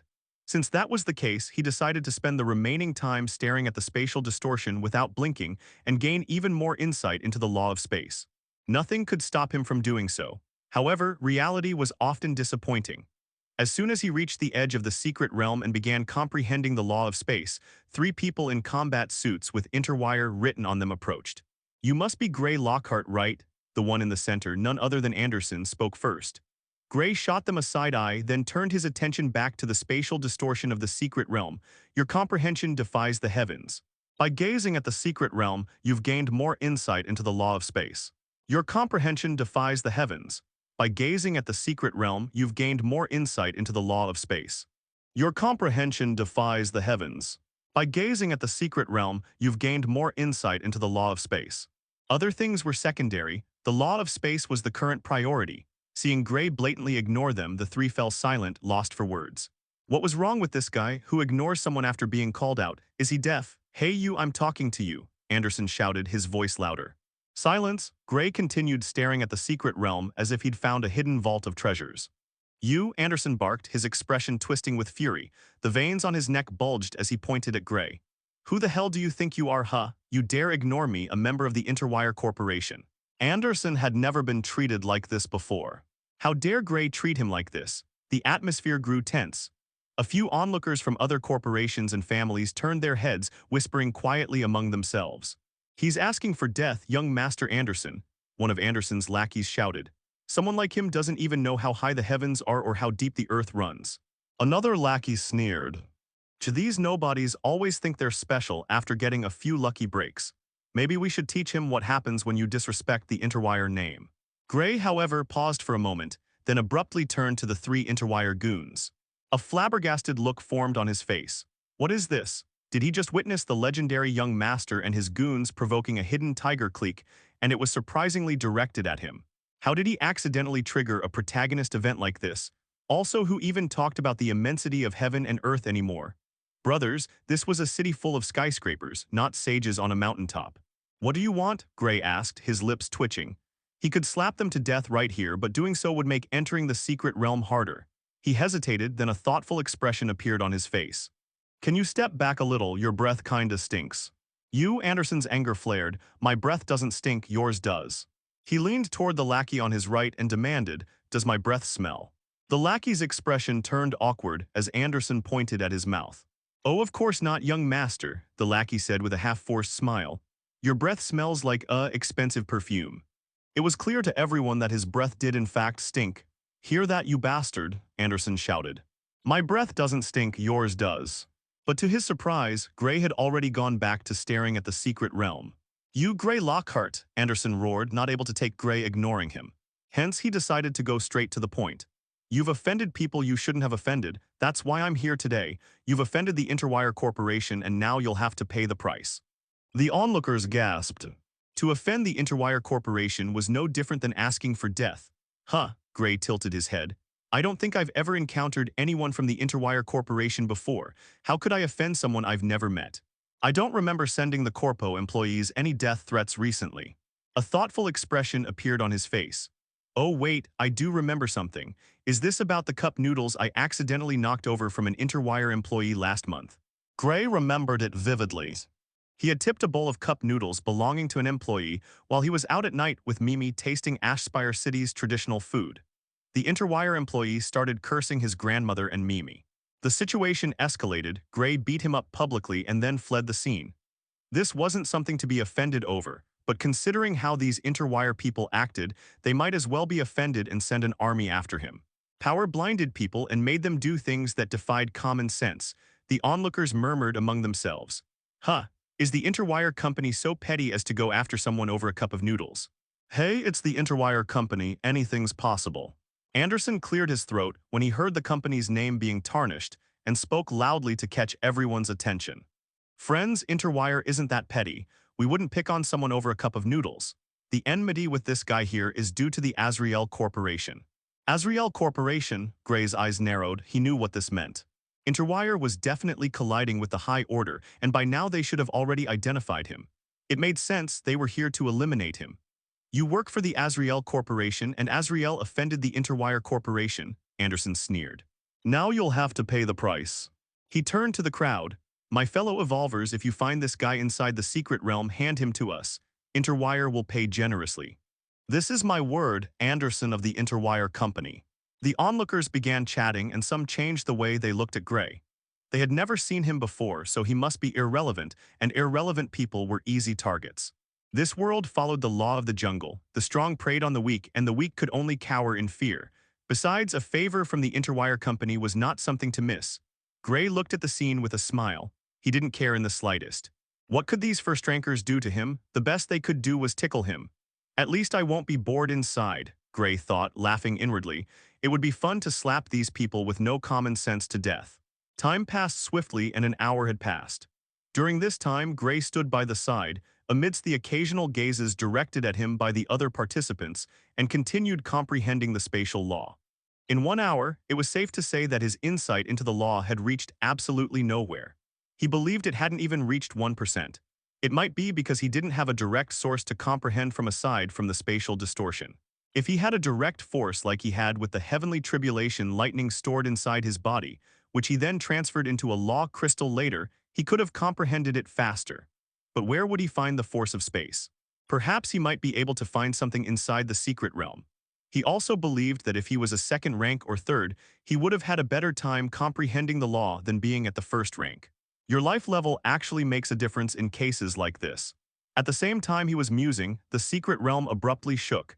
Its cracked appearance trembled and the staircase beneath it began shaking. Then immediately, like a whirlpool in an ocean, a fissure appeared in the place where the secret realm was at. It glowed with a pitch-black energy. Your comprehension defies the heavens. By gazing at the secret realm, you've gained more insight into the law of space. With the opening, Gray began gaining even more insight into the law of space. Just then, several streaks of light emerged in the sky. One by one, they descended into the fortress. There were 3 of them, an old man in the center and 2 bodyguards at the back. The old man was none other than Marcius, and the people standing in the air behind him were 2 powerful second-rank experts of the Interwire Company, all at the 5th level of the second rank. Seeing them appear immediately caught the attention of every participant. Huh, where is the city lord? Why is the CEO of Interwire here? Did something happen to him? Don't you know? The City Lord hasn't been making any appearance for the past few days. Instead, it is CEO Marcius who makes appearances in his stead. Huh, how does that make sense? Shouldn't a representative of the Ardent be the one making the appearance? Who knows? The participants speaking glanced at the cold and unbothered participants of the Ardent family. They all wore combat suits that could tank powerful attacks 1 or 2 times from someone stronger than them, and keep the body's energy regulated for lengthy missions. Gray didn't have one, but that was partially due to the fact that he didn't need a combat suit to regulate his energy. He had perfect control over it thanks to his heaven-defying comprehension. But of course, he could definitely use one to defend himself against a powerful attack. However, for this secret realm, it simply wasn't necessary. Everyone. Then, Marcius's powerful voice spread out throughout the fortress in a way everyone could hear him. Marcius glanced down with an indifferent expression on his face and spoke. The secret realm has now been opened. This realm has been a core part of Ashspire City since ancient times. It was here even before Ashspire City was created. But despite its age, it still has countless treasures hiding deep within its structure. That's because the secret realm only opens for precisely one day. Most won't even be able to explore even 1% of the realm, and the location you spawn in is completely random. It is up to luck whether you actually encounter treasure or danger. The secret realm is almost as big as our city, littered with mountains and a dense magical forest filled with dangerous monsters. However, worry not. The monsters in the realm will never be able to reach the second rank due to the restriction. The cosmic energy inside the secret realm is almost 100 times better than that in Blue Star. Hence, those who wish can also gather it and utilize it for cultivation later. Then he paused and spoke. All right, that's enough chit-chat. Everyone, there is no time to waste. Enter the secret realm, may luck be with you. Yes, the participants all spoke out at the same time and immediately began entering the secret realm one by one. Their figures flickered and vanished as they entered the secret realm. However, Gray wasn't really paying attention to Marcius's speech. Once he entered the secret realm, he wouldn't be able to comprehend the space law, hence he used the last minute to gain more comprehension. Every tiny insight counted. When Marcius stopped his speech, Gray also stopped. It was finally time to enter the secret realm. Coincidentally, he also realized that Marcius was looking at him with a cold look on his face. The glance was caught by the leftover participants there. The participants looked at Gray with questioning yet mocking expressions that suggested, "You are already dead," before entering the secret realm. However, Gray, seeing this, was unfazed. He didn't even feel a ripple in his heart. Gray matched the guy's gaze and flashed him a grin. Seeing this, Marcius merely sneered without saying anything. He didn't take action here to take out Gray because he wanted to give this chance to Anderson and help him enter the ranks of the High Order. That way, it would be beneficial to the Interwire Corporation in the long run. "You're dead, kid," Marcius thought in his mind. By now, everyone had entered, and only he was left to enter the secret realm. However, just as Gray was about to enter, he turned to Marcius and with a big smile, he activated telepathy. "Your Interwire goons and the Ardent family," Gray's playful voice echoed thunderously into Marcius's head. "I'll make sure that they are treated very well inside the secret realm. Also, good luck with whatever you guys are about to do with the High Order. You'll need it." As he said that, he unleashed heavenly tribulation. Immediately, a terrifying power broke out from him, alerting everyone in the vicinity and causing them to look over. "What?" Marcius's expression changed drastically, and a terrifying energy erupted from him. It instantly went for Gray. However, Gray, seeing this, laughed and directly jumped into the secret realm and vanished. The attack landed on the stairs below the secret realm, which were directly reduced to ruins. "Telepathy," Marcius exclaimed in disbelief. "He has undergone law transformation." Marcius was shocked beyond words. "Sir Marcius," one of the bodyguards spoke in urgency, "I just sensed a law. It was coming from that kid." They were shocked beyond words. The guy's life level they sensed clearly made it obvious that he was only a middle-stage first ranker. How was it possible for him to reach law transformation? No, forget that. How was it possible to even comprehend law transformation at the first rank? Because it was obvious that the kid was a first ranker, as he was directly able to enter the secret realm. A second rank wouldn't even be able to breach the barrier of the realm. It was impossible. "We need to inform Lord Varin," Marcius said with a grim expression on his face. "We've severely underestimated him." From the way the kid spoke, it felt like he knew about the High Order's plan too. Gray Lockhart. He gnashed his teeth. For the first time ever, Marcius felt fear from a first ranker. Gray's vision flickered, and for a split second he felt dizzy. The world around him turned pitch black, and immediately after, a light appeared in his vision.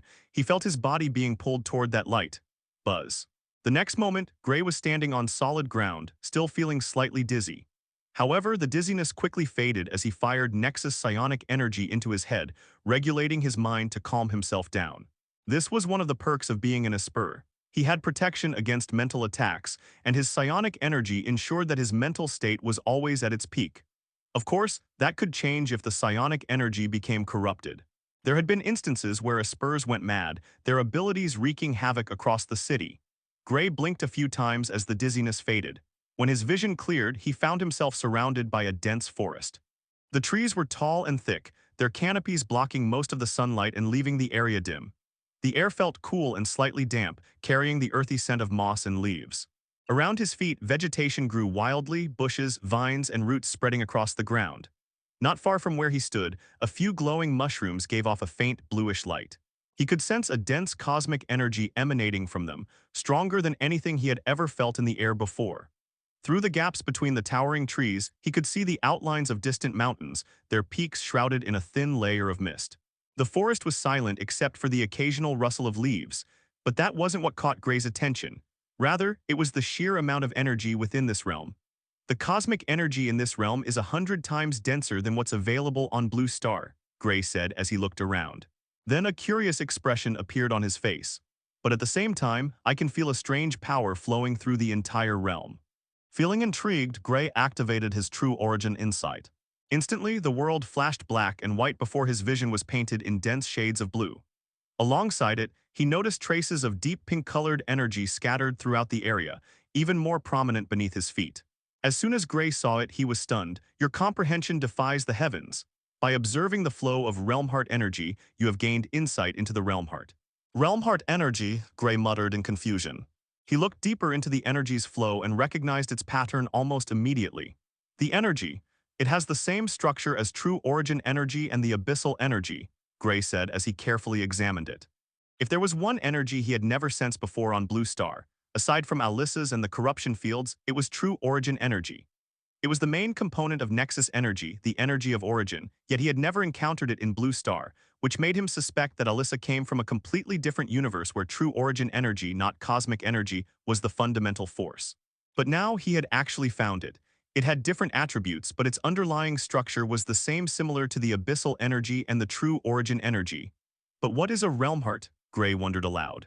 He wanted to use his mind interface to look up related data entries, but then he realized he had lost connection to the Blue Star network.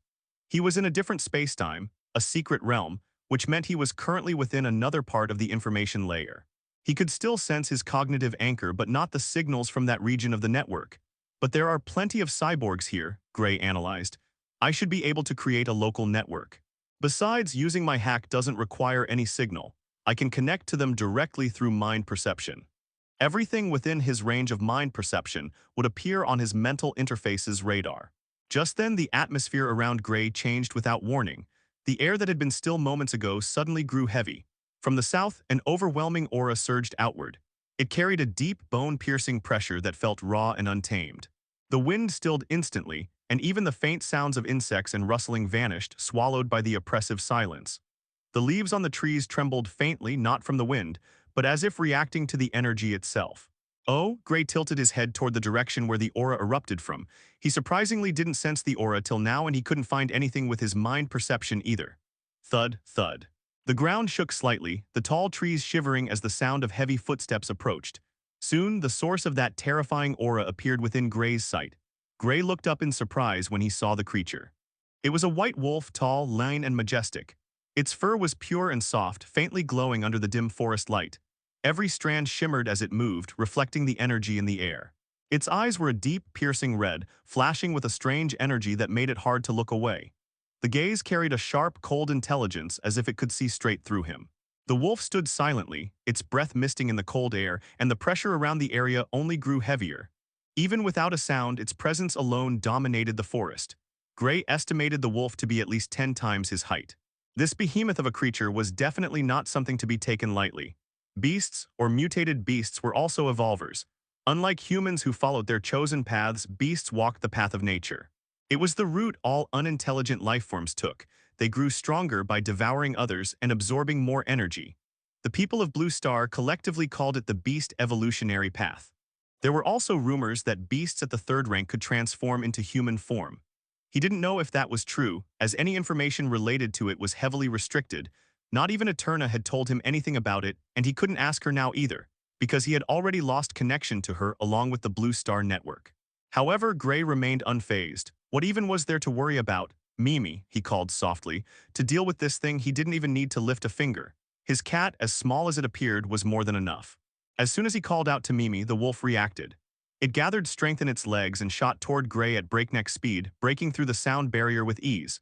But before it could even reach him, a silver bolt of lightning flashed forward with immense speed, a speed that utterly eclipsed the wolf's. Mimi Tilda, the tiny cat, meowed happily, striking its paw at the wolf. Immediately, a terrifying burst of energy exploded from it, sending the wolf flying backward with a massive hole torn through its body. Thud. The colossal beast crashed to the ground with a heavy thump. The small creature, barely the size of the wolf's toenail, had defeated it with a single attack. Good work, Gray said with a laugh. He stretched out his palm, and Mimi, seeing this, flew over and gave him a tiny high five with its paw. Then it perched on his shoulder, lying down comfortably while curiously looking around. But just then something shifted. Gray turned toward the north and immediately sensed several auras rapidly closing in on his position. Looks like we have visitors, Gray said with a small smile on his face. He spread his mind perception outward, which now reached the level of 150 meters after undergoing metamorphosis. Immediately, every sensory detail within that range was converted into data his mind could process at incredible speed. Soon it became clear who the new visitors were. They all had the insignia of a lightsaber, which meant every one of them was a member of the Ardent family. There were roughly 10 of them in total, 8 were cyborgs while the remaining 2 were Espers. They charged forward with immense speed. Roughly all of them were peak first rankers, with 1 or 2 at the 10th or 11th stage. They didn't seem to be aware that Gray was present. From the looks of it, they were after the giant wolf. "Brothers, the wolf went this way, come quick," the voice of one evolver echoed from within the forest as they closed in. "Don't let that wolf get away, its beast core will be useful for us. The core is definitely filled with pure vital essence, without any contamination like the ones from Blue Star. It will definitely push us toward a breakthrough. Brothers, first come, first serve. The one who lands the last hit gets the most out of it." They burst out from the dense forest, shouting to each other as they entered the open area around Gray all at once. As soon as they came out, they immediately noticed Gray, who stood there with his hands in his pockets while Mimi curiously looked at them. The group instantly went on alert. They had an Esper with them, yet he hadn't sensed anyone nearby. The Esper evolver of the Ardent family had a stunned expression. "Who is this?" He was shocked. "How come I didn't sense his presence at all?" "I didn't sense him either," the other Esper exclaimed. Then one of the main cyborgs walking at the front squinted his eyes and spoke. "Hey guys, isn't that Gray Lockhart?" he inquired, narrowing his eyes further. The more he looked, the more familiar Gray seemed. "It's him," one of the cyborgs said after checking his internal brain chip. They had a record of Gray's image stored inside it. The Ardent family's participants had already been tipped off by Varin and Marcius to deal with Gray if anything went wrong. They were told to eliminate him on the spot, for he was the enemy of the High Order, a dangerous variable that needed to be purged as soon as possible. Immediately, everyone's expression changed, and they all glared at Gray with murderous intent. "Gray Lockhart," the main cyborg sneered as he stepped forward. "To think we would actually meet this soon. I believe this is fate," he added. "You are fated to die under us, the Ardent family." "That's right," another evolver stepped forward and shouted. "Running is futile, Gray Lockhart. You will never be able to escape with us here." As he said that, the others also took a synchronized step forward, releasing an intimidating aura as their expressions hardened. Gray cringed when he saw this. Why were these people talking like this? And why did they step forward every time they spoke? Did they have something wrong with their heads? Sighing, Gray stretched his arm out and pointed toward the wolf. "I killed that wolf," Gray said with a deadpan expression. "What makes you think you can defeat me?" Immediately, everyone turned their gaze toward the dead wolf lying nearby, a large hole visible in its chest. They hadn't even noticed the behemoth before, as their attention had been entirely focused on Gray. The wolf by nature was extremely silent and barely emitted any presence. Gray believed it was a special trait the creature possessed, and that was probably also the reason it had managed to run from these people, who most likely discovered it right after teleporting in. Now that it was dead, it had become even more inconspicuous. It was quite ironic. Despite its massive body, it somehow managed to stay unnoticed by ordinary eyes. Gray needed traits like that for himself. Perhaps one day he could comprehend them through his unique comprehension ability, the kind that could even analyze and learn from beasts. The Ardent family evolvers exchanged uncertain looks as their expressions changed. However, the main cyborg didn't seem fazed. "So what?" he asked with a sneer. "That wolf was weak. The only reason we couldn't find it was because of its special trait. One of our brothers alone would have been enough to kill it." Hearing his words, the others regained their confidence. They took another collective step forward, as if silently supporting their leader, ready to move on his command. "Why do you guys keep stepping forward?" Gray asked with twitching lips. "What, can't you stand still for 5 seconds?" "It's not that hard," Gray muttered while spreading his hands slightly. "Charge," the main cyborg shouted. Immediately, everyone activated their cybernetics. Weapons unfolded from their bodies, some fired metallic projectiles, others unleashed energy chains, and a few drew sharp electric blades. The Espers stayed behind, launching mental attacks toward Gray. No matter how one looked at it, Gray was completely cornered now. However, Gray stood still with a bored expression plastered across his face. Then he clapped his hands lightly. Buzz. Immediately, a terrifying mental fluctuation erupted from him. His body flashed with the intricate marks of Nexus overlock, glowing lines formed across his arms, and his purple eyes gleamed with power and intricate markings for a split second. In the next moment, the forest fell completely silent. There was no sound, no presence of energy, nothing. Gray cracked his neck and spoke with a look of realization. "Whoops, I should have slapped them to death." Then he shrugged and looked at Mimi, who smiled back at him. "Well, I guess we'll just do that the next time we encounter someone," he said casually before turning toward the corpse of the giant wolf. Gray walked up to the wolf and instantly activated his true origin insight. The members of the Ardent family had talked about a beast core. It was something that held the strength of a beast within it. All of its power and energy came precisely from this so-called beast core, and its special traits also originated from it. He believed this beast core would be very beneficial to him. Upon activating his true origin insight, Gray was immediately able to see a concentrated source of energy near the wolf's head. His body burst out with sword energy, and in an instant, it shot into the wolf's head. Seconds later, a core floated out from its torn-open skull. The core was translucent, but inside it was a swirling vortex of deep green energy. Vital essence, Gray examined the core carefully. To think the vital essence would be this pure. What was vital essence? It was one of the main components a second ranker needed, a fundamental cornerstone in breaking through to the second rank.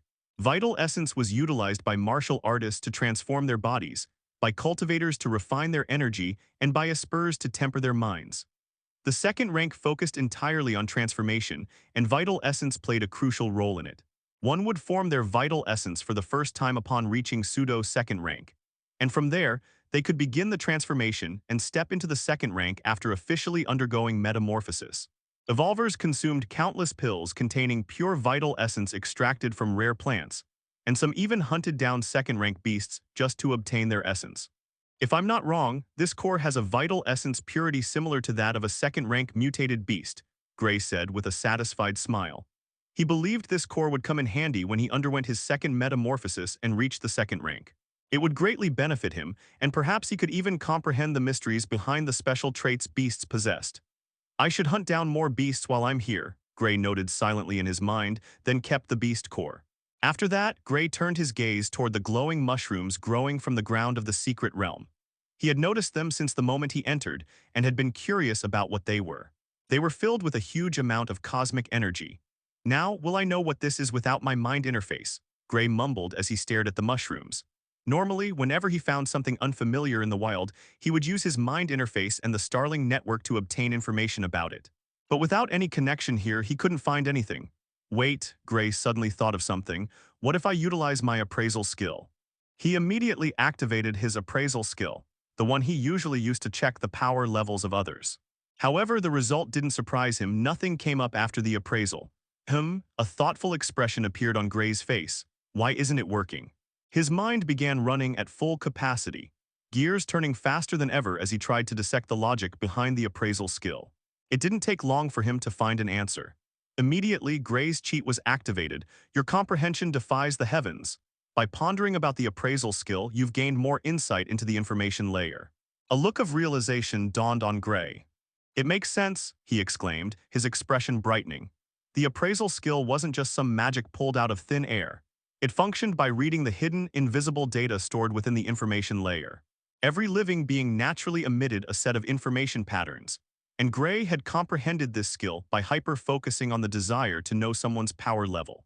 The skill read the information patterns that reflected their energy level, life force, and evolutionary stage. So far, that was what the appraisal skill had been doing. It simply translated that invisible data into readable information. The best comparison would be a receiver built to detect only one frequency band. Appraisal was the same.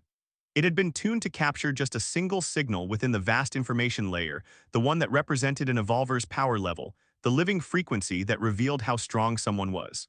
He needed to widen its scope. Your comprehension defies the heavens. By pondering about the appraisal skill, you've gained more insight into the information layer. Your comprehension defies the heavens. By pondering about the appraisal skill, you've gained more insight into the information layer. His cheat continued to echo in his mind, but Gray was completely focused on refining his skill. The appraisal skill needed to go beyond the surface. It had to search deeper to find the faint, invisible data signals that revealed the origin, structure, and usage of everything. Your comprehension defies the heavens. By gaining more insight into the information layer, you've further perfected the appraisal skill. A new window popped up before Gray's eyes inside his mental interface as he stared at the glowing mushrooms. Cosmic mycelia, a rare glowing mushroom that naturally absorbs traces of cosmic energy. Its cap emits a faint blue-white light resembling starlight scattered through mist. Years of absorbing cosmic energy have greatly amplified its natural properties. Properties: 1. Energy purification. 2. Helps remove impurities. 3. Temporary enhancement of spiritual perception. 4. Rare alchemy ingredients. It worked, Gray grinned. His genius was truly on another level. Of course, part of it was due to his cheat, but since the lotus, which was his cheat, had completely merged with his mind, he and his cheat were practically one. At the same time, he was surprised after reading the fourth property of the cosmic mycelia. It actually shows information about it being an alchemy ingredient. The data he had extracted about the cosmic mycelia came directly from this section of the information layer, meaning that the information about it being an alchemy ingredient must have been written somewhere within this secret realm. It should be from the inheritance ground, Gray muttered as he waved his hand. Instantly, the glowing mushrooms were teleported into his spatial ring. He shot up into the air, his gaze fixed on the 3 towering mountains in the distance. The one in the center was the tallest, while the other 2 were slightly smaller. The inheritance lies within the mountain at the center, Gray mumbled. These 3 mountains were precisely the reason Gray had come to this secret realm. While this secret realm was littered with mountains similar to them, these mountains stood out. The inheritance ground that no one has managed to break into until today. Gray had read all about it. From what he gathered, this inheritance ground was something left behind by a powerful 3rd or 4th rank expert. It was also believed that this secret realm was forged by that very expert. But which 4th rank expert is it? Gray was slightly confused. For now, there were only 5 known 4th rank experts publicly known. Without taking the high orders into account, since he knew for certain that they had 4th rank experts in their ranks, aside from them, he couldn't name any others. According to the records, these 5 4-star experts emerged almost 1,000 years ago. But what about before them? Did that mean the world didn't have 4-star experts until 1,000 years ago? A first ranker had around 100 years to live. Some could even reach 200 if they had a good body. Second rankers could easily live up to 500 years. Third rankers were said to be capable of reaching the 1,000-year range. As for the 4th rank, rumors said they could easily live for 5,000 or even 10,000 years. He had asked Eterna once, but she refused to answer due to his low citizen rank. If there were 4-star experts before 1,000 years ago, then they should still be around. After all, it had only been 10,000 or more years since the era of evolution. I might be able to find some answers once I enter the inheritance ground. Gray nodded. With that, he shot off toward the 3 mountains, the one on the right to be exact. You needed to clear the trials in the 2 mountains on the left and right to enter the main mountain. There was no time to waste. The realm was only open for a single day after all. Considering how huge this place was, it took him 5 minutes of flying to actually reach the mountain. He slowly descended down onto the mountain. Immediately, he felt a barrier appearing around him. It was a faint fluctuation, but he caught it. What rank is this array? Gray mumbled under his breath. Upon using his true origin insight, he realized the complexity of the array. It was like a maze. Just looking at it made him feel dizzy. Your comprehension defies the heavens. By observing a high-level formation barrier, you've gained insight into formations. This is definitely a high-grade 3rd-rank formation, or maybe even a 4th-rank one. Gray mused, quite surprised. Were there such powerful array masters in the old times? The only known 4-star formation expert was the great Polarity Master, the creator and protector of the Sun and Moon Academy. Amidst the confusion, Gray descended further. From the outside, there was nothing but trees and vegetation on the mountain. But after he crossed the barrier, he was able to see what was inside. It was actually a huge entrance that looked like it led downward. Coincidentally, just beside the entrance, a huge group of evolvers stood, almost 20 of them. They seemed to be arguing about something. The Ardent family's young master has entered the trial ground. Others may not pass. Many Ardent family members stood guard in front of the entrance to the trial ground. How is this fair? One of the evolvers, who appeared to belong to some prominent family, shouted. Everyone has a fair chance of entering the trial ground. You guys cannot stop us. Move out, you Ardent family bastards, or else we will take action. You mongrels, one of the Ardent family evolvers shouted. Understand your place. If you dare enter the trial ground, then you will become enemies of the Ardent family. Hearing this, everyone who had been lashing out at them went deadly silent. Just then, a strong wind blew heavily across the ground in an unnatural way. This caused everyone to look up unconsciously. Huh. Everyone who looked up was stunned. In the air was Gray, who was curiously looking around the place like he was taking a casual stroll through his garden. He is flying, one of the evolvers exclaimed in disbelief. What the F asterisk CK? What? How is this possible? How is he flying? The energy required to fly at the 1st rank is simply not enough to step on air for 10 seconds straight. Not even a Spurs with telekinesis can do that. See, could it be law transformation? One of the evolvers said in a horrified tone. W8, isn't that guy the one who made trouble with young Master Anderson? The Ardent family evolvers, seeing this sight, had stunned looks on their faces, and their shock only increased with each passing moment. They first believed it was just someone using energy to step on air, but he was still floating there, completely fine. The worst part was that they couldn't sense any energy fluctuation from him at all. Hearing the commotion below, Gray turned to the evolvers and slightly descended, standing directly above their head level. What? Gray asked with a deadpan expression on his face. Is there something on my face? The evolvers gulped heavily when they heard him. One of them gathered some courage and spoke, and nothing, sir. We were just admiring the sky. The others quickly nodded and spoke up. Why, yes. That's right. Yeah, we were admiring the sky, nothing more. They were sweating bullets inwardly. They remembered vividly how they had looked at Gray with ill intent before arriving here. But now, they didn't even dare move in his presence.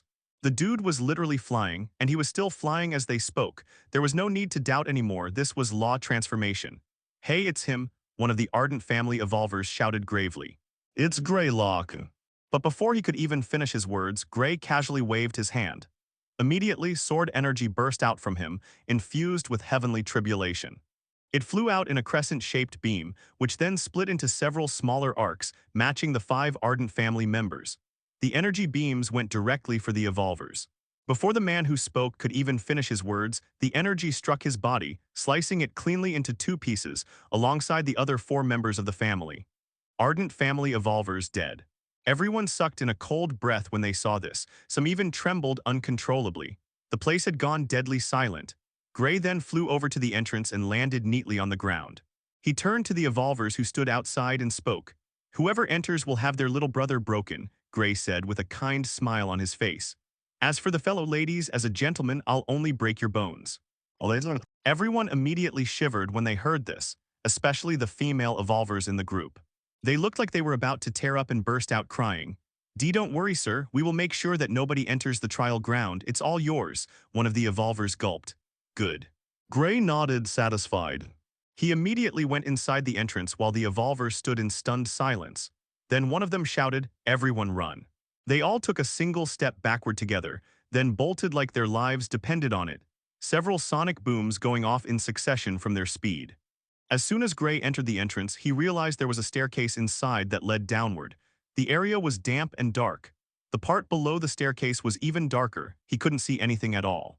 There was plenty of light outside the entrance, yet none dared to enter inside the trial ground. From the information I received, the trial in this mountain is a mental and illusion trial. Gray nodded. The records from over 500 years ago made it clear how excruciatingly hard this trial was. Most attempted the mountain on the left first before coming down to the right one, as it was far easier to do so. A solid mental state was something the majority of evolvers didn't possess. With that said, Gray didn't waste any time. He directly descended down the staircase, step by step, and after a full 5 minutes of descending, a door appeared within Gray's vision. The door was covered in intricate designs, and both the doorknob and the carvings were colored gold, while the door itself was gray. Without hesitation, Gray directly opened the door and entered. The instant he stepped in, he immediately felt dizzy. It was the same feeling one would get when entering a different dimension. Huh, Gray glanced around in surprise. The door behind him was now completely gone. What replaced it was a huge towering wall that seemed to stretch up to the ceiling and down to the floor. The wall and the ceiling were both gray in color, and when Gray looked ahead, he saw more of these towering walls with openings to his left and right. The first stage of the trial, the maze, Gray said thoughtfully. He knew he had been teleported elsewhere. It was likely a powerful formation governing this underground illusion trial ground in play. For such formations to work, the person who inscribed them would need an extremely deep understanding of the law of space. Which way should I take? Gray had a thoughtful expression on his face. There were no secret hacks or tips and tricks for this trial. All the records suggested that the mind and illusion trial was extremely horrifying. Some people directly broke down under its bizarre illusions. But the maze was relatively simple. The task was to reach the middle of the maze, but the maze constantly changed its course, making it incredibly hard to get there. If you were lucky, then you might have a chance. Another thing was that one's mental powers were completely suppressed here. Mind perception wouldn't work at all, meaning one couldn't see past the walls. Brute force wouldn't work either. Gray turned to the wall and punched out slightly. Immediately, heavenly tribulation energy followed his attack and landed on the wall, but it remained completely unharmed. Brute forcing is useless. Gray shook his head. With that said, Gray walked to the openings and directly went to the right. Entering the passage, he saw an even more stretched-out road ahead, and at the end there were now 3 openings. Gray immediately went to the middle one. There an even bigger path appeared. Seeing this, Gray sighed. This is going to take a while. And just like that, an hour passed. Gray looked around in confusion. In all 3 directions in front of him, everything was a dead end. He had no choice but to go back. I want to beat someone up, Gray said with twitching lips. For the past hour, he had been running around, and so far, every 5 turns he took, he would end up in a dead end. He even went back and tried the other openings too, yet after 5 turns, it was always the same dead end. Now there were no more openings for him to enter. This is definitely the working of a formation, Gray mumbled. He had realized it shortly after making no progress in the maze. The maze was changing every second, and it didn't seem to be changing randomly. As soon as he thought that, his cheat activated. Your comprehension defies the heavens. By realizing the intent of a powerful formation, you've gained insight into the one-path array. His mind churned and information began pouring into his head. Oh, an irritated look appeared on his face. This array.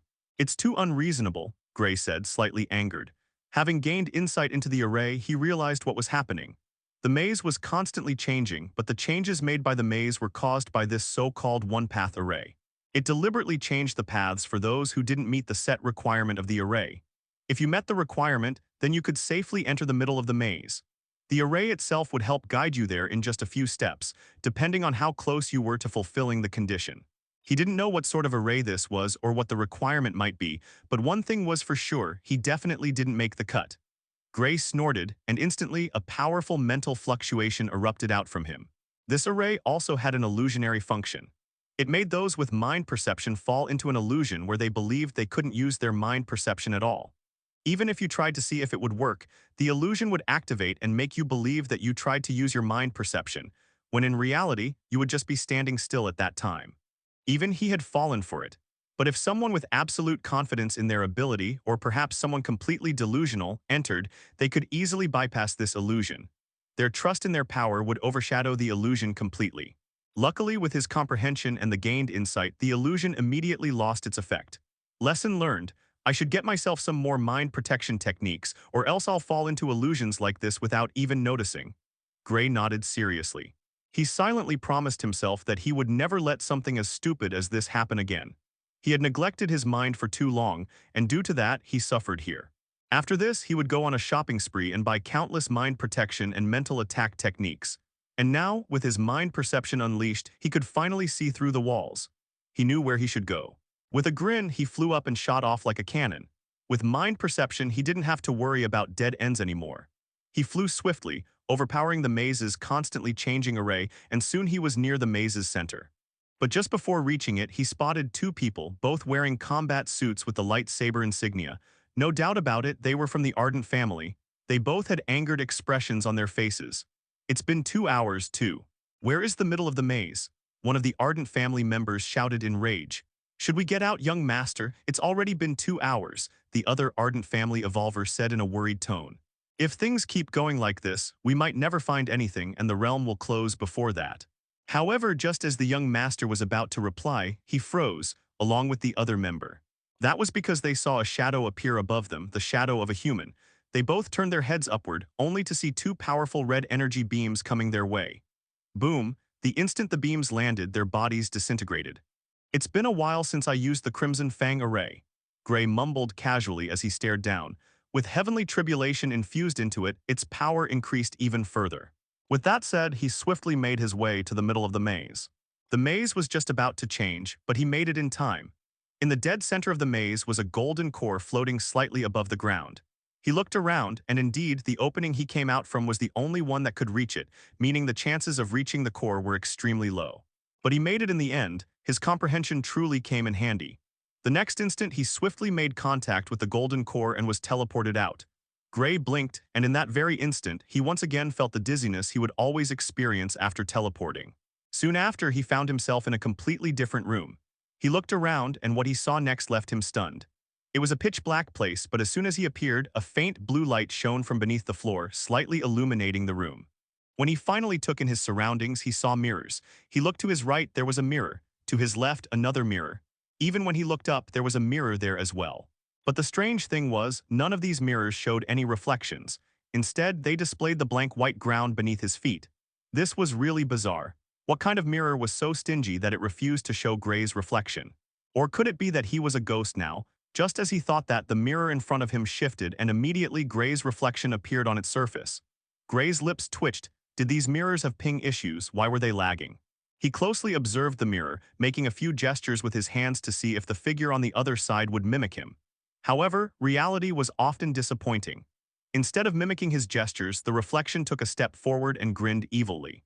The grin was unnaturally wide, giving it a disturbing look, and the reflection's eyes turned red. The next moment, it began speaking, much to Gray's dismay. "You'll never be good enough," it said slowly. "You are but a weakling in the grand scheme of things. You should jump down a cliff now." Gray's expression turned strange when he heard the reflection. What was wrong with this reflection? Why was it telling him to jump down a cliff? He didn't know whether to laugh or cry anymore. "Hey, you should sound more serious," Gray said with twitching lips. "Nobody will take you seriously." "You are worthless," the reflection continued as if it hadn't heard him at all. "You have no purpose in this world aside from being cannon fodder. Your mere existence is something that the heavenly fate controls. You are a slave of fate."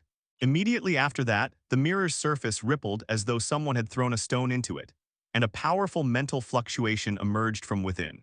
It was a mental attack. From the fluctuation alone, one could tell it was extremely powerful. However, Gray merely smiled upon seeing this. He allowed the mental attack to enter his mind. The instant it did, it shot toward the intricate purple flame within his consciousness, precisely the source of his psionic energy.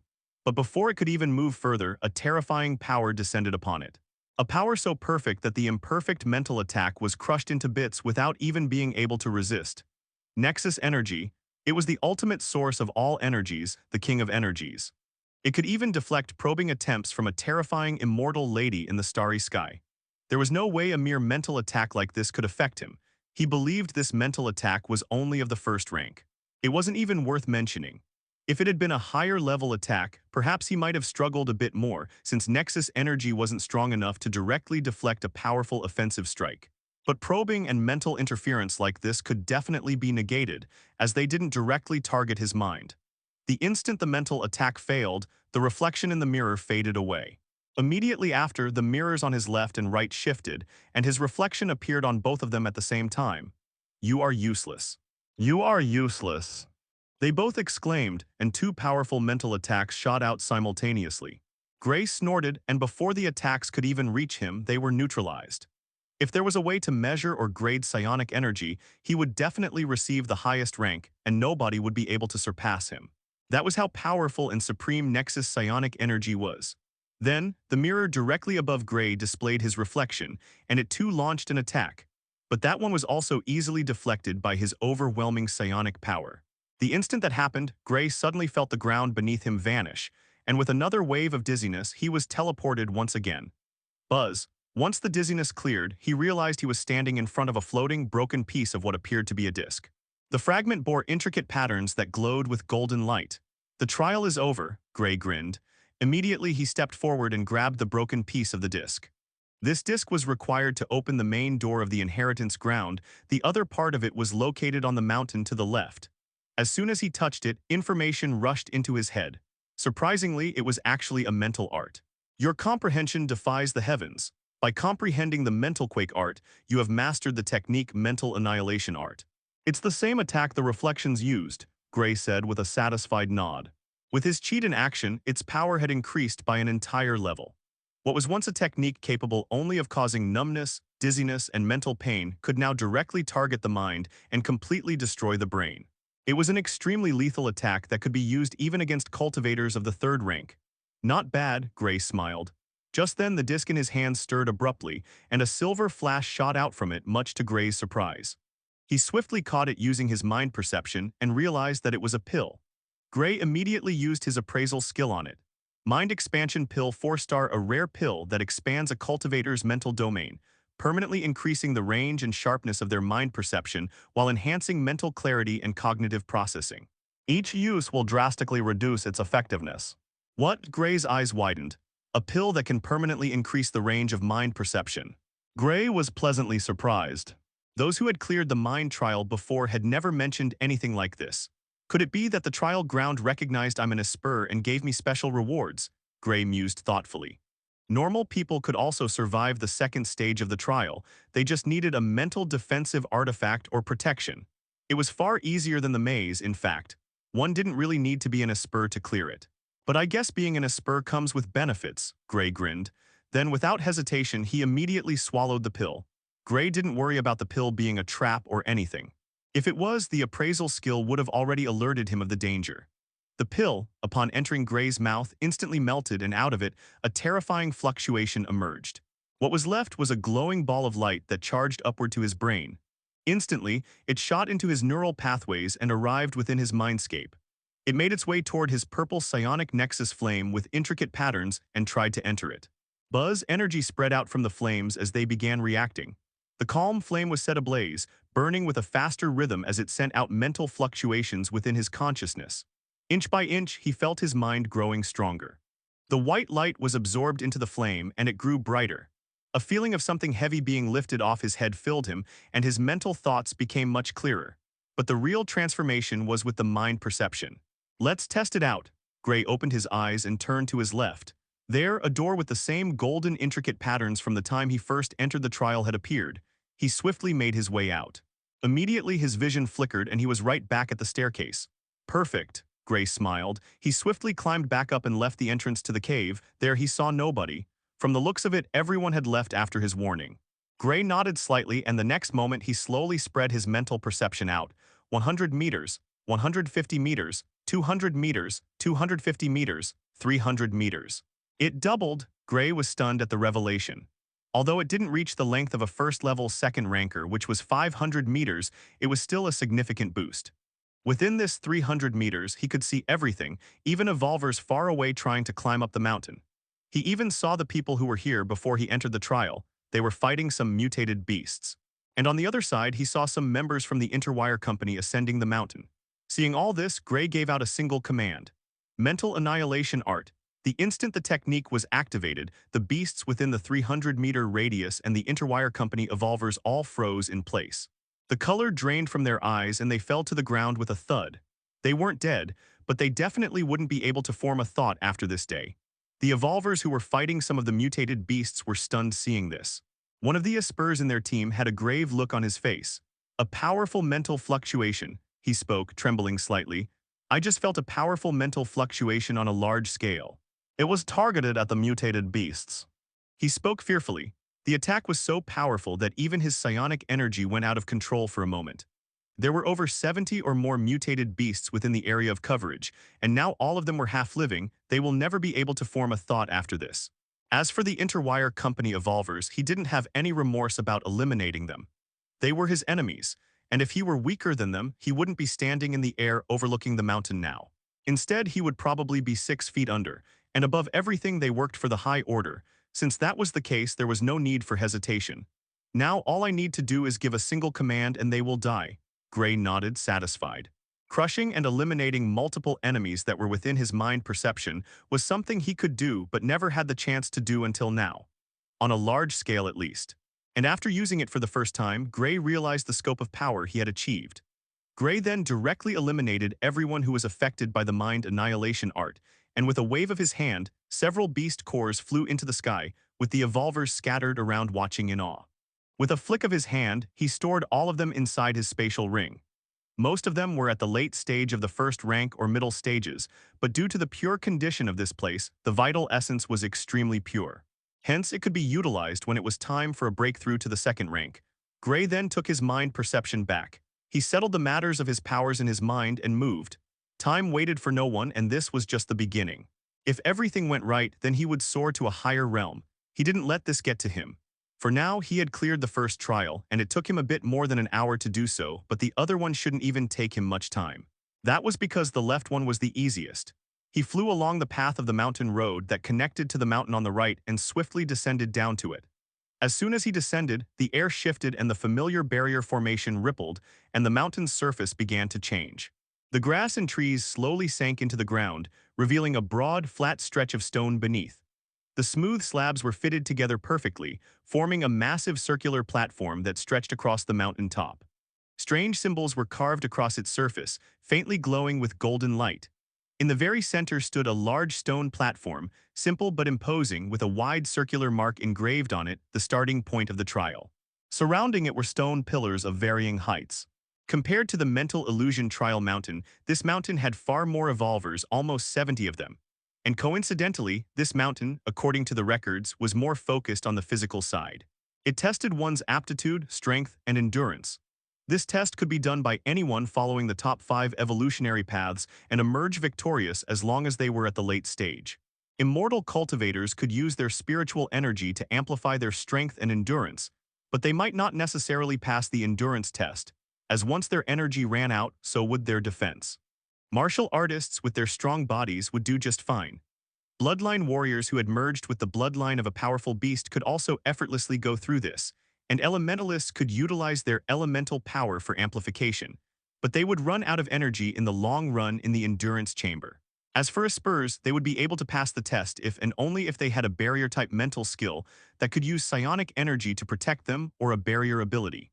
Below, many evolvers were already undergoing the strength assessment. Bang, an evolver standing beside one of the huge stone pillars punched out with a ferocious grunt. From his physique and skin, one could easily tell that he was a martial artist. As soon as his punch connected to the stone slab, it shook slightly, and it slowly displayed a number, 1200. The onlooking evolvers seeing this gasped in surprise. 1200. That's incredible. He's incredibly strong, but I guess that's expected for martial artists. They have extremely powerful bodies. Still 1200, the passing requirement is only 1000. He's called Alex, right? Alex Graveson, the son of the patriarch of the Graveson family. Incredible, he's on a different level than us. He's only 18 years old, and yet he can already output this much power at such a young age. The physical assessment trial mountain, while looking easy, is definitely not something everyone can clear. Those with average talent will definitely struggle. You can expect nothing less from him. This is Alex Graveson we are talking about. The guy speaking knew this clearly, as he, just like this young master Alex of the Graveson family, had tried the strength assessment stage of the trial. However, the result he got was 400. He too was a peak first ranker, someone at the 12th level, and he was several years older than Alex as well. But the difference here was earth-shattering. It went to show how the noble and well-treated families were entirely different, while commoners like them could only scrape by and work hard for their resources. Right next to each of these stone pillars scattered around the place was a small stone tablet with words written on it. The words were clearly written in the language of Blue Star, hence they didn't have much trouble reading it, despite it looking rather rough after years of isolation and lack of care. The tablet read as follows. 500 average. 750 good. 1000 pass. 1250 excellent. 1500 outstanding. Following the number being displayed on the stone slab, a jade slip popped out from the head of the stone pillar and landed neatly in the hands of the martial artist who had performed the strength assessment trial. He turned to everyone and bowed elegantly. "Everyone, I'm not worthy of such praise." He smiled sharply. The Graveson family was a family that was rather tame compared to others. They were passive and only acted when someone came to pick trouble with them, and no one wanted trouble with the Graveson family, not even the corporations or the city lord. Alex Graveson was naturally a well-known figure in Ashspire City. He was known for his elegance and his way with words.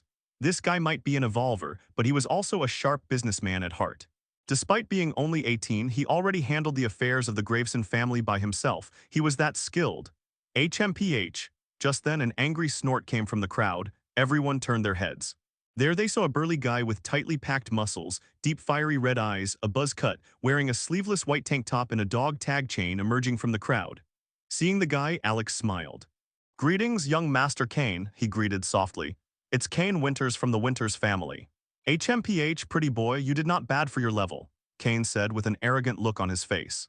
Then a dense beastly energy erupted from him. Immediately, white fur began growing from his arms and his physique stretched upward. "But I'll show you what true physical strength is." He smiled with a raw, untamed look on his face as he stepped past Alex. He underwent beastly transformation. It's the legendary Ironhide polar bear bloodline. The special trait a bloodline warrior can receive from their bloodline is immense. They gain insane toughness and the ability to manipulate ice. It's definitely one of the top-tier bloodlines out there, and young Master Kane has managed to awaken it. Special traits of beasts could be awakened if the bloodline was incredibly pure. While special traits usually came from the beast core, the traits would have already been hard-printed into their DNA. Hence, bloodline warriors, if lucky, could awaken special traits too. But this usually happened when they fused more deeply with their bloodline, which only occurred in the later stages of life level. Hence, Kane awakening it early was definitely something worthy of praise, and this was also what earned him a spot as one of the geniuses of Ashspire City. Kane stood in front of the stone pillar and immediately punched out. Instantly, a terrifying beastly will broke out from him and condensed at his fist, which glowed with deep icy energy. Then with a step forward he punched. Boom. The stone pillar shook and the ground trembled slightly. The next moment a number was displayed, 1500, 1500. The onlookers immediately burst out in exclamation. "It's actually 1500, they said in disbelief. "It's leagues above young Master Alex. Looks like young Master Kane has been training hard for this moment." "See that?" Kane said with a satisfied smile on his face. "This is true strength." "Congratulations, young Master Kane," Alex said with a smile. "Your power has reached new heights." Alex didn't feel anything about it. To him, it didn't matter. He was sufficiently talented and he was grateful for that. There was no need for competition. Just then, amidst the chattering, a voice came from the side. "Make way. It's my turn now." The voice wasn't particularly loud, yet for unknown reasons, all of them stopped talking and turned toward the source of the voice. It was Gray, who stood by the side, hands in his pockets, observing while chewing what appeared to be bubble gum. He had prepared a lot of snacks for himself and Mimi to eat on the way. Mimi wasn't here now since she didn't need to be. He had dispersed the shapeless ability before leaving for the mental illusion trial after the fight with the Ardent family members in the forest. He would only call it out once he got bored of battling, but now it was his time to enjoy some battle. He blew his gum from his mouth and popped it amidst the confused looks of others. "Hey, isn't that the guy the one young Master Anderson threatened?" One of the evolvers said loudly, enough for everyone in the vicinity to hear. Then Gray walked forward toward the stone pillar, and the crowd instinctively parted to make way for him. But before he could take another step, a broad arm suddenly stretched out in front of him, blocking his path. Gray stopped and looked to his left. The arm belonged to none other than Kane. The beastly energy around him still lingered faintly, giving off an oppressive pressure that made the air feel heavy. The onlooking evolvers held their breath, while Alex, on the other hand, looked at this scene with a faint look of interest on his face. "Hold it right there," Kane spoke with a cold grin, his voice filled with arrogance. Gray raised an eyebrow at him. "What do you want?" Kane folded his arms and spoke. "You're not planning to just walk up and try right after me, are you?" He inquired, his tone dripping with mockery. "You think you can top my score or something? Is that why you decided to go after me?" "I won't let you," he added with a sneer. "Since you dare to offend the Interwire Company, you must have some strength." How about this? If you can take a strike from me, then you can participate in the trial. Otherwise, you'll have to leave. There were plenty of other stone pillars here, yet this guy had walked toward the same one Cain had completely dominated. In Cain's eyes, that wasn't a coincidence. He believed it was plain disrespect toward him. It hurt his pride deeply. Cain wanted to remind everyone that in this place, he was the strongest one present. Gray's expression turned strange. He looked at Cain as if he was looking at some bizarre clown in a circus. What's wrong with this guy? Did he seriously just block him to say this? Gray was conflicted. Should he break this guy's bones or his little brother? It was clear to him that this guy was causing trouble for no reason, and more importantly, he couldn't believe how blatantly immature the guy was acting. Could it be that every evolver had something wrong with their heads? Then, without warning, Cain swung his fist toward Gray. "Take this," he shouted with an arrogant grin on his face. The onlooking evolvers held their breaths at the sight. They knew one thing: a punch from Cain was packed with the power of the ironhide polar bear. His body was extremely strong and tough. There was no way a slim-looking guy like Gray could take that attack head-on. However, what they expected didn't happen. Boom! As the guy inched closer, Gray stretched his arm out casually and waved it slightly, but that wave just so happened to land perfectly on Cain's face. Before he could even react to what happened, a terrifying sonic boom burst out and he was sent flying through the air. CRK, CRK, as his body ascended, blood poured profusely out of him and the sound of bones breaking rang out. Huh? The evolvers witnessing this scene were utterly stunned. They couldn't believe their eyes. "Hey guys, isn't that young Master Cain in the air?" one of the evolvers said with a dumbfounded expression. "Yes." Alex, who stood by the side observing, was equally stunned by what he saw. His body trembled slightly as he witnessed the sight. In all of Ashspire City, if Cain claimed he was second for having the strongest body, then nobody in the younger generation would dare to say they were first. Cain's body crashed to the ground, forming a small crater. Inside it, he crawled up with a pained look on his face. He opened his mouth, which now had a few teeth missing, and shouted, "It hurts." His face trembled in pain. He had realized the bones near his neck were cracked, and a powerful force had entered his body during the strike, wreaking havoc inside and shattering his bones. He stared deeply at Gray, who stood there with a casual look on his face, as if he wasn't the one who had caused all of this. Then he immediately passed out. "Young Master!" From the crowd, countless shouts came at the same time. They were evolvers from the Winters family, and they quickly rushed forward with enraged looks on their faces. "You'll pay for this. Attack him. He beat up our young master." Then they all charged at Gray, unleashing their powers. All of them appeared to be at the 12th level of the first rank, and there were 3 of them in total. However, Gray stood there in place, his lips twitching involuntarily. He honestly wondered if these people had dirt in their heads instead of brain cells. So far, after entering the secret realm, he hadn't encountered a single intelligent human being. He was honestly getting tired of this. He even began wondering if he had somehow become a protagonist. Only protagonists encountered people like this who had negative IQ. Sighing, he raised his arms. Smack, smack. The crisp sound of slapping resounded throughout the trial ground. "Ah, it hurts. Help me, mommy." The evolvers of the Winters family fell to the ground, screaming in pain. There was a bright red mark on their faces, and one even passed out from the slap. The slap was infused with heavenly tribulation energy. He had directly used it to wreak havoc inside their bodies and break their bones all in one shot. It was very effective. The evolvers who were watching this scene fell silent, utterly speechless. This guy had just come in and started beating up everyone. They began sweating slightly. Would he beat them up too? Then, amidst the gazes of everyone, Gray casually walked up to the stone pillar and threw a casual punch. Boom! The stone pillar shook violently the instant his punch connected, and immediately after, cracks began forming across its surface. In the next instant, it burst into pieces. Everyone's eyes bulged like saucers as they stared at the scene with their jaws wide open. What the hell? The stone pillar, which had only shaken lightly from Cain's attack, was now broken into pieces.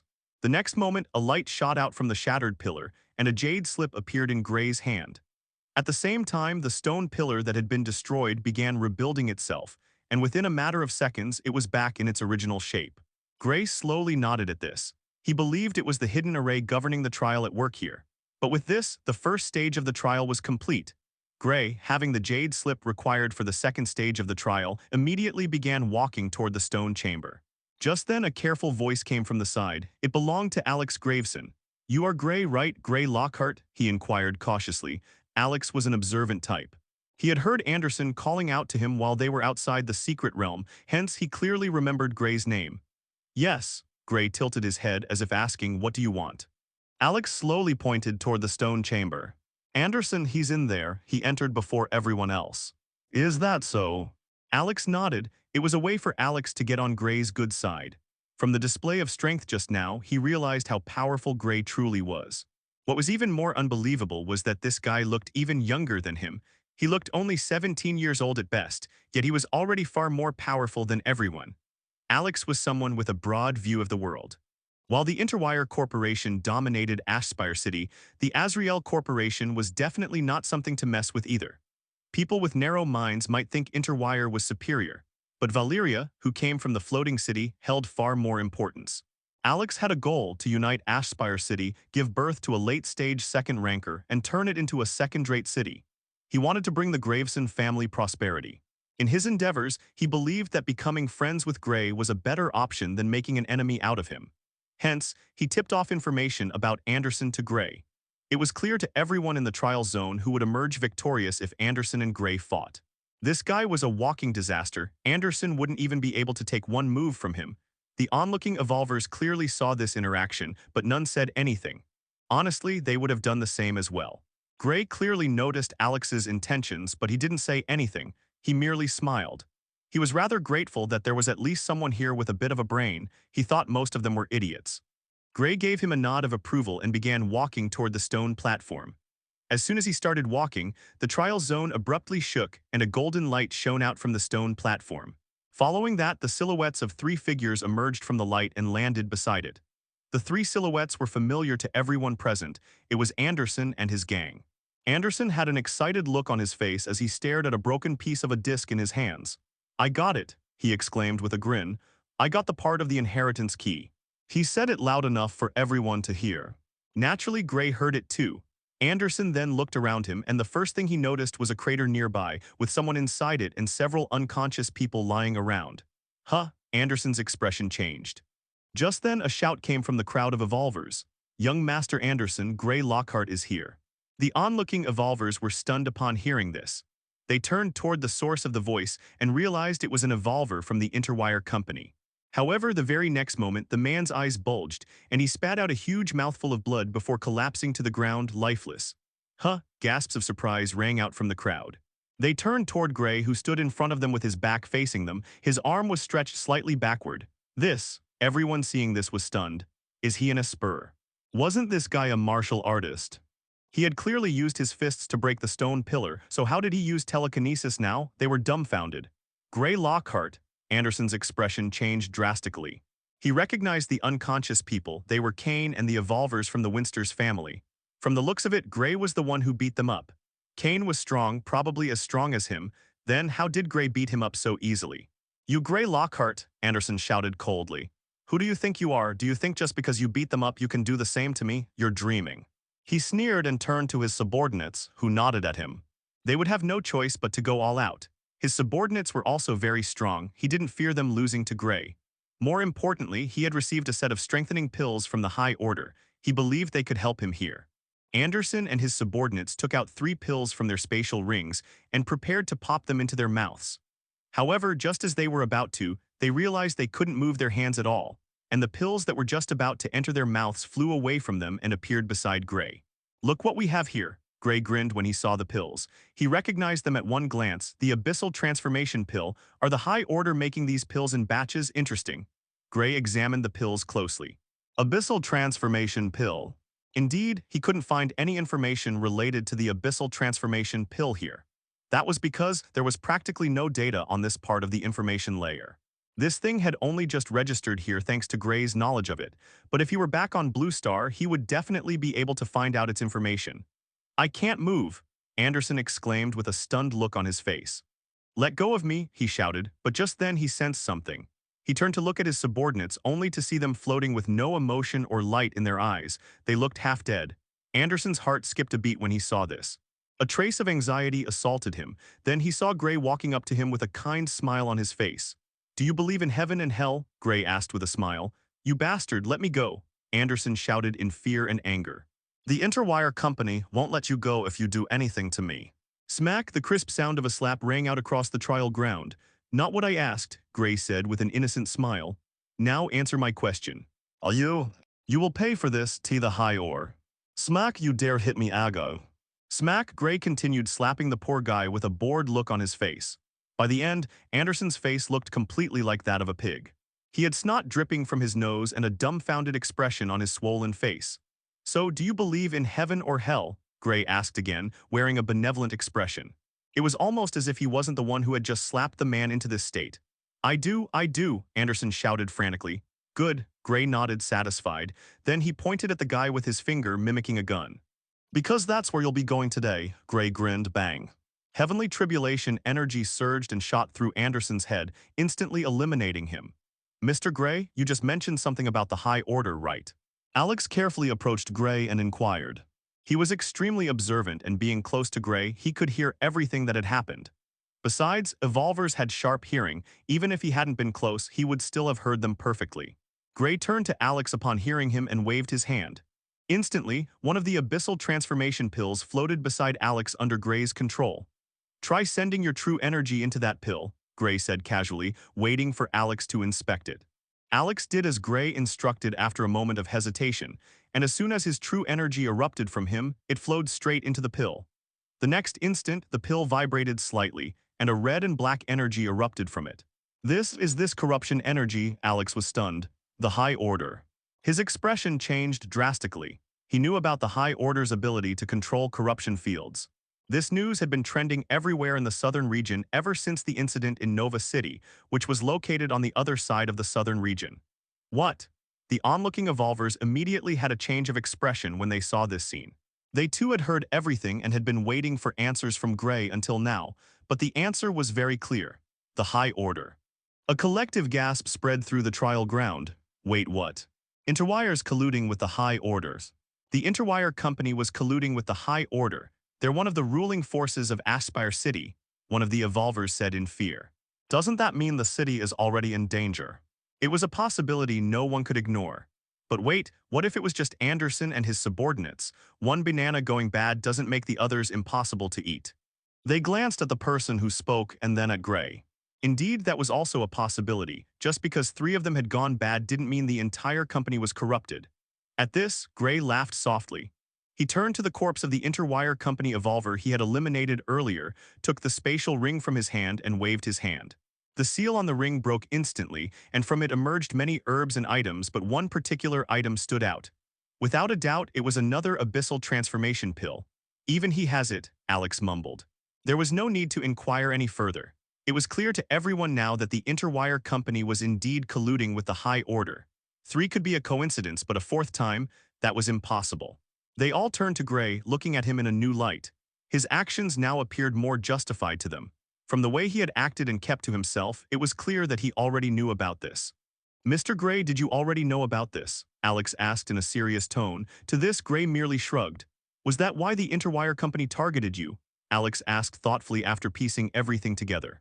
You can say it that way, Gray nodded. The real reason, however, was most likely because he had been discovered by the High Order. He was definitely on their hit list. After all, he had directly eliminated an abyssal being before, and they were the ones who had forged the fake video about him. It would have been more bizarre if he hadn't been under their radar. Now that they had found him, they had sent the Interwire company to eliminate him. Gray didn't really care much, though. He walked the streets of Aspire City unbothered because he wasn't afraid of the High Order. He was no longer the old Gray, a weak fellow who couldn't defend himself against them. That said, he turned to Alex and spoke. You guys might want to prepare yourselves when you leave the secret realm. Things won't be looking good. You might even get killed the instant you leave, depending on who you are and what your status is. What? Alex frowned. What could that mean, Mr. Gray? Could the High Order? You'll see, Gray simply smiled. If you see anyone from the Ardent family or the Interwire company, directly eliminate them. The intention behind Gray's words was clear. They both had fallen under the High Order's influence. Everyone's hearts sank when they heard this. Then, amidst everyone's gazes, Gray rose into the air. He's flying. One of the evolvers said, dumbfounded. Even Alex was shocked. I'll be leaving for the inheritance ground now, Gray said with a grin. Taking a step forward, a sonic boom erupted, and his figure shot off toward the central mountain amidst the shocked expressions of everyone. Gray shot through the sky of the secret realm and swiftly descended onto the central mountain. He felt the ripple of a barrier formation as soon as he crossed it, and once he landed, he stood before a massive door. The door was almost 100 times taller than Gray and had intricate golden patterns embedded across its surface. Right in the lower half of the door was an empty round slot. The space was clearly meant for the two trial discs.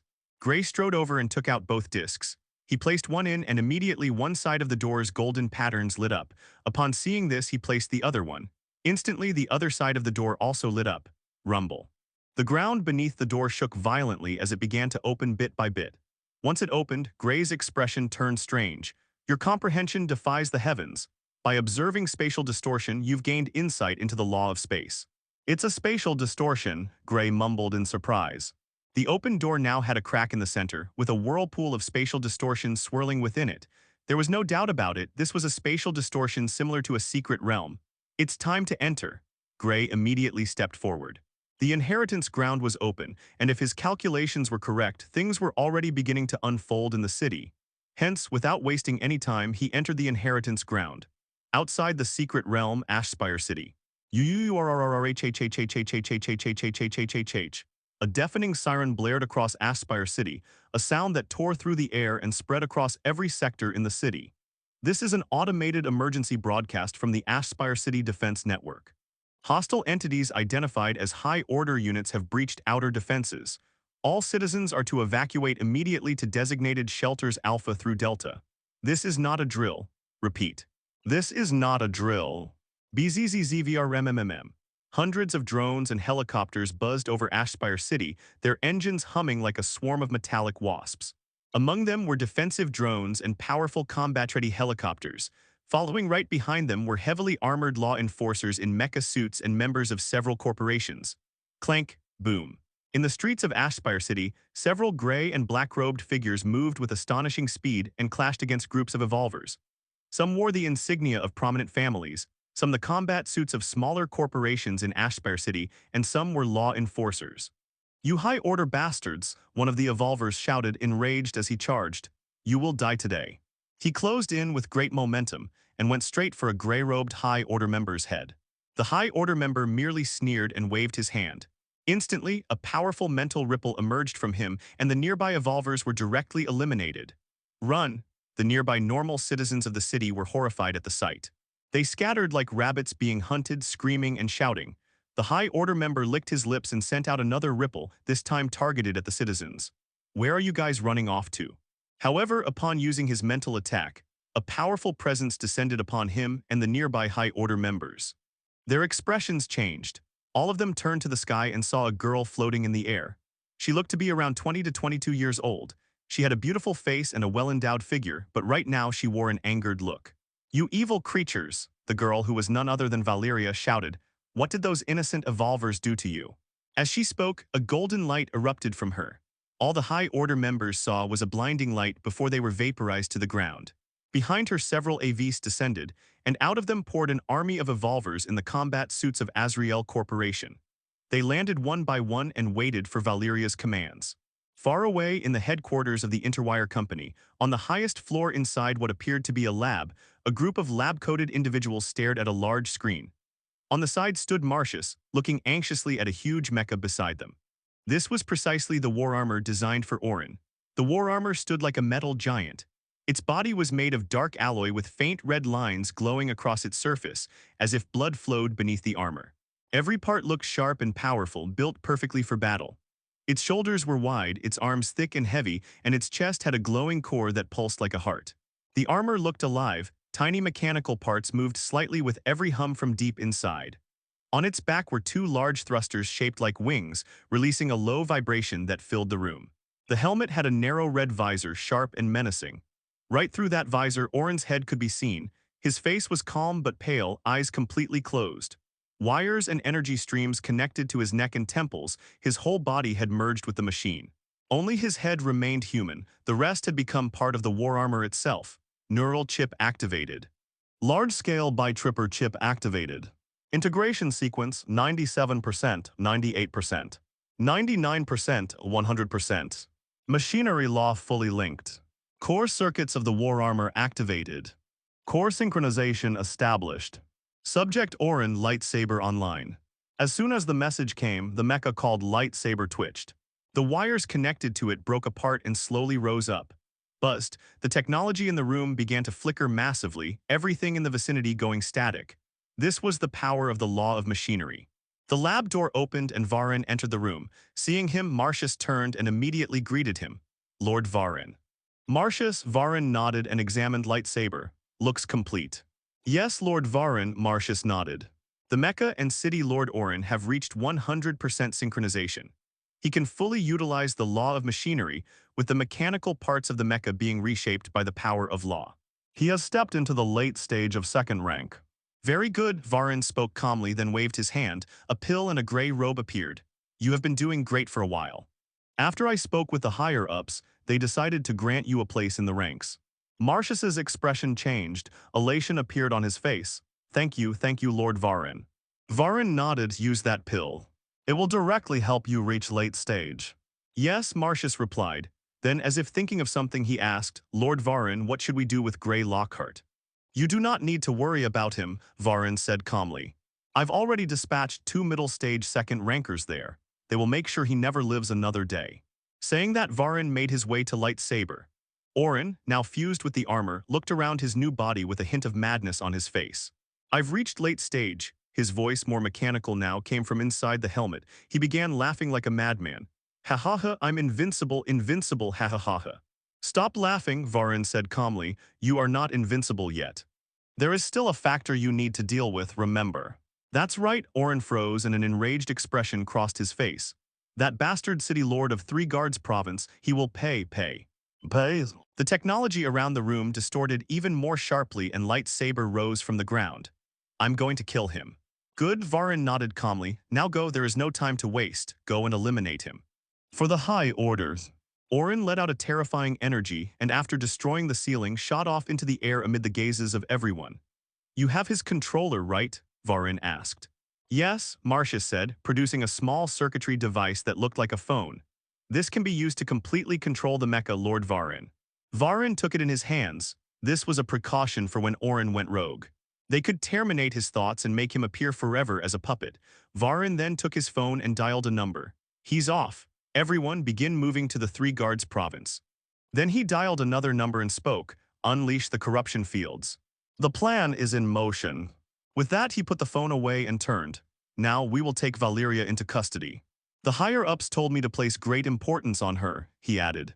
At the same time the invasion of the High Order was happening, the entire internet of Ashspire City was going crazy. There were countless media drones flying across the Ashspire City, capturing everything. The majority of people had safely reached the shelters built across the city for protection. However, the shelters were being breached by High Order members one after another, with countless evolvers of Ashspire City rushing out to protect the ordinary citizens. The Formation Association wasn't idle either. Members of the Formation Association took to the sky and landed on the shelters, one by one activating the already prepared array formations. This is a disaster. This is exactly like what happened in Nova City months ago. Everyone, I got fresh news. People from the Interwire Company and the Echelon Group have been spotted with members of the High Order. What? Are you mistaken? How is this possible? Everyone, do not trust the law enforcers. There are people among them following the High Order. We were attacked by them, but we managed to escape safely. What is happening? Why are the protectors of the city colliding with the High Order? Where is the City Lord? The City Lord, you might want to see this picture. Cyborg67 posted an image. Everyone in the livestream chat immediately clicked on the image. The picture showed the members of the Ardent family alongside several gray-robed figures attacking citizens, and from the bodies of the dead citizens, streams of faint light were emerging. Everyone in the livestream went wild. They couldn't believe their eyes anymore. What is happening? My God, is the Ardent family also colluding with the High Order? No, this has to be fake. There were still some disbelievers. How can the City Lord's family betray us? He's the protector of our city. They must be possessed. Yeah, that has to be it. Wake up, look around you. The Interwire Company, some of the law enforcers, and the Ardent family, they're all attacking and killing citizens. And they show no signs of possession. Some law enforcers were still fighting for the people. Out of all factions, the least who decided to side with the High Order were the law enforcers. The majority of them still had hearts of justice. They would rather die than let the High Order win. The entire Ashspire City has been compromised. The City Lord is gone too. Impossible. How can this happen? Look at the live stream on the top left. It's Miss Valyria. She's fighting the High Order members. The stream showed Valyria evaporating High Order members with a single attack. Powerful. Miss Valyria is powerful. She actually eliminated several of them in one move. Those people wore gray robes, that means they were second rank. Everyone's eyes were now glued to the live stream showing Valyria. Just how powerful is she? Could the rumors about her being at the middle stage be true? What sort of power is she using? Is it the law of fire? Valyria took a deep breath as she stared at the city from the sky, her expression grim. Smoke and fire were now rising from all parts of Ashspire City, and the number of people she could send out was limited. She could only find the next High Order member and eliminate them herself. The calamity, she muttered, eyes darkening. This is the calamity he was talking about. Gray predicted it, and it happened without fail. Within just a few hours of the secret realm opening, everything had descended into madness, exactly as he said. Are you safe, Gray? Valyria's voice trembled slightly with worry. Just then, her expression drastically changed. She sensed a huge influx of energy spreading from all corners of Aspire City. This energy, she was extremely familiar with it. Everyone on Blue Star was. Corruption energy. She flew higher into the air to observe the situation more closely. Suddenly, a blazing crimson fireball soared toward her and stopped beside her. Miss Valyria. The voice was grim, it was Werner. I sense corruption energy from all over the city, he said in a heavy tone. Immediately after, several flashes of red-black lightning shot into the sky, and small black voids began appearing all around the city. Corruption fields. No way, corruption fields. Corruption fields are spawning everywhere. Everyone outside run to safety. Is this the end of the world? How can so many corruption fields spawn at the same time? Everyone near Shelter 023, evacuate immediately. A corruption field is spawning there.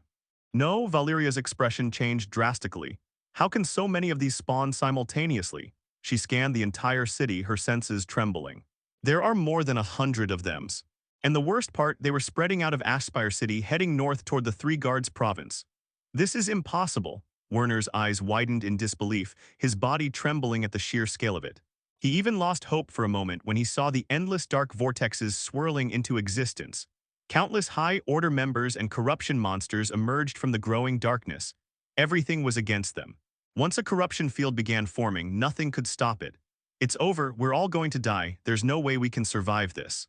Everyone, evacuate the areas near the shelters. More and more corruption fields are spawning there. The only hope is to leave the city, head south. The corruption fields are spreading toward the Three Guards province. This is nothing like Nova City. This invasion is several times greater. If there's a god, please save us. People in the chat began crying and praying. They were helpless. Just clearing one corruption field alone required several high-tier evolvers, and now there were more than 100. They could only pray for a miracle, but then a new message appeared in the live stream, flashing across every screen, catching the attention of the entire city. Everyone, look at the live stream in the middle. It's showing the center of Aspire City. Buzz! Almost everyone in Aspire City turned toward the same direction, the heart of the metropolis, where the Grand Barrier Core and city's main array formation stood. Right now, that place was glowing. A terrifying power was erupting from it, spreading outward in concentric ripples of pure, radiant violet light. The ground trembled, buildings shook, and every combatant, High Order or Evolver, looked up, momentarily frozen by the brilliance that pierced the sky. The beam soared upward and struck the city barrier with a sound like thunder cracking through glass. Buzzed, buzzed. Instantly, intricate runic lines began spreading across the barrier dome like a living circuit, symbols of immense complexity igniting one after another. The entire sky became a massive spell diagram, veins of glowing light crawling across it in fractal precision. Then, a deafening hum filled the air. The clouds twisted violently as if the hidden workings of the heavens themselves were responding. The barrier blazed brighter, flooding the entire city in violet-white light until shadows themselves ceased to exist.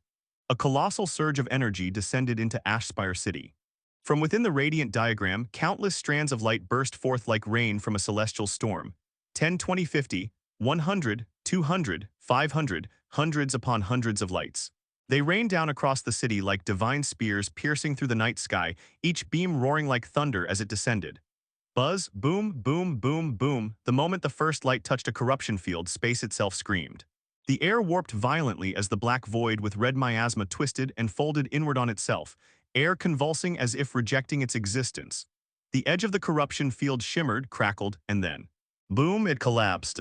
The endless darkness and red miasma of the corruption field shattered like a mirror struck by divine light, fragments of corruption fields disintegrating into nothingness.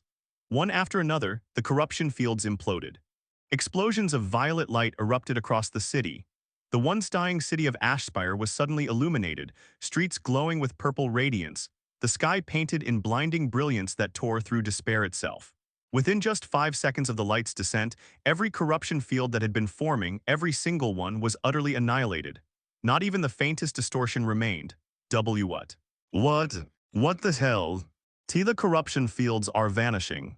What is that power? How is it possible for something to erase a corruption field mid-formation? It should have been too late.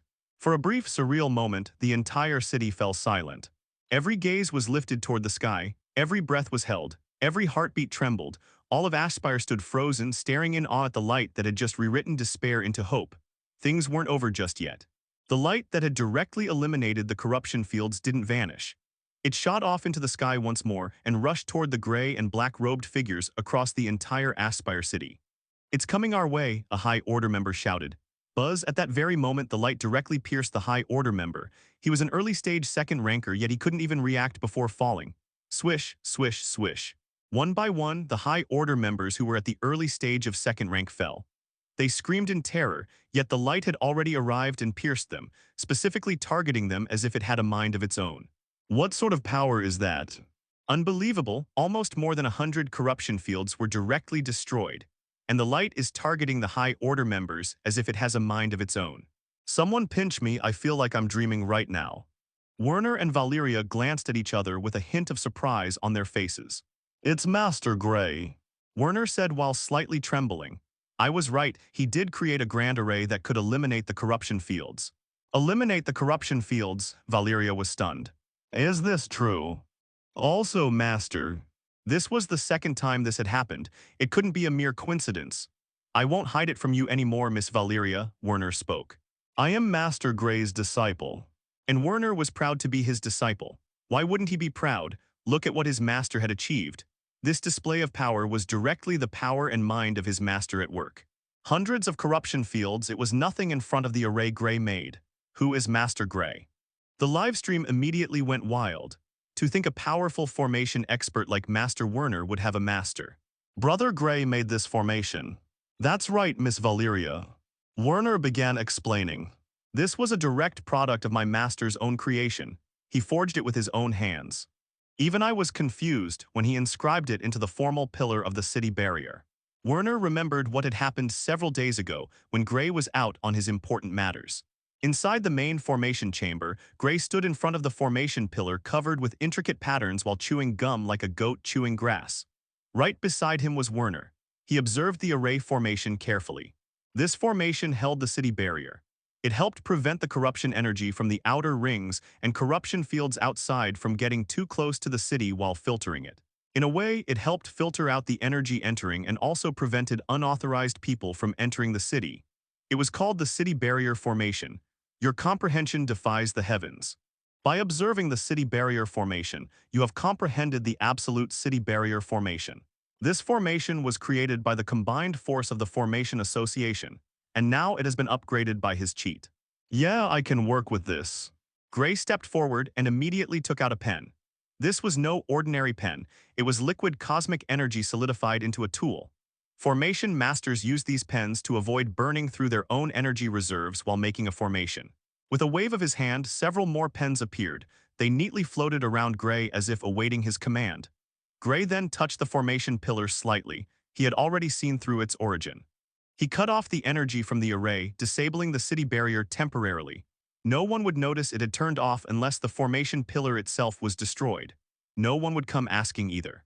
The formation pillar was in a place where the Formation Association could come and go as they pleased.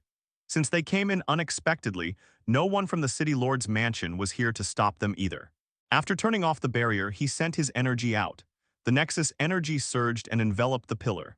Immediately, the special inscriptions and patterns over the pillar were erased. Master, why did you erase the barrier formation? Werner inquired out of curiosity. To add a new, better one, Gray said plainly as he kept his focus on the pillar. Then his pens moved. They rushed to the freshly blank canvas of the formation pillar and began drawing intricate patterns from all sides of the pillar.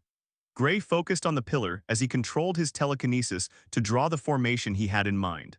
His goal was simple, to create a killing array that could directly target the High Order members. For him, it was an effortless task. He first drew the Absolute City Barrier formation. Following that, he formed another layer and stacked the Doom engraving formation on top of the barrier array. Now came the main part, engraving his corruption field sealing array. Forming a new layer, he formed it neatly around the other arrays. As time went by, the once simple and rather crude-looking formation from before had transformed into a complex array that could make an onlooker dizzy. With the corruption field sealing array completed, it was time to set some conditions. Now this was a tricky part. It was something only he could do and absolutely only him, because he was the only one with true origin sight. He connected the killing array to the main node of the corruption field sealing array. The link was connected in an efficient manner so there wouldn't be any energy loss. The reason he did that was simple, to set a condition. Connecting the roots, he rewrote the Doom engraving formation's activation condition. The corruption field sealing array held the energy pattern of corruption energy. The formation would now read the pattern and then begin acting. The Doom engraving formation was essentially the anchor and the activation button for this array. With it effectively connected, the real reason he linked it was for something else entirely. The Doom engraving array was, after all, a killing array. Its purpose was to kill. By connecting it with the corruption field sealing array, the formation could effectively identify corruption energy or even abyss energy. That meant the killing array would only target High Order members. One of the downsides of a killing array was that once inside its area of effect, everyone in the vicinity would be pulled into its killing list. But this connection would act as a safeguard, allowing the array to work on a grand scale without targeting ordinary people, as long as they weren't High Order members. Soon, just like Gray envisioned, the array was complete. Now the formation pillar was completely covered with extremely complex patterns. Such an extremely complex array. Werner was staring at it with a look of shock and awe. He didn't know what each of these patterns in the pillar did, but it was definitely something powerful. It's done. Gray said, this array will act as the safeguard against the calamity. Is this some sort of defensive array, Master? Werner asked. No, this array doesn't have the pattern of a defensive array. It closely resembles a killing array, but it's scattered across the place. It's hard to say if it's a killing array or not. You are sharp, Gray praised his disciple. It is indeed something like that, but I won't spoil the fun. You will naturally find out once it activates. With a thoughtful expression, he continued speaking. Also, I want you to bring out many evolvers and help power this formation, preferably second rankers.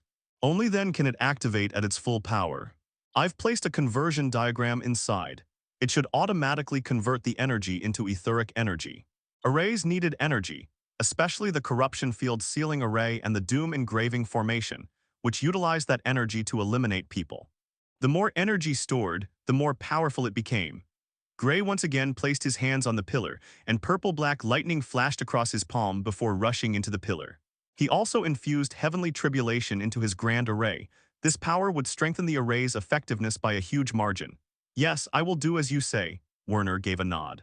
But Master, what is this array called? Gray tilted his head, appearing thoughtful. And after a moment of thought, he finally answered with a serious look, it will be called the Eliminate the Chickens array. With help from the Formation Association, we managed to fill the Eliminate the Chickens array quite a bit, Werner explained. We did meet some resistance, but we were able to continue the preparations under the guise of saying it was a systematic inspection of the formation. We didn't know how powerful it had become, but under Master's guidance we kept going. All of this was done by Brother Gray.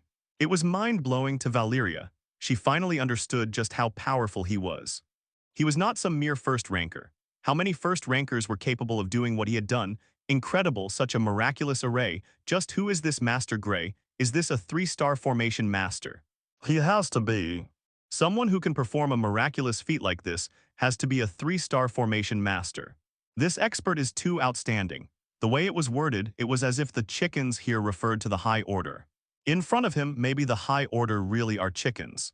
100 corruption fields, countless High Order members, all wiped out in less than 10 seconds. Hey guys, do you think this array has something to do with the Ether evolutionary path? Everyone collectively began praising Master Gray. He hadn't even shown his face, yet the display of his power was enough to convince the citizens of Ashspire City. They all looked up to this Master Gray. His name would definitely become renowned across the southern region once this got out. Are all of the High Order members gone? Valyria scanned the area. She only saw evolvers fighting members of the Interwire Company, the Ardent family, and some law-enforcing evolvers across the city. From the looks of it, everything was calming down. It had gone from a completely unavoidable disaster to something that was directly eliminated within seconds. She also saw the patriarchs of important families like the Wynetters and the Gravesons standing in the air, far away from her, with stunned looks on their faces. Is it over? Valyria asked herself. The entirety of the High Order and the corruption fields had been eliminated, but a part of her told her that it was far from over. If she wasn't wrong, the late-stage High Order members should still be in the city, and they didn't know where the City Lord was either. And her intuition didn't fail her. Buzz. A dense amount of abyssal energy abruptly erupted from the Interwire Company's headquarters. The energy leaking out was so horrifying that the entire Aspire city began to shake as if an earthquake had struck. Nearby second rankers immediately had a change of expression. Even Valyria's expression turned grim. A late-stage second ranker, Werner's expression darkened slightly. Is it that High Order member? Who? Who is it? An enraged voice belonging to Varin boomed across the entire Aspire city. Who is the one that disrupted the High Order's plan? Light flickered and Varin ascended into the sky. All the drones near the area immediately focused on him. He stood there with an angered look plastered across his face. He couldn't believe what was happening right now. An array that could eliminate corruption fields and specifically target High Order members. Just who was it? He turned to face Valyria, who stood a sector away from him, but with his sharp vision he could see her clearly. His higher-up had specifically asked him to take Valyria away. Since this plan had failed, he would kidnap Valyria and immediately go to the Three Guards province to open a portal. Once an abyssal creature descended, he would come back and take over Aspire City. Varin took a step forward, colossal abyssal energy surging behind him. In an instant, he appeared right beside Valyria, and just before she could even react, a sharp punch shot toward her stomach. However, to his surprise, nothing happened to Valyria. Just before his punch could land, a golden light emerged from her body and formed a protective shield around her. You thought it would be easy, Valyria smiled charmingly as she noticed the surprised look on Varin's face. You'll have to think twice before you can lay a hand on me, Tilda, she said sweetly, but there was a hint of coldness in her words. She knew there was no way to win against a late-stage evolver, but with her trump cards, she would definitely not go down without a fight. Just then, Werner appeared beside her. Looking at the High Order member with a cold expression, he immediately unleashed his powers, his body turning crimson red in the process. A battle was about to begin, one that would shake the entire city. In the central stadium built by the Evolvers Association, an arena large enough to hold 1 million spectators, reinforced by defensive formations and hovering platforms, the atmosphere was boiling. The crowd exploded before the announcer even spoke. Oh, the sound rolled like thunder, shaking dust from the steel beams above. Holographic banners burst into the air, displaying blue and silver streaks that spelled Nova City in blazing light. And we have a winners. The announcer's voice boomed through crystal amplifiers, enhanced by wind-type elementalist evolvers stationed in the towers. It's none other than Team Nova Cityyyy. The stadium erupted.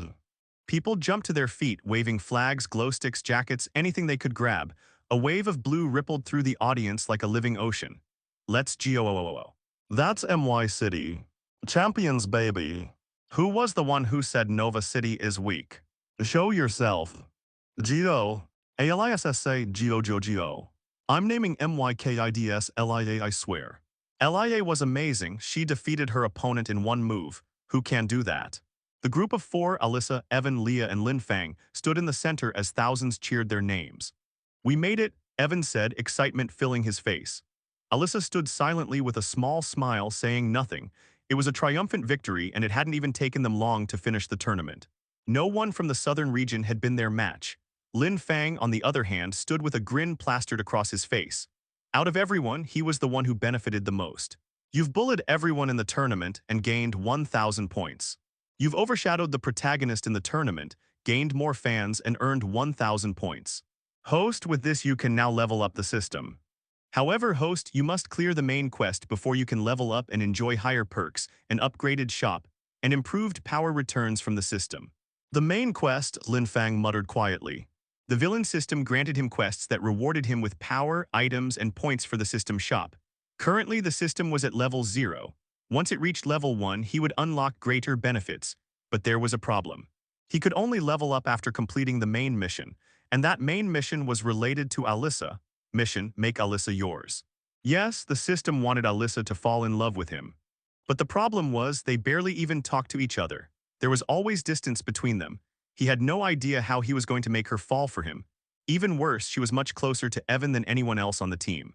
Is it that automatic protagonist aura? Lin Fang scoffed inwardly. He would deal with Evan sooner or later. He would have already done it if not for the system warning him of the consequences. According to it, it wasn't the right time to eliminate him yet, so for now he'd continue playing the good guy. He turned toward Leah, who was standing next to him. "Hey, Miss Leah, why don't you look happy?" "We won the tournament," Lin Fang said with a grin, attempting to make conversation. However, Leah didn't even turn to look at him. Her gaze was distant, unfocused. The entire stadium was roaring with sound, yet she seemed deaf to it. She appeared completely lost in her own world. "Hey, Miss Leah," Lin Fang frowned, calling her again. She finally snapped out of her thoughts and looked at him. "What is it?"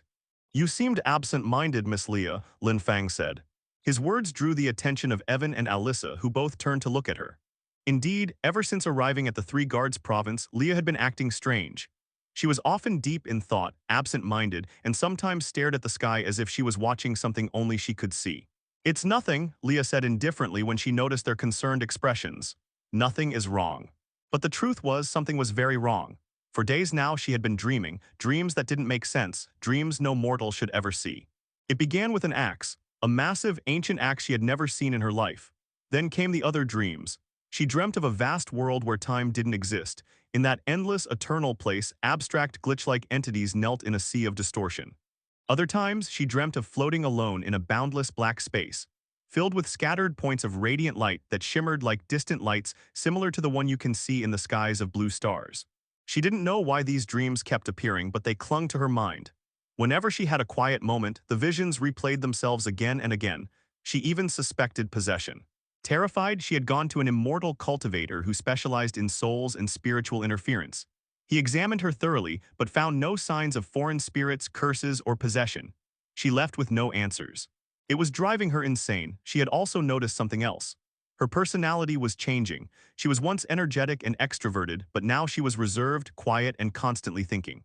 Strangely, her mind felt sharper too, clearer, faster. For example, in today's match, her opponent, Brutus Hale, was infamous for overwhelming his enemies with overwhelming strength and technique. He was a martial artist from a top-tier second-rate city, known for his brutal, straightforward combat style. Leah had almost no real combat experience, and yet her mind processed the battle with frightening clarity.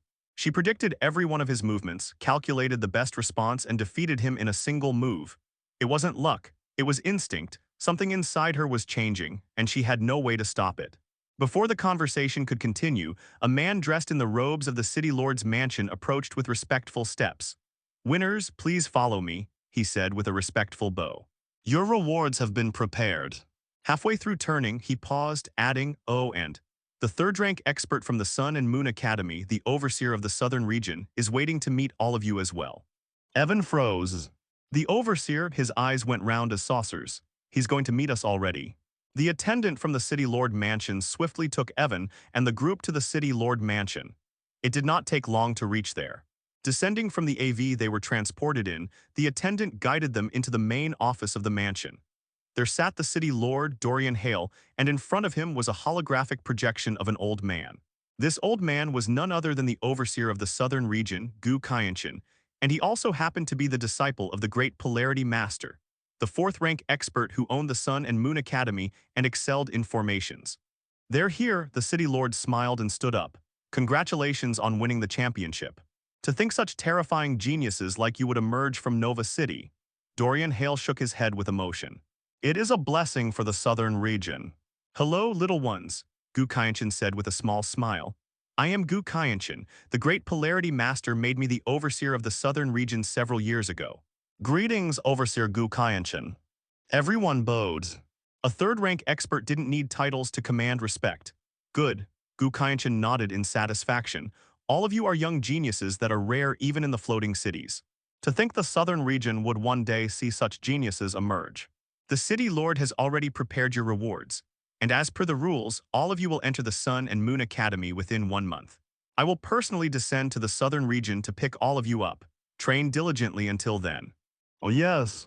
They replied in unison. Evan's face flashed with excitement when he heard Gu Kaianshan's words, the Sun and Moon Academy. That was one of the top 4 academies on Blue Star. Everyone there was a super genius gathered from all across the globe. If there was a status a person their age could achieve, it was to become a member of these academy. And after graduating from these academies, the greatest official positions one could achieve were becoming a city lord or even an overseer.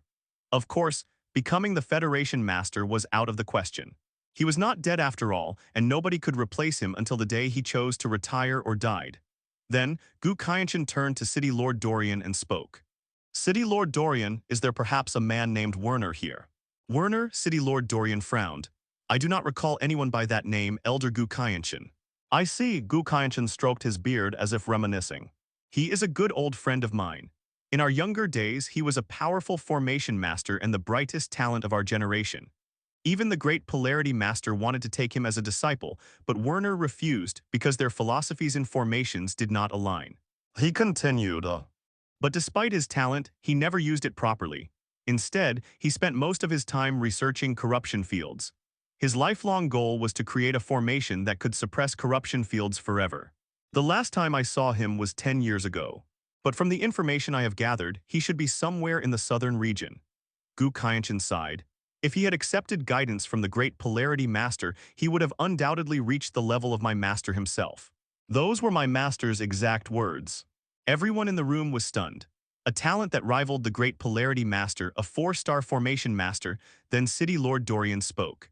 Lord Gu Kaianshan, I believe I might know someone with that name. Oh, Gu Kaianshan raised his brow, speak. Dorian nodded. I cannot be certain if it is the same person, but in Ashspire City, not far from the Three Guards province, there is a man called Senior Werner Brown. He is one of the 2-star formation masters residing in that city. That is him, Gu Kaianshan's eyes brightened. Incredible to think he is in Ashspire City of all places. Then he stroked his beard thoughtfully. Do all those who descend from the floating cities go there?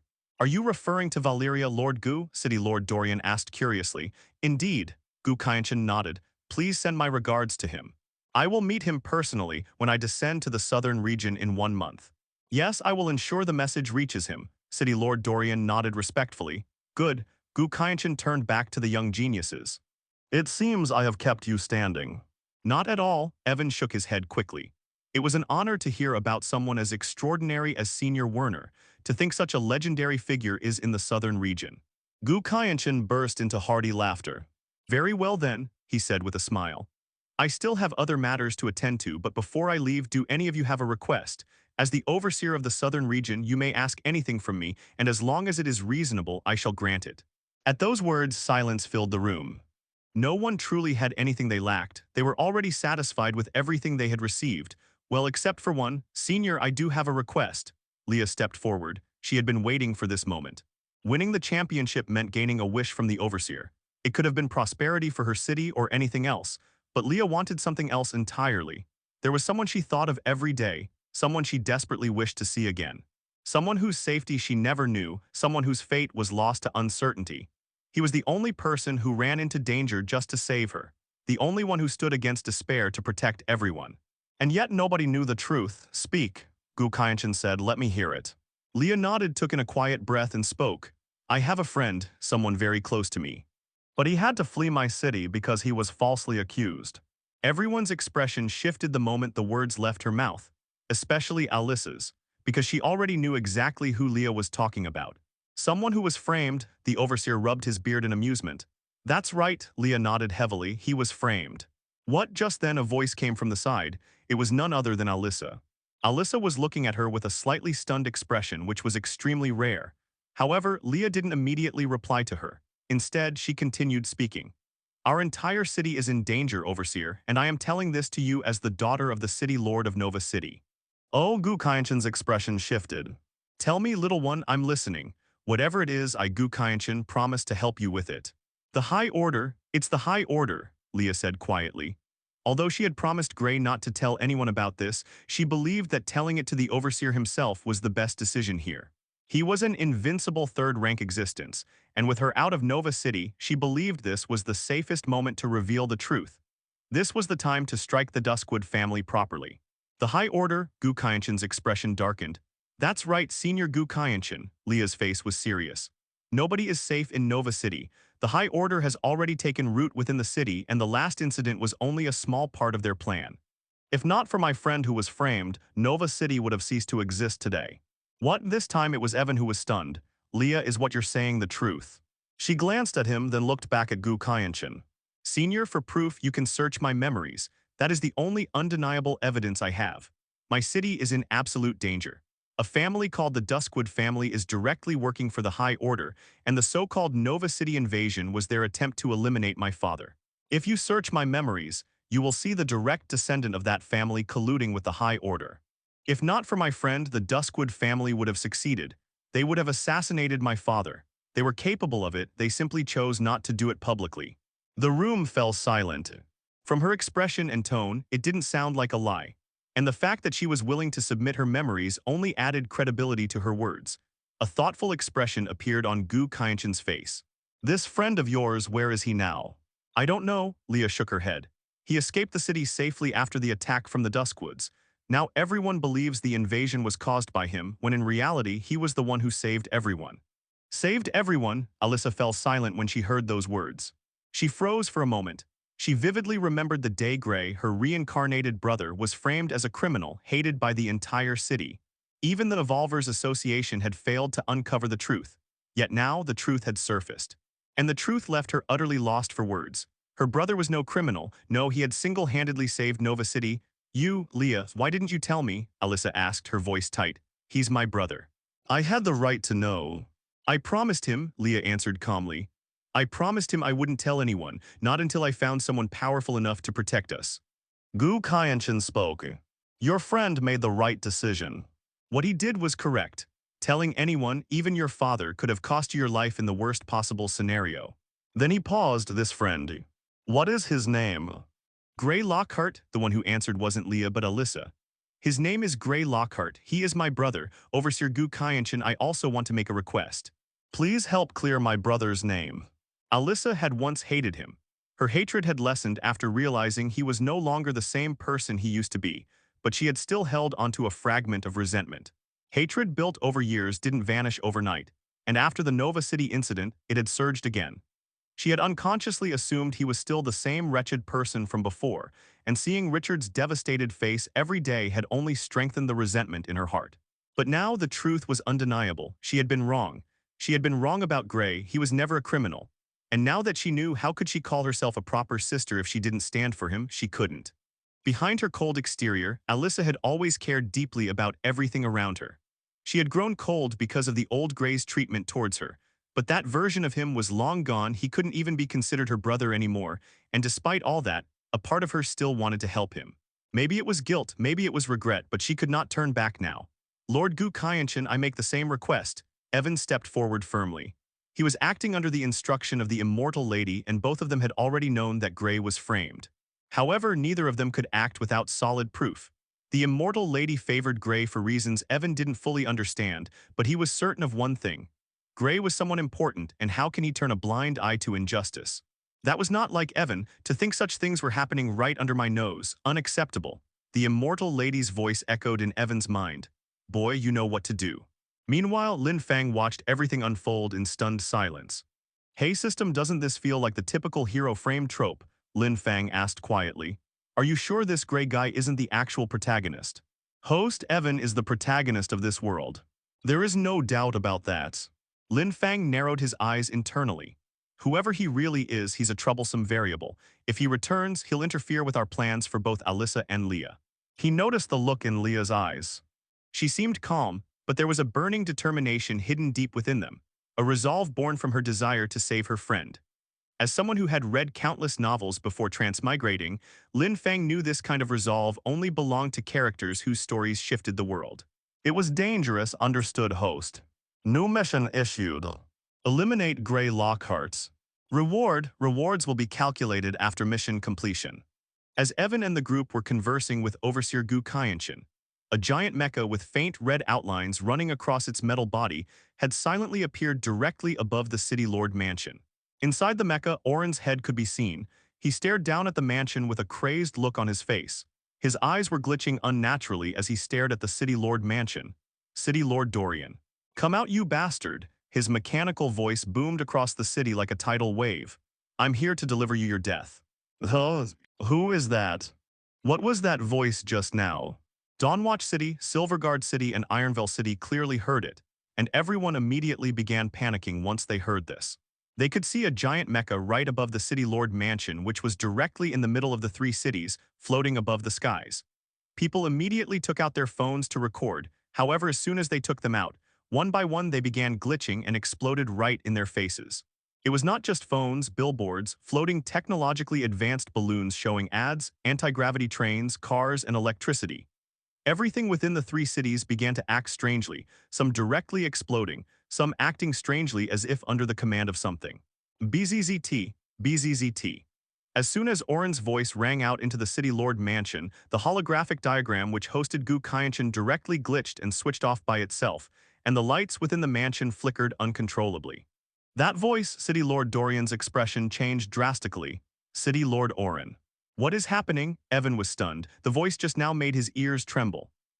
Leah frowned slightly when she heard this voice, then turned to the holographic interface on the table.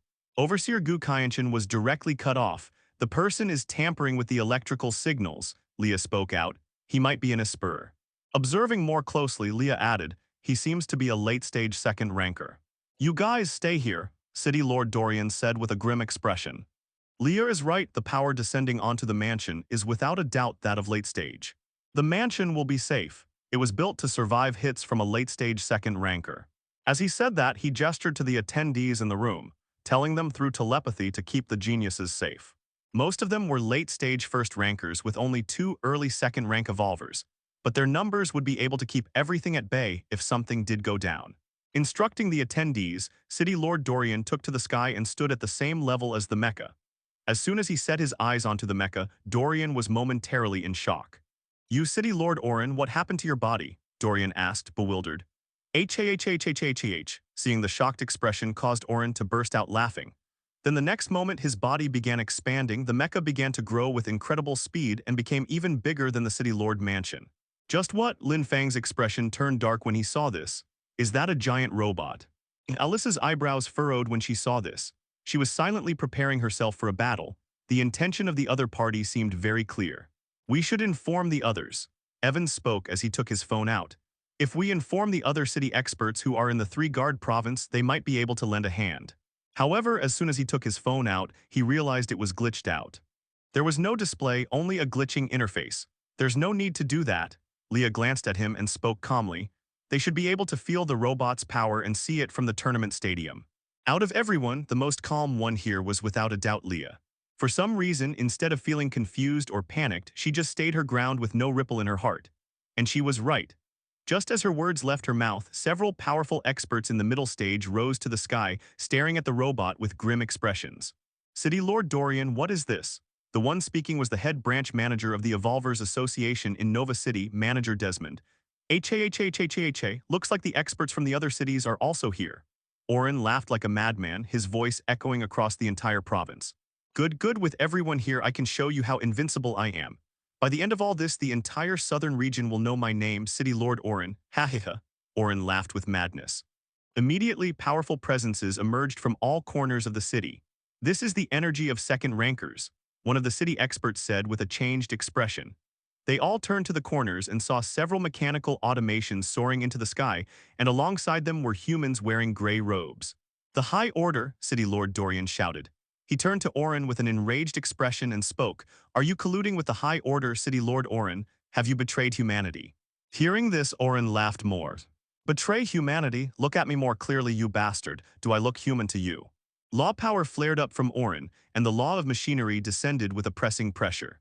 I've transcended the limits of humanity thanks to the High Order, and become an artificial being with limitless capabilities. What is this law? City Lord Dorian frowned. Is this something related to the cyborg evolutionary path? Correct, Orin said with a cold smile. The cyborg evolutionary path now has the capabilities to reach the late stage of the second rank and even a possibility to reach third rank. The cyborg evolutionary path has officially created its law chapter. He grinned evilly. I will now show the grand law of machinery. Boom. The three cities shook abruptly as hundreds and hundreds of advanced technological weapons, cannons, automatic artificial intelligent guns, and powerful combat mechas reaching the level of second rank all rose into the sky. They all then begin to target other second-ranked evolvers spread across the three city. What is happening? Desmond was wide-eyed. This was an unbelievable scene. Not good is he controlling all these weapons and mechas. Following that, amidst the gazes of several experts, several flashes of red-black lightning spread across all three cities. Corruption fields, one expert said with a shocked expression. Corruption fields are forming across the city. Boom, boom, buzz, buzz. Black abyssal energy formed around the city for a moment. This was the sign that the Necro Star was forming. Help, I'm going to get swallowed by the corruption field. A normal citizen in Dawnwatch City ran like his life depended on it, yet it was all for naught as the corruption field grew and completely swallowed him. Sister, wait. I'm coming, try to push the debris away. One evolver from Ironvale City had a disbelieving expression as he rushed toward his sister, who had fallen under a large debris of a skyscraper that was instantly destroyed from the formation of a corruption field near it. From the look of it, his sister was in immense pain, and there was no doubt about it, her body was severed cleanly at the midsection. The only reason she was still alive was due to her true energy keeping her alive. Everyone protect the citizens, the law enforcer in Silverguard City exclaimed, and behind him were many other enforcers. However, before they could take a step forward, a gray-robed High Order descended. What are you little weaklings going to do? As his words fell, abyssal energy burst out and went for the law enforcers. Boom, the instant it contacted them, they all turned into blood mist. The law enforcers are dead. Run! Terrified civilians ran with dread written on their faces.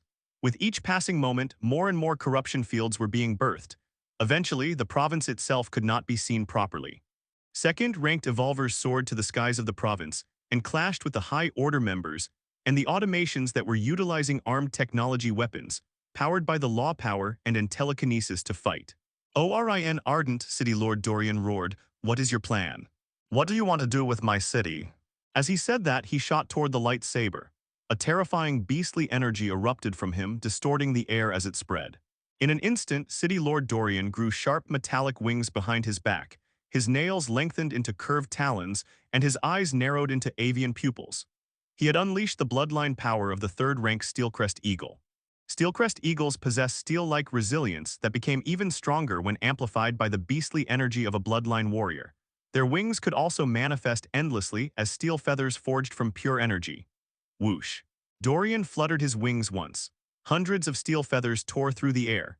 Each one was coated in beastly energy, and every feather carried enough power to level a small town the moment it struck the ground. Now those same feathers streaked toward the lightsaber. The giant mecha stood unmoving. Before the feathers could reach it, every single one froze midair, stopped by an invisible force. Telekinesis. HMPH. Orin snorted coldly inside the cockpit. The suspended feathers abruptly reversed direction and shot back toward City Lord Dorian at twice the speed. Dorian's expression tightened. He crossed his arms into an X and unleashed a burst of energy. A manifested shield covered him, blocking the returning feathers. They ricocheted away and fell toward the ground. Boom, boom, boom. The instant they hit, the barren land below exploded into deep craters. Each feather carried power capable of splitting a mountain, yet none of the surrounding cities were harmed thanks to the City Lord Mansion being far from the three cities.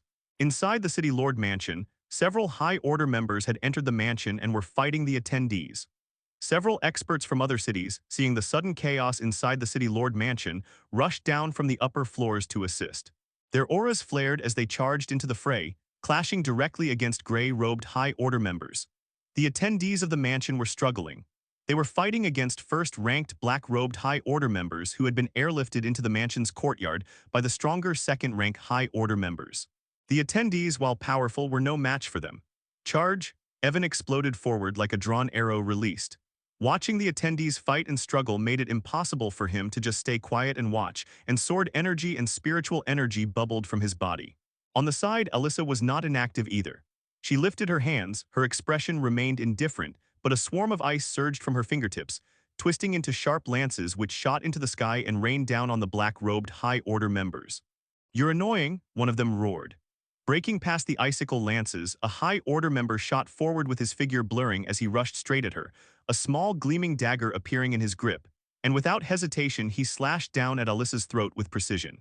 However, just before he could reach her, a cold light flashed across the battlefield. Clang, a red light shot in front of them both and easily deflected the attack. Leah stood there with her sword raised, sparks scattering from the impact with the dagger. Her expression was calm and calculative. The High Order member stumbled back a step, stunned that she had intercepted him this casually. Then, before he could even recover, Leah moved. Her foot tapped the ground lightly and her sword rose with the air distorting. She took a step forward, a terrifying sonic boom left behind in her way as sword energy surged forward alongside her. Zenith Sword Art 4th Form. Within the matter of 2 months, Leah had managed to learn the technique to the master stage thanks to her already unlocking sword energy.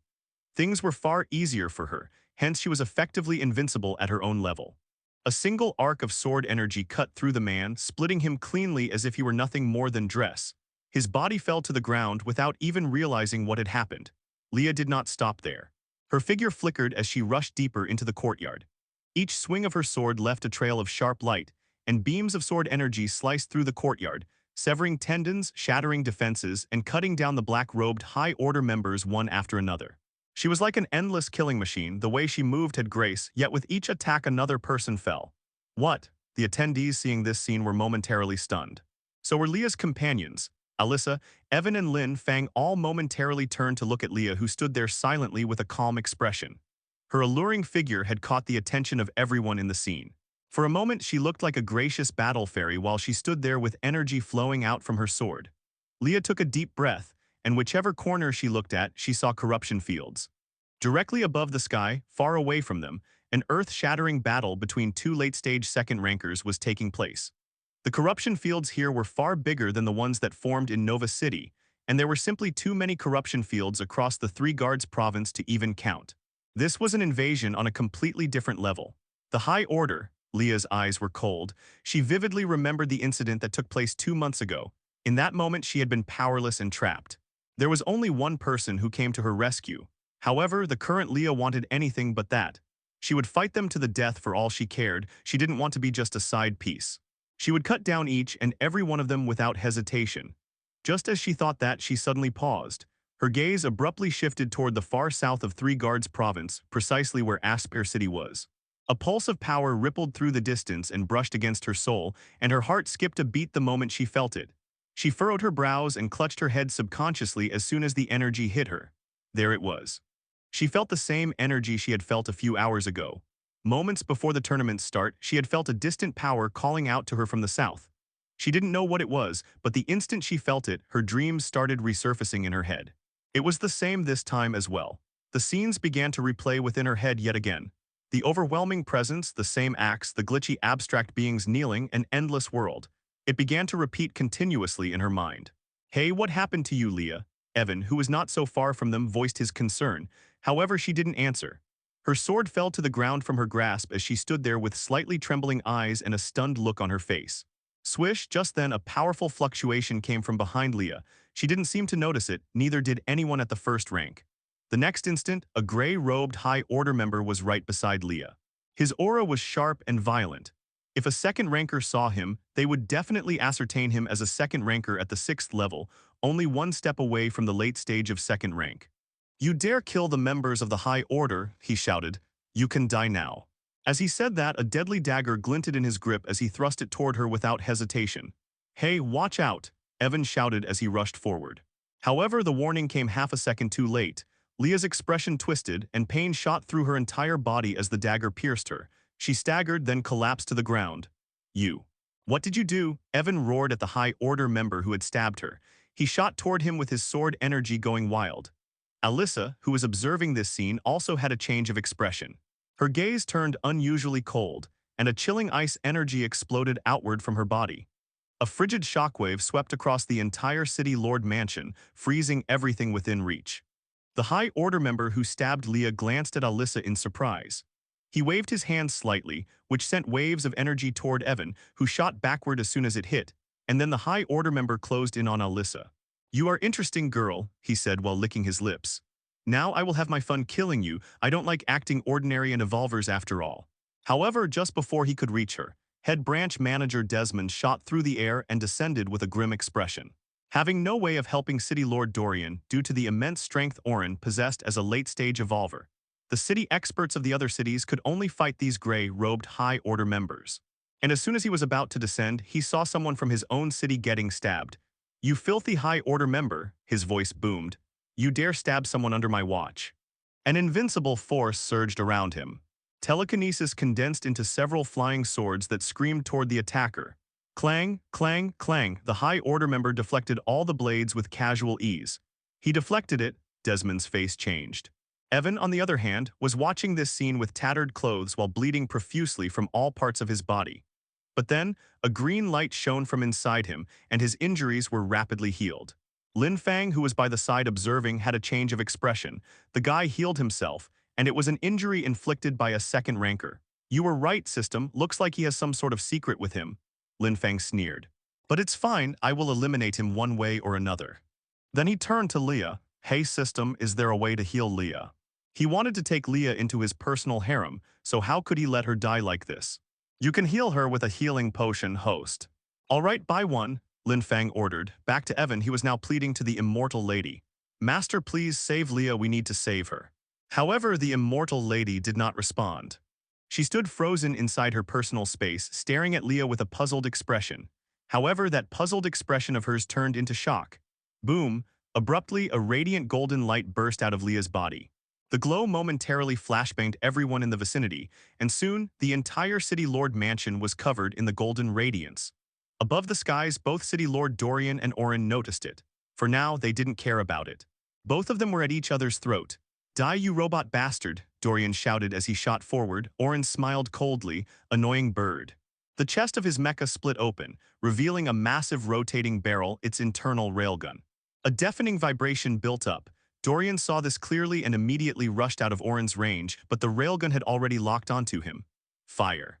A beam of compressed force shot out faster than sound, directly going for Dorian. Leah felt weightless. She didn't collapse to the ground because she was stabbed. No, that was far from the truth. She collapsed to the ground due to the endless visions that kept appearing in her head. The world around her vanished completely. It was replaced by an endless darkness that pulsed like a living heartbeat, and she drifted within it, unable to move her limbs, unable to sense her body. Only her mind existed. Then she heard it. A voice, no. Several voices layered atop each other, distant and warped like echoes bleeding through shattered glass. "LN of GS." The words scraped across her consciousness. Her mind trembled when she heard the voice. Another pulse of darkness appeared and more whispers emerged out of it. "God Nirvana."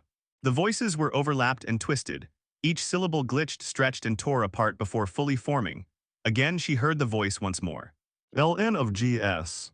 This time it was clearer, sharper. It felt like someone was pushing these words directly into her soul. A cold chill ran down her spine. The darkness around her trembled. "God Nirvanas. A reborn soon." The voices looped. Each repetition grew steadier and less distorted. The static faded. Eventually, the meaning began to take shape, as if ancient beings were trying to communicate through a broken channel. "Legion of Gods." The phrase struck her mind like light. Memories began to surge into her mind. The last echo rang out loud and clear. "The Legion of Gods." This time, it was Leah who shouted. As soon as she shouted, the darkness around her cracked. Then, a scene unfolded before Leah, as if a curtain of void was pulled aside. A long, endless walkway stretched into the distance. At its far end stood a colossal throne forged from light and shadow, suspended above a dark space. Countless tiny lights flickered in the background like shattered fragments of a broken cosmos. A woman walked along this walkway. Her face was glitched, distorted, impossible to perceive correctly. Her form remained clear, yet every attempt to focus made her features blur like corrupted data, as if just looking at her face would cause a glitch in reality. Step by step, she advanced. With each step she took, abstract shapes on the sides of the walkway bent in reverence. Illogical, indescribable beings knelt as though compelled by a force beyond comprehension. Whispers filled the air. "Emress. Emress." They greeted her one after another, their voices echoing with devotion and fear. The woman reached the end of the walkway. Without hesitation, she sat upon the throne. Her posture was relaxed, one hand supporting her chin, her gaze sweeping across the entire world with absolute indifference. "Long live the Empress." The chant roared from every direction. Leah's entire body trembled. A chill crawled across her spine, gripping her even here inside her own mind. Following that, the darkness completely disappeared. Immediately after, a flash of gold erupted. The scene shattered like glass. The walkway, the throne, the kneeling figures, everything vanished. The endlessly looping vision that had plagued her mind also disappeared completely. In the shining golden light, new words surfaced. Hungmang ones. The words reverberated inside her soul. Boom, the golden light emerging from Leah's body spread everywhere.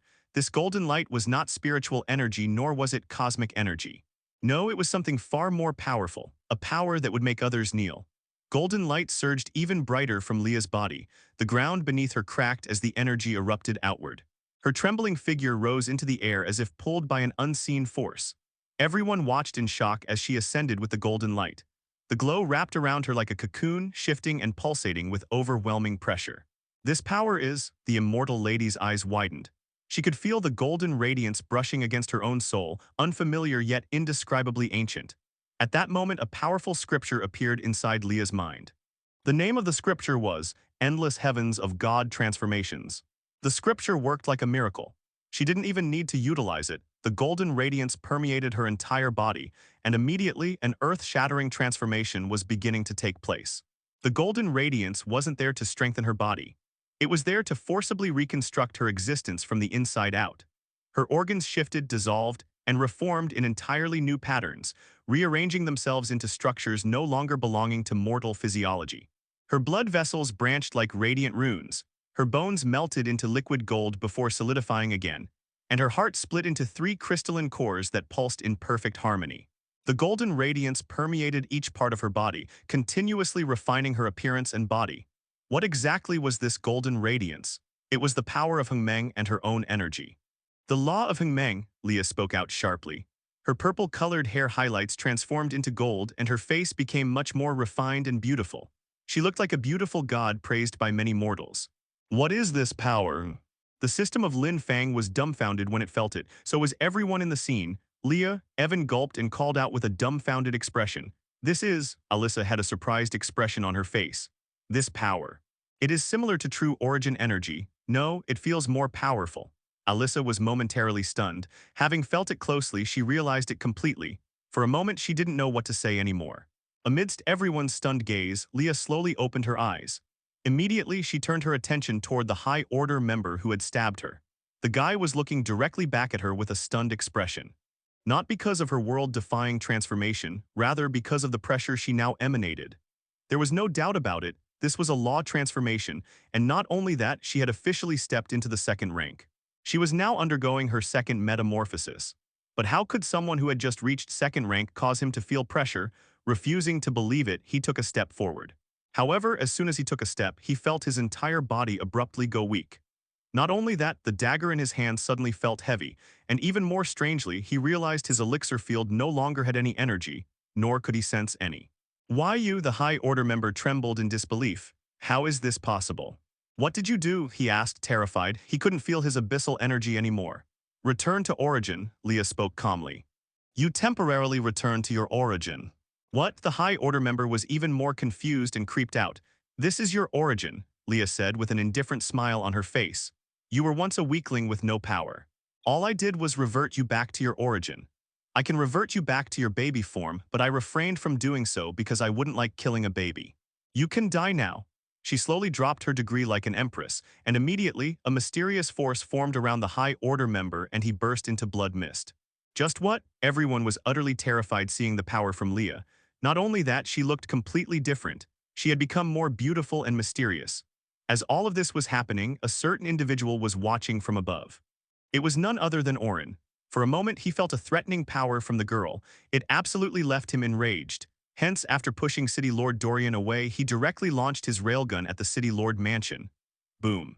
It shot toward everyone with immense speed. Leah's expression changed drastically when she felt the power. Not good, Leah shouted. What is that? The railgun's attack inched close and everyone looked terrified. They couldn't do anything now. Once it hit, all of them would evaporate. We're going to die, Lin Fang shouted in shock. As he shouted that, everyone except Leah unconsciously closed their eyes, but the attack charging their way never came.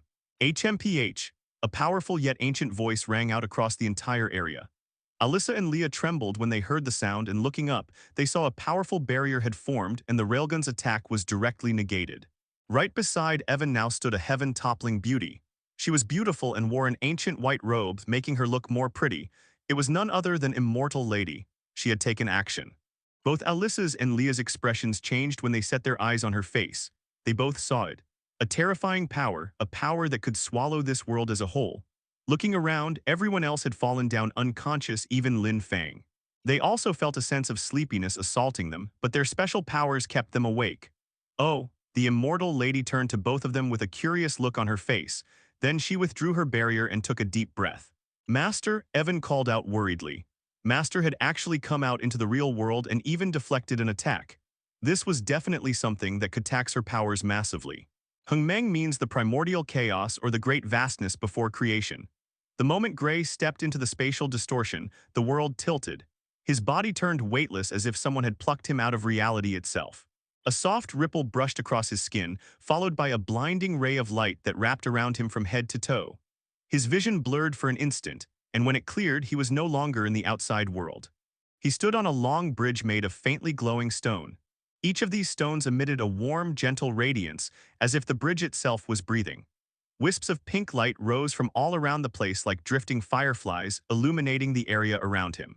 So this is the inheritance ground. Gray looked around with an interested look on his face.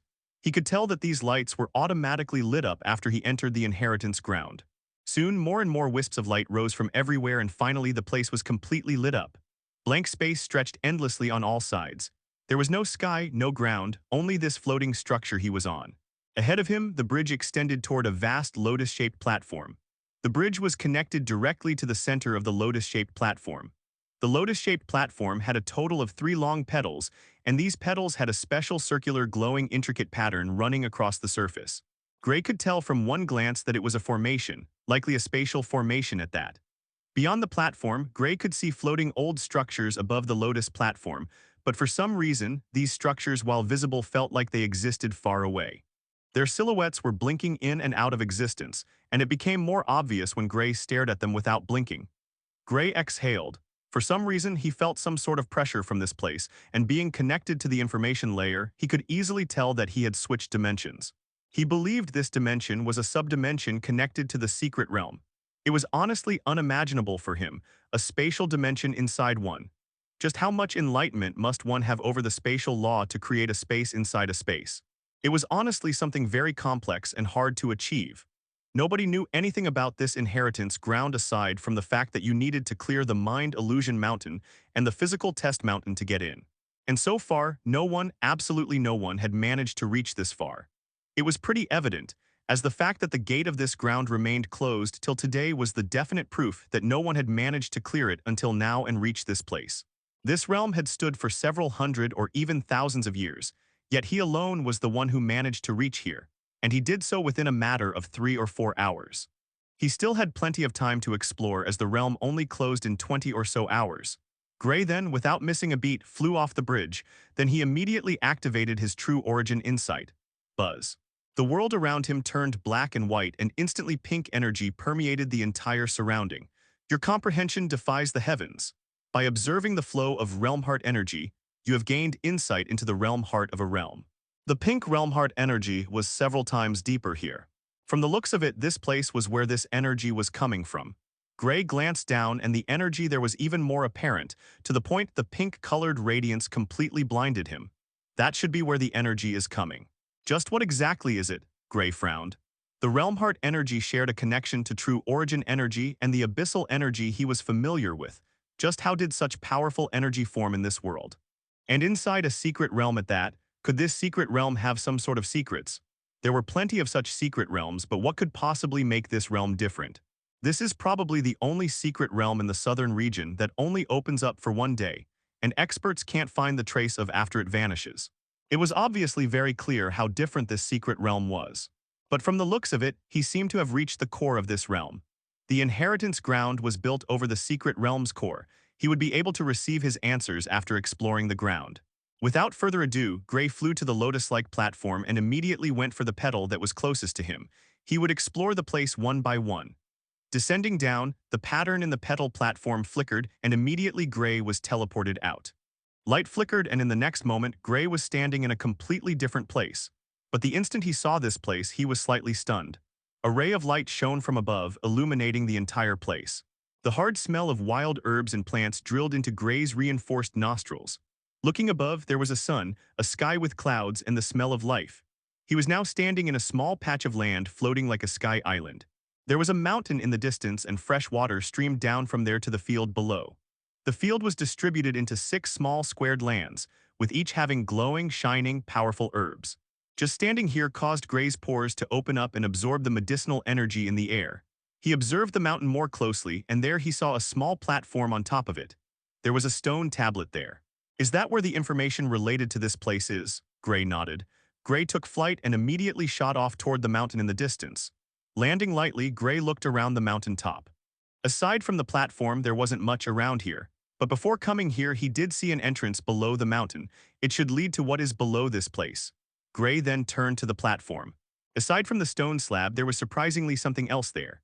It was a giant metal sphere covered in clean, elegant carvings. The surface had smooth panels broken by flowing patterns, almost like old runes or decorative lines etched into the metal, and the material shone with a soft silver-blue glow, giving it a calm, celestial feel. Several curved, crown-like structures rose from the top and sides, shaped a bit like fins or horns. They blended naturally into the sphere, adding a majestic touch without making it look too aggressive. There was no doubt about it, it was an alchemy furnace, and from the look of it, it was not a simple one. Gray also sensed powerful vital essence from inside it. Gray placed his right hand on the metal surface of the furnace. The carvings trembled faintly in response, and with a soft rumble, the lid above loosened. He gripped the edge of it and slowly lifted it up. A small light spilled out from the furnace as soon as he opened it and looked inside. Sitting in the center of the furnace was a small pill bottle. It was plain, made from a milky white jade-like material with subtle blue veins running beneath the surface, giving it a quiet, refined appearance. You did not get bottles like these in this age anymore. They were placed in modern bottles with a modern and sleek finish to them. Did someone just leave this pill here? Won't it expire? Gray was curious, but he had read on the internet somewhere that 2-star pills and above could easily survive hundreds and thousands of years with the right material, and as long as there were no impurities in them. Gray then lifted the bottle from the furnace. The bottle was cool to the touch, almost as if it was suppressing the energy inside. He then removed the cap. A wave of rich herbal fragrance exploded outward and struck his face. His pores opened instantly as the smell rushed into his senses, thick and pure, the kind that only appeared in high-grade pills. Blue pills rested inside the bottle. They had a soft glow, like tiny fragments of condensed starlight, and each one released a faint thread of azure mist. Such a strong herbal smell. Just what rank is this pill? Gray narrowed his eyes as he examined it. He then activated his appraisal skill. Immediately, a glowing text appeared in his mental interface showing its information. Azure Vitality Pills 2-star Peerless Grade Pill, condensed by herbs with dense amounts of vital essence. The pill is created after handpicking herbs that had been nourished by cosmic energy and developed vital essence in the process. The pill eliminates the impurities in the herbs and amplifies the effect over just taking the herbs. A vitality pill, Gray was surprised. To think it would be a vitality pill. This pill was basically a treasure for a second ranker. They needed a huge amount of vital essence for each transformation in the stage. Not only that, this pill was peerless grade. The heavens are truly generous, Gray said with a wide grin on his face. To think I would receive something as generous as this. Forget the beast cores, these pills alone will help when I'm undergoing metamorphosis. Gray then shifted his eyes toward the stone slab. It stood silently on the platform, its surface covered in neat ancient characters that glimmered faintly. Although the ancient characters were unable to be read, the instant he laid his eyes on it, he began to understand the words automatically. It was likely a hidden formation at play, and coincidentally, the stone slab began with the recipe of the Azure Vitality Pill. The pill recipe? Gray was excited. The stone slab actually contained the recipe. As someone with a comprehension that defied all logic, finding the recipe basically made it possible for him to easily create them all by himself. Gray gave himself a proud nod. Indeed, having such a heaven-defying comprehension did come in handy. With it, he did not have to worry about auxiliary things like pill-making and formations. When people took years to become masters, it took him less than 5 minutes. Azure Vitality Pill Ingredients. Vital Pulse Ginseng, a ginseng root that beats like a tiny heart, producing fresh vital essence after absorbing pure energy. Ganoderma. A medicinal mushroom used to preserve the pill and prevent decay, and the more aged it is, the longer the pill can endure without losing potency. Cloudsilk Roots, a root that helps maintain the energy of the pill. Azure Spirit Leaf. A glowing leaf from the Azure Spirit tree that is utilized to amplify the vital essence's effects. Refining method. Begin by placing the vital pulse ginseng into the furnace first, allowing its vital essence to melt and form the core foundation of the pill. When the essence becomes stable and begins to circulate, add the cloud silk roots so their gentle energy can weave through the mixture and prevent the essence from scattering. Once the flow settles, place the Azure Spirit Leaf into the furnace, letting its glow merge with the liquid to amplify the strength of the vital essence. After the mixture brightens, add the aged Ganoderma last so it can bind the medicinal power together and preserve the pill's longevity optional. Your comprehension defies the heaven. By observing the refining method of Azure Vitality Pill, you have comprehended Azure Vitality Pill. Your comprehension defies the heaven. By comprehending the Azure Vitality Pill making method, you have gained insight into alchemy. Though no changes to the pill, Gray was surprised. Only rarely did his ability not upgrade something, and not doing that meant that this pill recipe was already perfect. It did not need any further improvements. Well, that just means I can use this pill without any problems in the future. Even his own comprehension had deemed it perfect. It indirectly meant that this pill recipe did not have anything that could harm him either. It was a legitimate pill technique. Does that mean I officially became an alchemy master? It's far too easy than I thought, Gray said with twitching lips. He had directly comprehended a 2-star pill recipe. That meant he qualified as a 2-star alchemy master. He directly skipped a stage. Of course, handling these herbs is no ordinary task. Gray glanced at the stone slab once more. The herbs mentioned in the recipe were all 2-star herbs. They were more powerful than 1-star herbs, and with each increase in star, the harder it would be to melt and assimilate into the furnace. Controlling and guiding these herbs was definitely something that only 2-ranked beings could do, as they would either cause deviations in the pill-making process or directly explode from the lack of control and failure of breaking down the herbs. With that out of the way, Gray continued reading. The stone slab did not just have the information about the pill. Just below it was the information of this place, this herb garden. The text below the pill recipe was about this place. About this space. This small area is a miniature space built inside a structure within the inheritance ground. It had been expanded using a spatial formation, creating a stable pocket world meant solely for preserving herbs. Several formations supported this garden. There were formations that watered the herbs, formations that tended to their growth, and formations that automatically collected fully matured herbs into spatial rings to keep them intact for years. All of these formations were linked and inscribed into a single formation pillar beneath the mountain, known as the Circle Root Array. Gray appeared thoughtful. These formations were definitely very useful. A completely automated herb garden was something modern technology could accomplish, but doing it here with only formations felt unreal. It was like an automatic grinding farm inside a game, except this was powered by the natural laws of the world. In a way, formations were blocks of commands. You set conditions using the existing patterns hidden within the workings of heaven, and the formation would execute those blocks of commands until the condition was fulfilled. Formations were like a programming language, but one written for the world itself. Gray continued reading. The next section surprisingly described the furnace beside him. Azure Spirit Furnace. A 4-star forged furnace, created by a 4-star forge master. The furnace was built to strengthen the flames produced within it, making it easier to melt higher-grade herbs and maintain stable heat during refinement. A 4-star furnace. Gray's expression immediately changed. Then the very next second, without even thinking twice, he directly put the furnace into his spatial ring as if someone else would come to snatch it away. Yes, a 4-star furnace. Gray wanted to jump in joy, but that would be too embarrassing to do. But anyone who saw this information would have the same reaction. A 4-star forged furnace. There was only one single 4-star forge master in Blue Star, and it was the overseer of Celestial Flame Academy. The 4th-rank expert, the master of Thousand Hammers, Great Thousand Hammer Master. He was a prominent figure in the circle of evolvers, and the majority of the 4th-rank experts personally forged elixir weapons or items with his help. This furnace can be utilized to forge higher star pills. Gray nodded. He had gained plenty from here, especially a herb garden like this.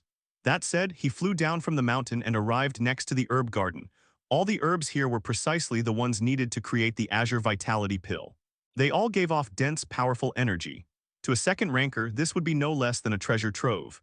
Beside every plot of land was a huge bronze chest that seemed to be made out of wood. Gray swiftly opened it, and inside there were a lot of spatial rings in each of them. Inspecting them, Gray saw herbs that matched the ones that were growing in the plot of garden. Without hesitation, he transferred all of them into the spatial ring. All right, it's time to explore the other parts of the inheritance ground. Gray would come back here to inspect this place further once he was done exploring the other places. Time was short, and he didn't know how long the other sides of the inheritance ground would take to explore.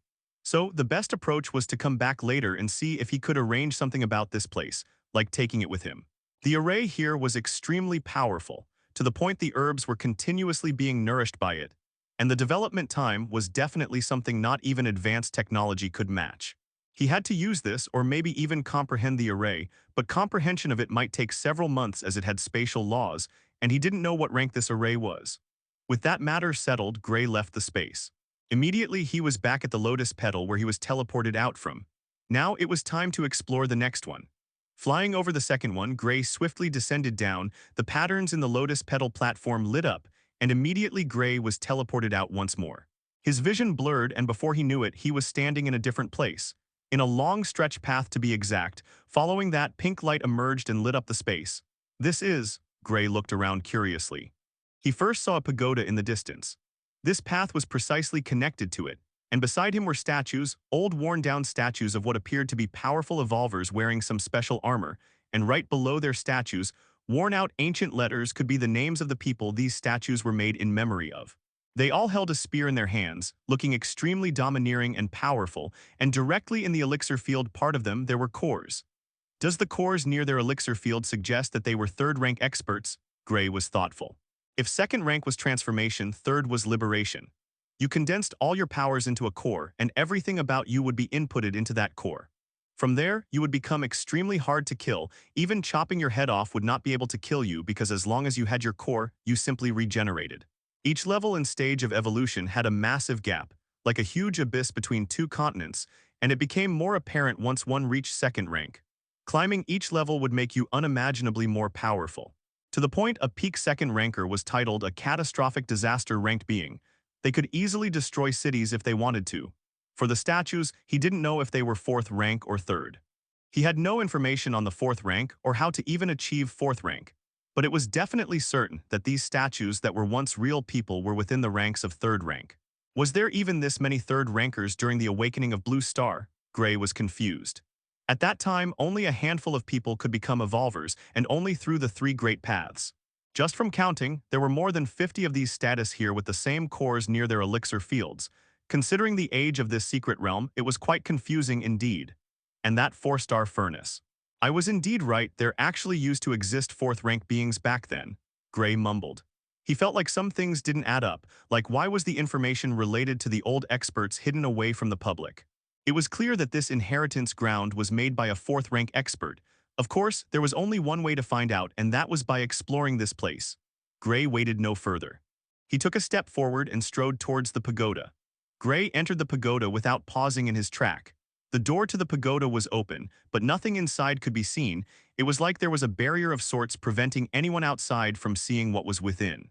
Entering the pagoda, Gray immediately felt his vision go blank. Everything turned pitch black for a moment. He tried to move and he could hear the footsteps from his steps, but he did not know what direction he was walking in. He attempted to utilize mind perception, yet even that refused to work. His mind perception was not working here. Gray's expression turned strange. He turned around, but there was nothing for him to see. Everywhere he faced was pitch black. Am I trapped? Gray's mouth twitched involuntarily. Great, now I get to explore this pitch black space with no direction. How fun. Gray rolled his eyes. Uncertain things like these were what Gray hated the most. He honestly wanted to punch his way out, but what exactly was he supposed to punch? The air. His mind perception was jammed. He even tried utilizing the appraisal skill to find something related to this, but nothing appeared. The pagoda was not classified as an item after all. Looks like I need to upgrade my appraisal skill even more. Gray was thoughtful. If the appraisal skill could extract information from an item, why could it not extract information related to a place? He definitely needed to upgrade it, but not now. He did not know what lurked in this darkness. If he stopped being cautious and let his consciousness descend into the information layer for the purpose of upgrading the skill, he might just get stabbed from behind for all he cared. He might be dumb, but he was not that dumb to completely expose his back to something unexpected like this. Hey, comprehension ability, do something, Gray said with a deadpan look on his face. Comprehend something about this darkness. Isn't it clear that this darkness is not normal? Of course, no reply came. The ability he possessed was not a separate existence, nor did it have a separate will or consciousness. There was no way it would respond to Gray when the ability was directly inside his mind. Unless Gray himself perceived something about this darkness, the comprehension would not activate. Just like the hidden formations, the true form of this darkness was concealed. Gray stretched out his hand and snapped his fingers. Immediately, a magic circle with intricate complex patterns formed above his fingertips. Sparks burst from his fingers and an orange flame appeared, flickering with life. Then it began to change colors, shifting from white, orange, green, yellow, pink, purple, red, and so on. It skipped through the colors like a disco ball inside a nightclub. Yes, Gray could manipulate fire. He had been capable of doing so for a while now. It would be more bizarre if he could not when his own disciple and his business partner, who was unusually clingy toward him, both had abilities related to fire. Especially Valyria. She possessed a special heavenly physique. Each time they met he would gain insight from her, and that was how this ability to manipulate fire was born. It was a spell, to be more accurate. Spells were in essence similar to formations. They drew upon the power of a specific law to reinforce the law's strength or to allow non-law users to wield it. The spell was called the Heavenly Fire spell, directly derived from Valyria's true Heavenly Sun physique. It allowed him to utilize the Heavenly Fire freely. The Heavenly Fire was something only Valyria possessed, but he could use it too. Instead of relying on law comprehension, he powered it with his own energy. The fire output of the spell depended on his energy level. This meant he could use law-related powers even without fully comprehending the law itself, as long as he had enough comprehension to form spells and abilities from it. His comprehension was simply that broken. Of course, the spell had its downsides. For example, if someone with the actual law of heavenly fire utilized law suppression or unleashed their law, his ability would lose its effect. But he did not need to worry about that. Only Valyria possessed it on Blue Star, that much was certain. Besides, he did not really need the spell. He had his own heavenly tribulation ability. Why would he use the spell when he had his own? That was also the reason he had not bothered using it until now. He never had the chance or need to use it. Well, until today. The disco ball of fire was the true form of the heavenly fire. It held every color within it, representing that it was the fire of all fires, the ultimate flame. Gray could change its color if he wished. Sticking to one color was definitely possible. And for this occasion, a bright white flame was needed. Invoking the spell once more, the disco ball of fire turned bright white. It burned with sharp brilliance, its light spreading across the darkness. However, even with the white flame illuminating the surroundings, the darkness did not disperse. It was still there, swallowing everything, leaving nothing in sight. The white flames did absolutely nothing. Well, I tried, Gray said with a sigh. With no other option, he could only make the fire burn brighter, or perhaps he should unleash all his powers. That should definitely be able to get him out. Yeah, there is no time wasted being trapped in the darkness. Gray dispersed the white flame. With the plan of illuminating the place with flame failing, there was only one option left. Wreak havoc, unleash all his powers.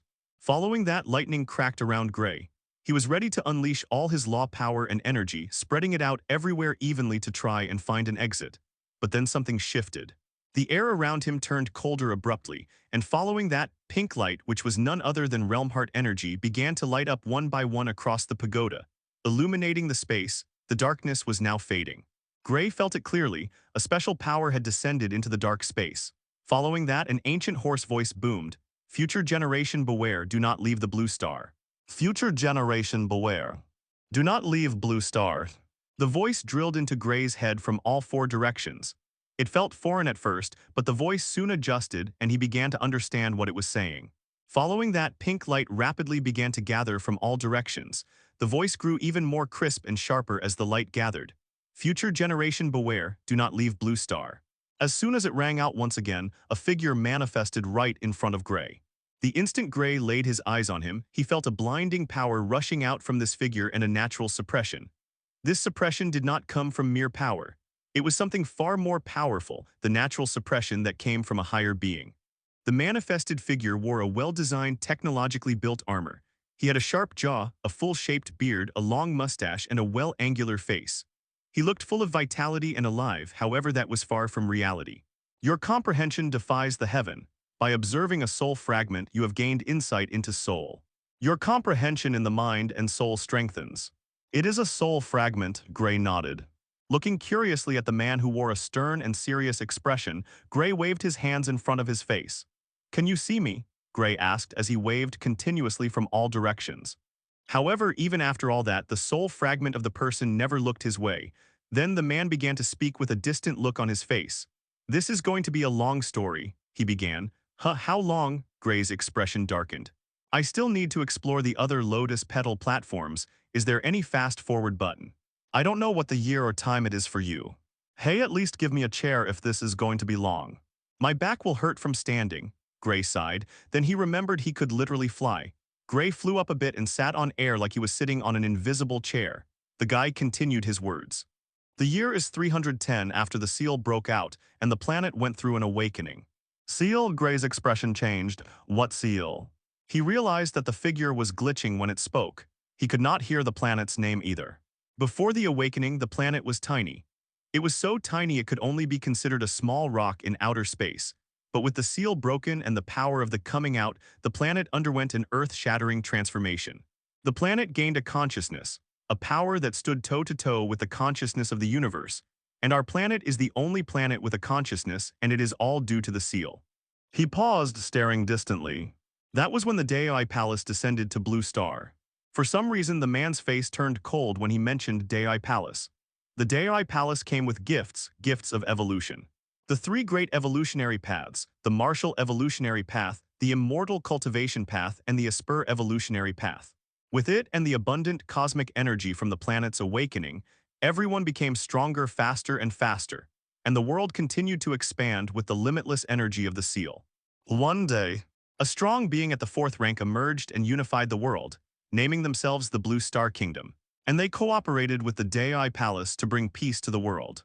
The people of our planet learned about a bigger world from the Dei Palace and even received guidance from them. For a while, they were our saviors, powerful beings that descended into the world to help us. However, that was far from the truth. The figure's expression darkened. They were not here to save us. They were here for something else entirely. He paused and spoke, the seal. They were here for the Chaos Seal. The Chaos Seal is a seal placed onto this planet by a being far more powerful beyond our imagination, in hopes of sealing something. There were several seals like the one on our planet across the endless expanse of the universe. They manipulated the king of the evolutionary era, the sole ruler of the Blue Star Kingdom, my very own brother, into forcefully taking the seal. The seal could only be taken away by the people of Blue Star, and being the king, he was the only one who had access to it. The Dei Palace promised him endless riches and a place in the starry sky for the planet. But things did not go as planned. As soon as the king, my brother, forcefully tried to take the seal, everything went bad. The seal went out of control because he pushed it out, but seeing his action, the planet's consciousness was enraged, as if he had broken a taboo by forcefully taking the seal from the planet's core. The Dei Palace also tried all means, but it all ended in failure. That was when the curse took place. The guy took a deep breath, looking grim, forcing the seal out of the planet's core, which was as big as several mountains, split it into 12 pieces. That day, dark red rain fell from the sky, covering all of Blue Star. The seal had placed a curse on everyone within Blue Star. And that was just the beginning of the disaster. The split seal shot off into the sky and traveled to different parts of the huge world and formed secret realms across the continents of the planet. 4 fell into the Starcrest continent. That is also where this secret realm is situated in. The very core of one of the 4 seals that fell here and formed a sub-dimension around it to keep everyone away. I built this ground over it to keep it from falling into the wrong hands. The others fell to the Skyfall continent and the Everspirit continent. As he said that, light flickered and maps formed. Seeing the map, Gray was surprised. The map looked eerily familiar. It was something someone from Blue Star would find familiar at one glance. It was the so-called 5 regions of Blue Star and the Silver Blue Sea. However, that was not all. Right beside that map were 2 others showing an even vaster map. In the end, people began to search for these secret realms, but searching came up with no results, as these secret realms formed by the seal were really hard to find. I was just lucky enough to find it, but I found it when it was all too late. Soon, years passed. By now, everything was becoming worse. The planet had already stopped expanding due to the seal being broken, and following that, the energy in the planet also began to thin, making it hard for others to become evolvers. And over the course of years, my brother, the king, went mad. He feared the seal very much, and out of everyone, he was the most affected by it. No one knew what curse it placed on everyone, and that thought gnawed at him day and night, and not being able to take it anymore, he along with millions of people of the Blue Star Kingdom soared into the sky using huge spaceships of the Dei Palace. He took the brightest talents among them to leave the planet with the Dei Palace. They left behind the talentless, even me, his own brother. He did not care what happened to others, and with the Dei Palace he left. However, that is when tragedy struck and the curse was revealed. The guy's expression was extremely grim, as if he had just seen a nightmare. Millions of people who soared into the sky along with the king perished. They all turned into masses of flesh as soon as they entered the sky. But the Dei Palace did not stop in their tracks. Even seeing this, they just left never to come again. On that day, everyone realized the people of our planet had no future in the starry sky. The curse was that we will never be able to leave the blue star. But unable to accept this outcome, everyone that was left behind began to search for answers. And eventually the one who found the answer was the seer, a fourth-rank being that could see into the fate of the world. They declared, "Combine the seal together, and one day a fated one will arrive who will unify the blue star and make this planet soar to the sky. Until that day, the planet will never be able to be perceived by normal eyes, and no one will be able to descend down into this planet through normal means or even save us." According to her, the seal awakening is the only reason why only the Dei Palace was able to find this world after all this while. She did not know how they did it, but there is a possibility that they will descend to this world once more. But by that time, the Dei Palace, who was the one who caused all these problems, was not the main concern anymore. Because a new force had invaded the planet. The person's expression was deadly dark when he reminisced about the new force. "The Abyss," he said. "The Abyss is a ruling force that descended into this world, and with their power they completely annihilated the world, reducing it to ruins and destroying billions of lives in the process. Only this one continent was left without being under the control of the Abyss." The instant he finished saying that, his figure began to glitch. "Today is the fateful battle day. I am leaving behind everything here," the figure said. "Today, if everything goes well, the continent will and cosmic energy will. This is the only way to keep the Abyss from taking this world over. With the lack of energy, the corruption fields will die out and the Abyss will be gone forever." Oh, Gray had a look of understanding on his face. "That is what I hope," the figure said while his figure glitched more. "But if someone sees this, that means our plan has failed. The Abyss has once again descended into the world and cosmic energy has been revived. I really hope nobody will see this," the figure said bitterly. "But if you do, then please." He stared ahead, looking past Gray instead of at him. "Please save Blue Star. Being able to reach this place shows your powers. You might just be the fated one mentioned by the seer. I have left some items for you in the inheritance ground. Please use it to your maximum capabilities, and the middle platform should directly take you to the seal. If you can take it, then that means you are indeed the fated one. For our planet, it is the wish of a dying man." The way he spoke made it clear that he was going to die there that day. "Today, I shall ascend beyond rank and put a stop to everything. May the Abyss never win. My name is Brandon Everhart.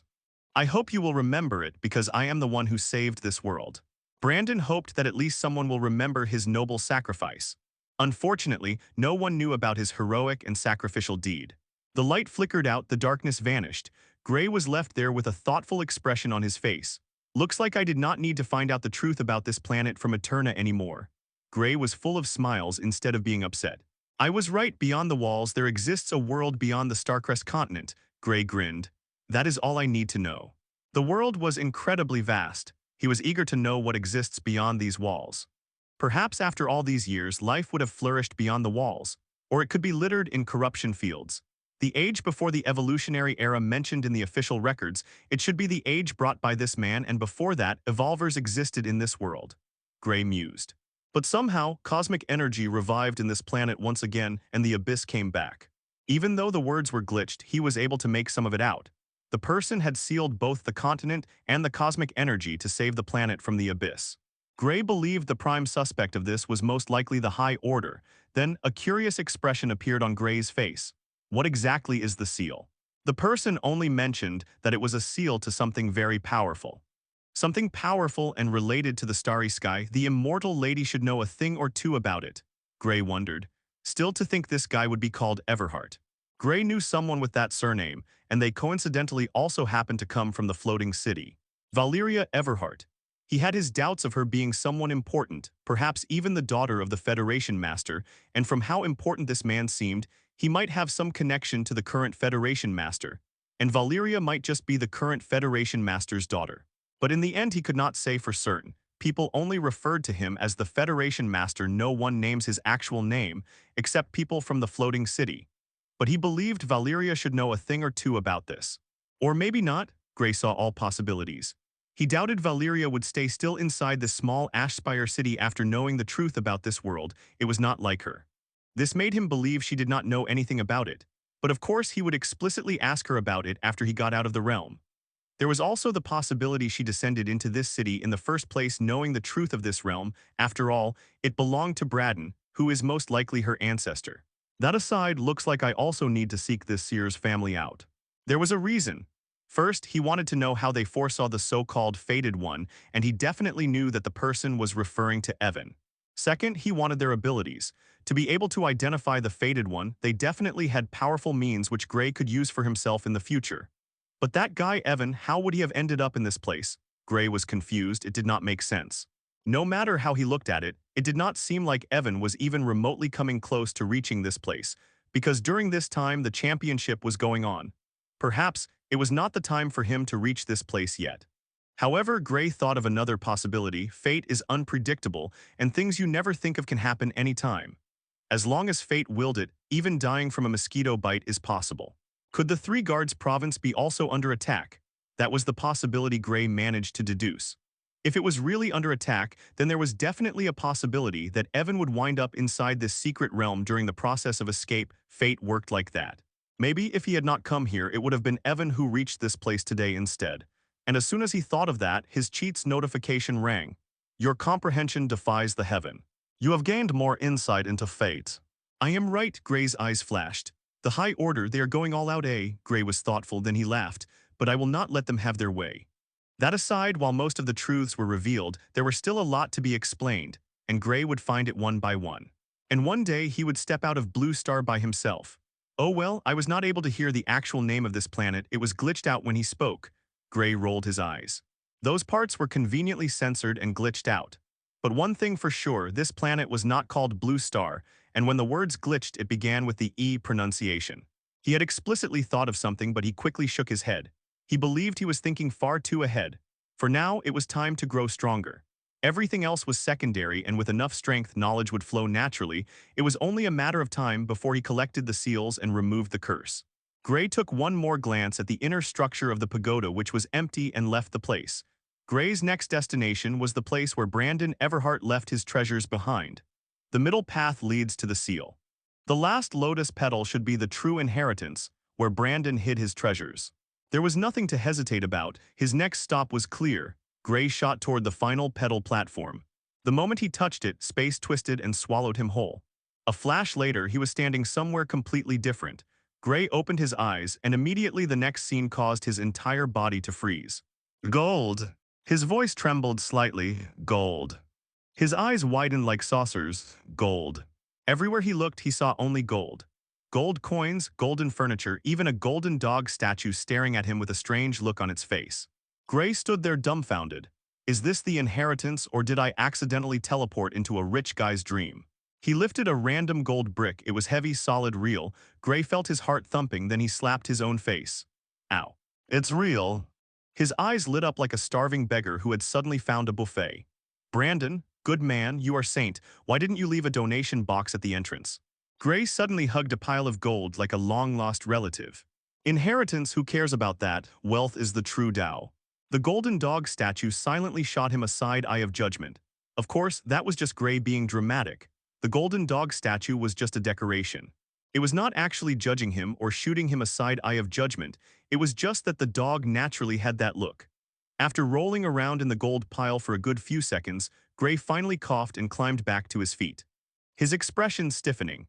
This was truly unbecoming of him. How could he lose composure over a bit of gold?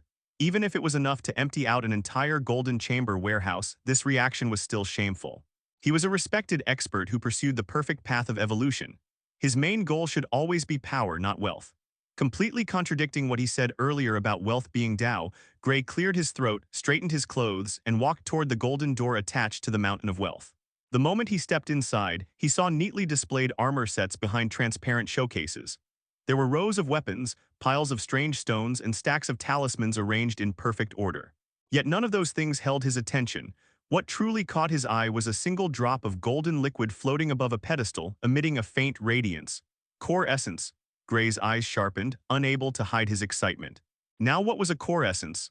Simply put, it was the direct power an expert began to utilize from the third rank onward.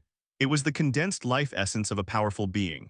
For someone of a lower rank, obtaining such a thing was no different from striking a cosmic jackpot. It's mine now. With this, Gray was certain. Absolutely certain that he could break into the second rank and undergo the second metamorphosis. Of course, I need to stop at metamorphosis. Why? It was simple. His second rank evolutionary path was not complete. The second rank involved transformation, altering one's own physiology. On Blue Star, the majority of evolvers practiced the 12 high human transformation technique. This technique was incredibly complex. It contained sections tailored for immortal cultivators, martial artists, and espers. Gray believed it was something the Dei Palace had brought down to this planet. With years of collective research, the people here managed to decipher and adapt additional portions that suited other evolutionary paths as well. Once completed, it allowed one to evolve into a high human, a being stronger than ordinary humans, with an extended lifespan, enhanced abilities, and special bodily traits. For example, the Eye of Illusion. High humans awakened it at the final stage of their transformation. It allowed them to see through illusions and was known for its versatility. Gray had already studied this technique thoroughly, but it left him completely unsatisfied. As someone who sought perfection, how could he settle for simply becoming a high human? He refused to accept this as his limit, so he researched the Bloodline Warrior transformation technique instead. Unlike the high human path, this one transformed parts of the user's body into that of the beast whose bloodline they inherited. Once they reached the third rank, they could even transform entirely into the beast. Gray believed he could create his own transformation path by studying these techniques. In a way, these transformations completely change one's race. It was difficult to describe in simple words, but it was possible. People had been following such paths for countless eras. He also believed there had to be many more transformation techniques scattered across the starry sky.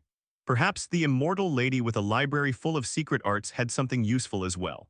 I should visit her after all this is over, Gray nodded to himself.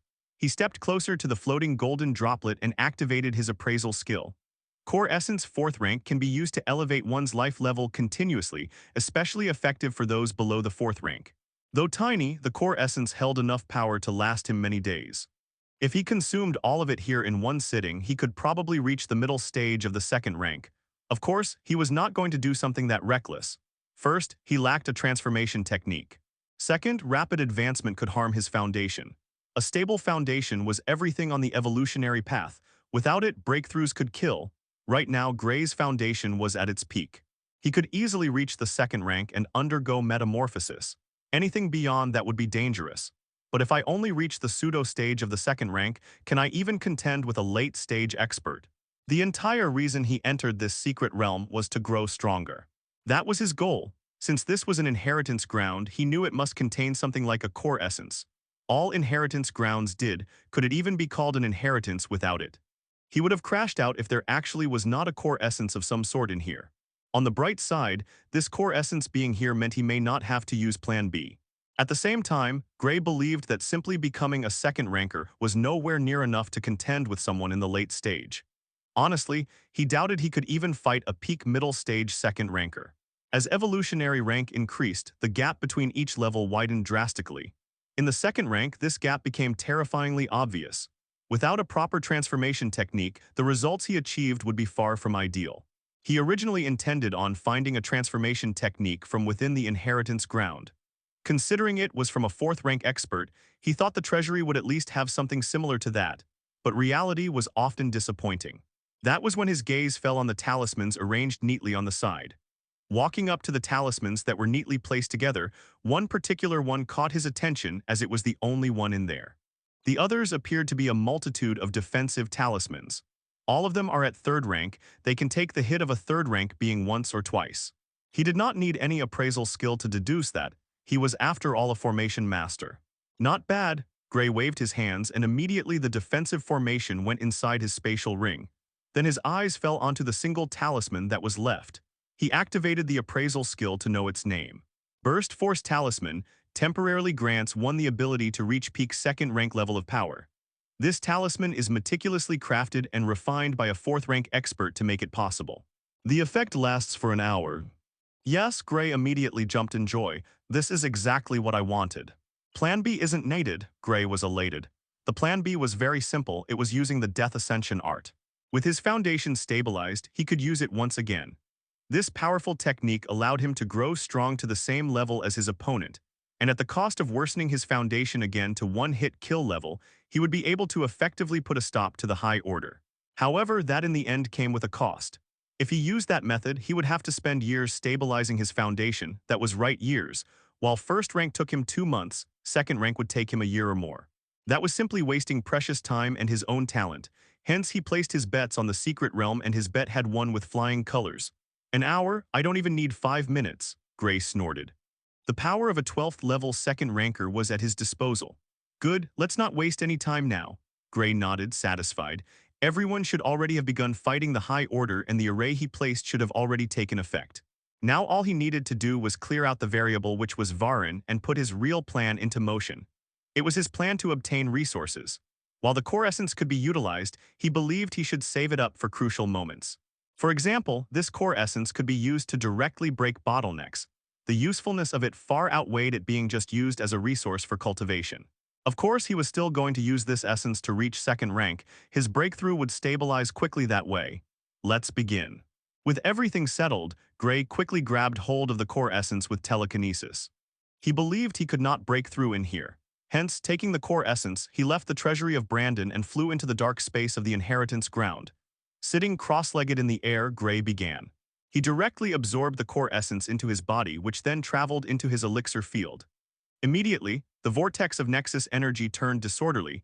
His mind began to shake, and the purple Nexus psionic energy flame within his mind began to dance wildly as if it was out of control. The muscles in Gray's body also began to tremble. The three aspects of his existence, they trembled together, forming a resonance. They were now fully connected to each other. Now, Gray guided the core essence within the elixir field. The golden energy flickered and blinked rapidly like atoms splitting. Some parts of the core essence split into small, tiny sparks of energy and immediately, it rushed into his vortex of energy. Following that, it shot into his mind, and finally the sparks traveled through his meridians and shot into his body. CRK, CRK, CRK, all at the same time the bottleneck that stood before him broke. The vortex of energy broke through the barrier of his energy fields and grew bigger, the flames in his mind set ablaze as it grew stronger. And finally the golden essence combined with heavenly tribulation rushed into his body, nourishing and strengthening it. First rank level 7, however, it did not stop there. Gray utilized the Nexus Ascension scripture over and over, and continuing this momentum he shot through another level, first rank level 8. A powerful energy fluctuation spread out from where he sat cross-legged. The sheer intensity caused the lotus-like platform to tremble slightly. However, soon a barrier formed, preventing anything from happening to it. Gray did not mind all this, his mind was completely focused on breakthrough levels. One by one, powerful energy fluctuations shot out from his body, growing stronger with each passing moment. First rank level 9. Level 10, level 11, level 12. As he reached level 12, more and more core essence broke apart and rushed into his system, supplementing the breakthrough and quickly stabilizing it. I've reached 12th level. Gray exhaled, turbid air exiting his body. The rapid breakthrough had also caused his body to excrete the impurities within his body. But there is still some impurities left. Gray observed it clearly and he realized there were still more impurities hidden beneath the surface. Since he was going to undergo metamorphosis and transition into a second-rank lifeform, he had to make it perfect. He had to condition his body to its perfect limit before he attempted it. Usually these impurities were extremely hard to cleanse without external support from an expert, but with core essence it was definitely possible. He hesitated no further. He channeled the core essence and the tiny specks of it rushed into these hidden corners of his body and cells, cleansing the impurities one by one and pushing it out. More and more impurities began to get pushed off Gray's body. Even Gray himself was surprised at the amount of impurities he had, and it was not over. Channeling more of the essence, its power traveled down even deeper, searching for impurities and immediately removing them. The cells, the organs, the skin, the muscles, even the bowel, all of the impurities from his body were pushed out of his body. After some minutes, there was no longer any amount of impurities left in his body. It had achieved spotless perfection. Starting second rank, one did not need food to sustain themselves or have a need to go to the bathroom, hence impurities from food and the bowel could sit inside the body for a long, long time, but even that was effectively pushed out of his body. It's done. Gray looked around and he did not feel even a speck of impurities inside his body. On the other hand, he did smell really bad, perhaps even worse than a pig's den. However, now was not the time to think about all that because it was finally time to advance to the second rank. Let's begin. Gray closed his eyes, he stabilized his breath and double-checked everything. He made sure his energy was stable, his mind clear, and his bodily functions running smoothly. Second rank dealt with transformation, hence, to start it off one needed to transform their powers first to create that first spark of transformation and undergo metamorphosis. Gray exhaled slowly and sank his awareness inward. Nexus energy surged within the vortex deep inside his elixir field. However, the vortex no longer looked like the swirling force he first awakened. It pulsed like a living thing, and the size was 100 times that of the first time he created it. It blinked rapidly as if eager to break through a greater boundary of power. Now he would use his Nexus energy and core essence to push himself to the second rank. The current Nexus Ascension scripture was more than enough to do it. Transform. The instant he willed it, his consciousness plunged into the depths of his mind. The world vanished and Gray found himself standing inside his mind. A solitary blinking purple flame burned quietly in the endless space, just as it always did. The moment Gray appeared within his mental space, the purple flame reacted. It brightened, a single ripple spread through the space, wrapping the surroundings.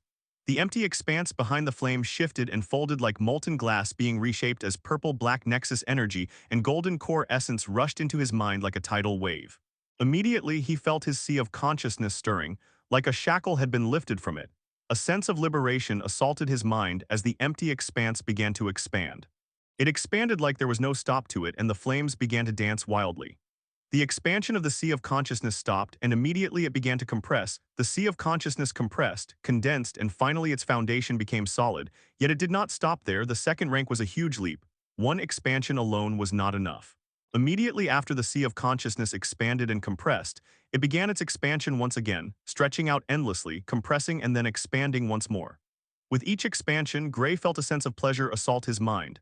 Like a splitting headache was being lifted off his head continuously. And with each transformation, his thoughts moved more freely and without any lag. The most notable transformation was definitely of his flames. The purple flame, which was his Nexus psionic energy, thickened, extending outward like threads. Those threads intertwined, forming shimmering outlines of walls, pillars, archways, and halls. A structure slowly took shape around the flame, built entirely from the psionic energy intertwined with the mysterious purple fire. A mind palace was being forged. A mind palace was the crucial part of an Esper. Once it was created, one could store information however they liked, and this palace was also where mind essence, a crucial power needed for Espers to transform, was produced. People could convert vital essence into mind essence. Likewise, mind essence could be converted into vital essence, and similarly both of them could be converted into energy essence formed by people who utilized energy like the immortal cultivators. In a way, they all harmonized with each other, but each one could only be utilized after conversion. Gray had other plans. Since his evolutionary path utilized all three aspects of power, he wanted to form one true essence to strengthen them all at the same time. Nexus essence. If he was not wrong, this essence should naturally form once all three aspects reach second rank through resonance. Soon, the mind palace had formed with his psionic energy taking root deep within it, and immediately shards of light flew into the mind palace, which was vast, and settled themselves into it. These shards were his very memories, both from this life and previous life. They would be stored here till the time he died, and the memories would be picture perfect. The mind palace was complete.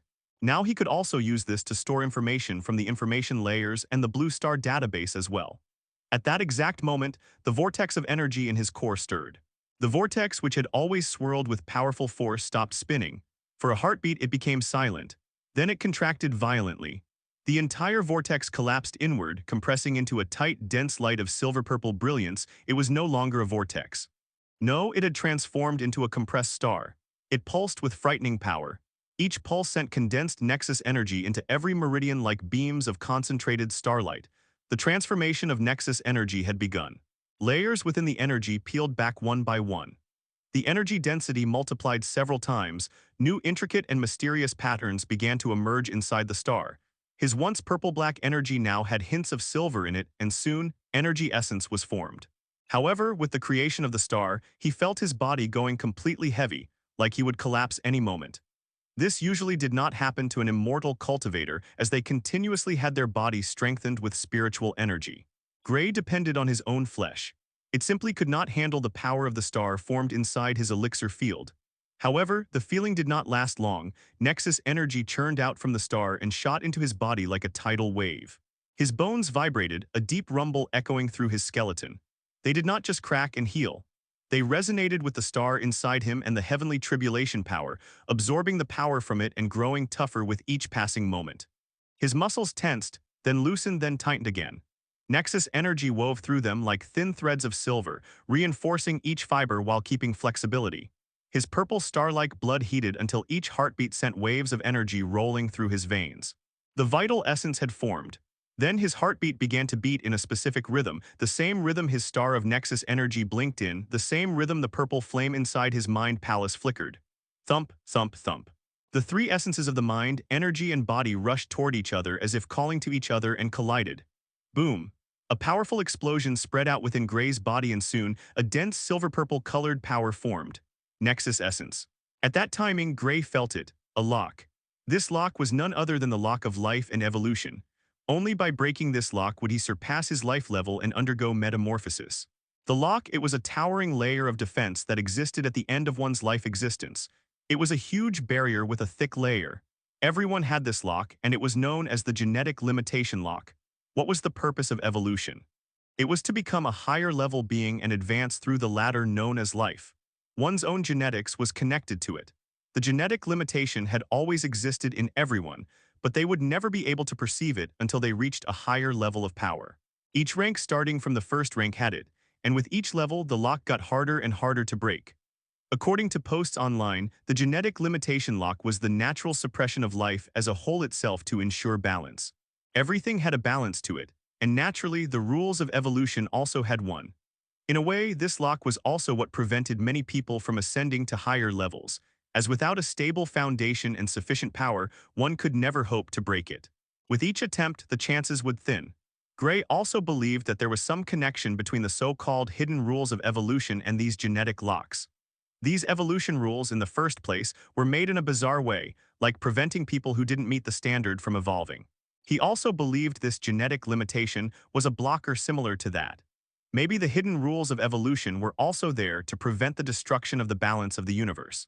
Evolvers were extremely powerful, to the point even a second ranker could easily destroy a city that was the size of a small country back in his old world. Their powers only increased by leaps and bounds with each increment. He couldn't even imagine how much power a being like the Immortal Lady, who was likely someone far beyond the fourth rank, possessed.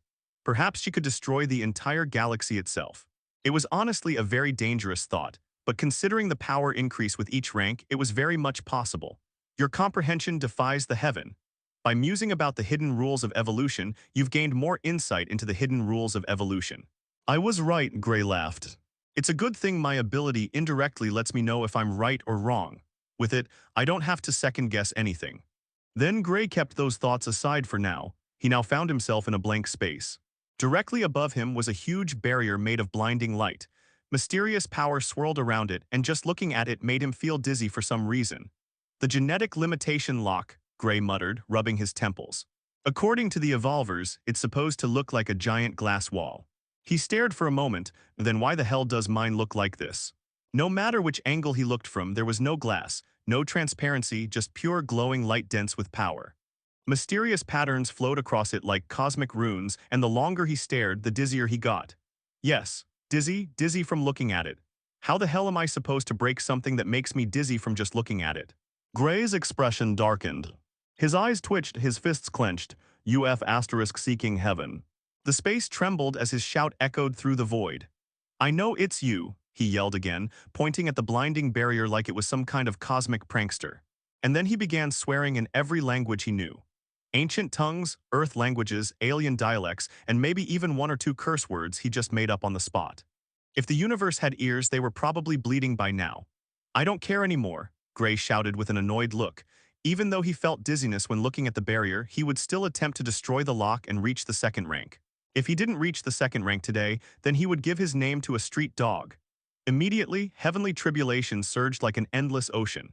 The space crackled with immense power as silver-purple lines began to form across Gray's arms and legs. Following that, crackling Nexus energy lines surged out from Gray's pupil to the sclera.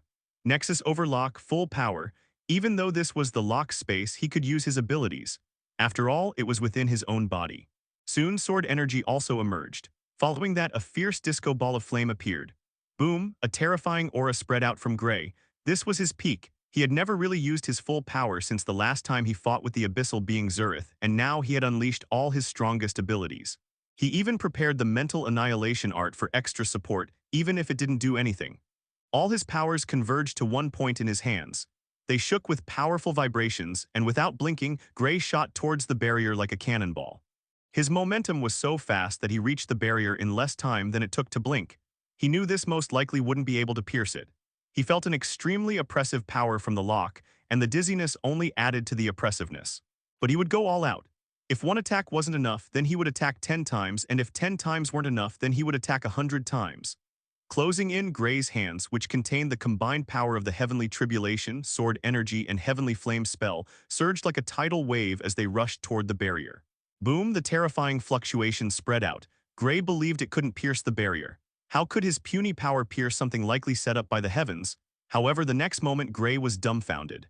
The powerful and oppressive barrier that stood like a massive wall between him and the second rank broke like a piece of paper. There was no resistance, no nothing. The instant it connected, the entire barrier crumbled like paper dissolving into water. Following that, the blinding light that gathered around the barrier abruptly condensed and invoked a mysterious power, lighting up the place. Then, Gray felt the space glitching. His expression changed as he felt a powerful presence descending. The very power caused his abilities to tremble in fright, but Nexus energy surged and everything quickly calmed down. Then he heard it, a vast, ancient echo that was not a sound but something far beyond.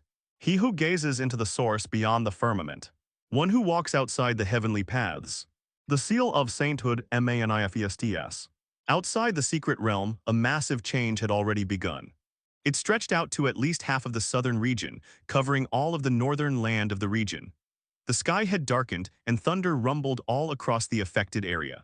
Special voices emerged across the land as they invoked ancient chants and spoke in forgotten languages. From the sky, cosmic energy gushed out in a constant wave like an endless dam of energy. The heavenly will had descended into the mortal realm, and it came with gifts. The cosmic energy, which was very thin in the southern region, was now growing back at a fast pace. The corruptive energy within the outer rings thinned, and more cosmic energy fused into parts of the world from this phenomenon. Orin, who was fighting City Lord Dorian after launching a railgun attack at the City Lord's mansion, paused in his tracks. City Lord Dorian did the same. They both had a change of expression as they stared at the sky. "What is this?" Orin's mechanical voice rang out from his head. He felt a powerful suppressive force coming from above, and with the darkening sky, he came to a conclusion.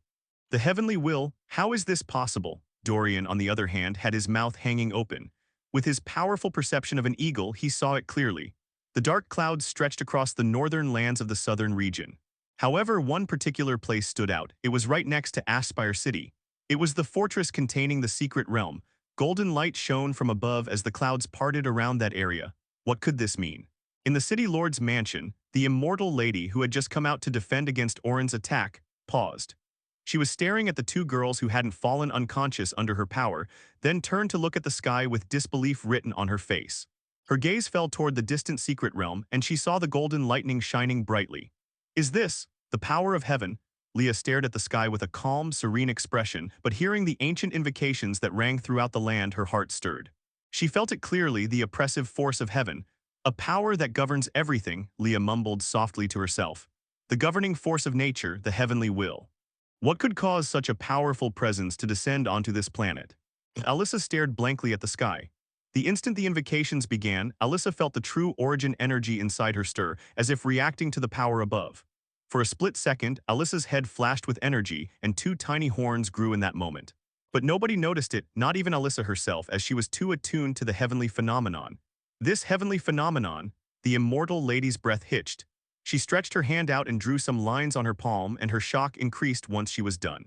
Sainthood, she exclaimed, catching everyone's attention. What is that, Master? Evan asked with a confused look on his face. What is sainthood? Is it some special power? You stupid brat, the Immortal Lady shook her head. You don't know the immensity of heaven and earth. Do you know what it means to achieve sainthood? She was slightly enraged at her disciples' ignorance. Sainthood was the highest form of authority one could receive from heaven. They were beings who could dominate an era with heaven's acknowledgement, beings who could speak terms with heaven itself, and so far she herself had only seen one single saint before in her life. It's him, she muttered. It's definitely him, it has to be. He was caught halfway between the transformation before. Who, Senior? Evan asked cautiously so as not to anger his master. Gray Lockhart. Her voice was soft but loud enough for the three people standing to hear. What? Both Leah's and Alyssa's expressions changed the instant they heard the name. They weren't the only ones staring at the sky. Even Varin, Werner, and Valyria, who were battling, looked up. And just like them, the entirety of the northern lands of the southern region, which encompass cities like Ashspire, the Three Guard Province, and several other second-rate and third-rate cities, all turned their heads upward. They stared at the sky in shock and disbelief. Their evolutionary energy trembled upon hearing the invocations. This was heaven, the true overseer of the entire land, the mysterious force that worked behind the scenes. However, just as quickly, the heavenly phenomenon dispersed. The cloudy sky vanished and the golden lightning above the secret realm disappeared. The Immortal Lady frowned. Inside the secret realm, the entire inheritance ground trembled and pink energy surged from everyone. The energy was restless and startled. Deep within the secret realm, a broken disc-like fragment as large as several mountains trembled slightly upon feeling the power. The mysterious blinding energy rushed into Gray's body like a virus attaching itself to cells. It spread to every corner of Gray's body, and eventually, within Gray's mind palace, a special seal with an intricate pattern formed. However, it was only half complete. One could tell from a single glance that it was not finished yet. Following that moment, mysterious light emerged from the seal and shot toward Gray's eyes. Gray's entire body jolted midair as a searing pain shot straight through his eyes. It was as if someone had decided to use his eyeballs as dart targets. What the F? He flailed wildly in the air, clutching his face. Who's sniping my eyes with spiritual needles? The pain was vicious, like his pupils had been replaced with molten lava. For a brief moment his body spasmed, and he almost forgot he was floating thousands of meters above the ground. He wobbled midair like a broken drone, spinning once before barely stabilizing himself. Damn it, heaven, are you trying to give me a free disability? He blinked rapidly, eyes bloodshot and watering, every blink making the pain worse. A few minutes ago, he'd felt a bit guilty about all those curses he threw at heaven. Maybe he'd gone too far, he thought. Maybe the cosmic will deserved some respect. Yeah, that regret lasted exactly 3 seconds. F*CKU heaven, Gray shouted toward the blank sky of the inheritance ground. This is harassment. If heaven had ears and a mouth, it'd probably be vomiting blood by now. Here it was, bestowing him higher authority, a greater power that was above everything else. And here he was, cursing it out midair like an ungrateful grandson yelling at his rich ancestor. He wasn't some crazy maniac who could handle pain like someone who tortured himself every day. The pain in his eyes was like never before. Perhaps it was even more painful than getting kicked in the balls, but amidst the agony, he still had time to curse heaven. That meant he could still keep his mind sharp amidst the pain. Soon, the pain subsided and warmth surged in Gray's eyes. More and more power poured out of Gray's mind palace from the seal, rushing into his body. Immediately, special inscriptions similar to the seal began forming bit by bit across the inner layer of Gray's body. Eventually, it stopped as the seal vibrated slightly, as if there were some errors, and then went silent. A powerful shockwave shot out from Gray. It wasn't an ordinary shockwave. The instant it spread out, every energy in the area retreated under his presence, and he slowly opened his eyes. Gray's entire body and face had undergone powerful transformations, but the most notable one was without a doubt his eyes. His eyes had completely changed the way they looked. At the center, his pupil was a clean vertical slit with a glowing Q-shaped symbol resting inside it. The iris around it shone with a deep purple light, and a lightning-like pattern spread outward from the center. That pattern looked exactly like a tiny stretch of the cosmos, but in purple, with small spark-like points scattered within it. Point 1. The purple glow covered the entire iris evenly, giving it a calm and radiant appearance. Gray already knew what this was. He had already gained information about it from the mysterious seal in his head. Saint's eyes. What is that Q-shaped-like symbol? Gray mumbled under his breath. It was extremely mysterious, and whenever he looked at it, he felt a mysterious power emerging from it. By now, it wasn't just his eyes that had undergone transformation. No, Gray looked completely different now. Second metamorphosis is known to make you more beautiful, to the point ordinary celebrities back on Earth wouldn't even be able to match them. That's because the second rank focused on transformation, and starting then you would become more aligned with your soul, your physical appearance taking your soul's appearance, making you several times more beautiful in the process. Of course, that isn't a certainty for everyone. You can't do anything if your soul looks ugly in the first place. But tainted with the aura of Nexus energy, Gray's soul's appearance had taken a drastic change. The previous Gray and he shared appearances. They looked rather similar with the exception that Gray had brown eyes when he was on Earth and the previous Gray had black eyes. But Nexus energy circulated within his body bit by bit. It had already massively changed his appearance, especially during the time of his first metamorphosis to something more perfect. And now he looked even more handsome. He realized that he grew taller a bit, his physique became more lean yet angular, and his face had become more structured and handsome. If he was a 7 or 8 out of 10 before, then he was definitely the most handsome man in Blue Star. There was no competition. However, that wasn't Gray's concern right now. Sainthood, Gray had a thoughtful expression, and for some reason he remembered the words of the Immortal Lady. When she said, "You're not human anymore, you are caught halfway between transformation." Now it all made sense. She was talking about sainthood. The sainthood had always existed in him, but it was locked behind his genetic limitation lock. Having gained the seal of sainthood, he knew what he was and how he acquired it. Saints are beings that have immense authority. They can speak terms with the natural order of heaven. Gray shook his head. It harassing him aside, the heaven actually granted him such abilities. Does the heaven have mood swings? Gray seriously doubted it. Before he got struck by lightning for breaking its taboo and now he was granted sainthood. It made no sense. But the sainthood isn't complete. Gray's eyes flashed and immediately glowed purple. Following that, a faint hum of energy filled the air as a luminous construct materialized above Gray's head. A ring formed an intricate circuit-like halo of pure silver-purple light. The silver-purple radiance wasn't born of energy or flames, but something far beyond mortal comprehension. Each circuit of light flowed like liquid logic, threads of runic patterns flickering across its surface. This wasn't mere decoration, but the direct manifestation and authority of his half-sainthood. A saint has 3 halos and I only have 1. Gray nodded. He hadn't fully transformed yet, and if he did, he would probably be invincible in the same rank or even fight across ranks. My life level. It's too low for a full sainthood transformation. Gray shook his head. He didn't know how high he had to push his rank, but it should definitely be somewhere between the 3rd or 4th rank range. For now, the only thing that transformed was his eyes, and it came with abilities. His eyes weren't there just for showing off. Gray's eyes flickered and immediately his vision turned, and by the end of the bridge to the opposite side of the Lotus platform, he saw ripples in reality. Like someone had thrown a stone into it. Your comprehension defies the heaven. By observing the spatial ripple using your eye's ability, you've gained insight into the law of space. The ability to sense and feel spatial ripples, Gray smiled. This meant he could see any hidden spatial fluctuations across the world, even hidden secret realms like this one. Of course, it couldn't directly assist him in sensing the law. Hello, everyone. As we wrap up this video, I want to share a quick note. I have a Patreon account. If you'd like to support me and enjoy on-demand audiobooks, you can become a Patreon member. Alternatively, you can check out my Google Drive link, which has 500+ novel audiobooks available through my Ko-fi or Patreon shop. I appreciate your support.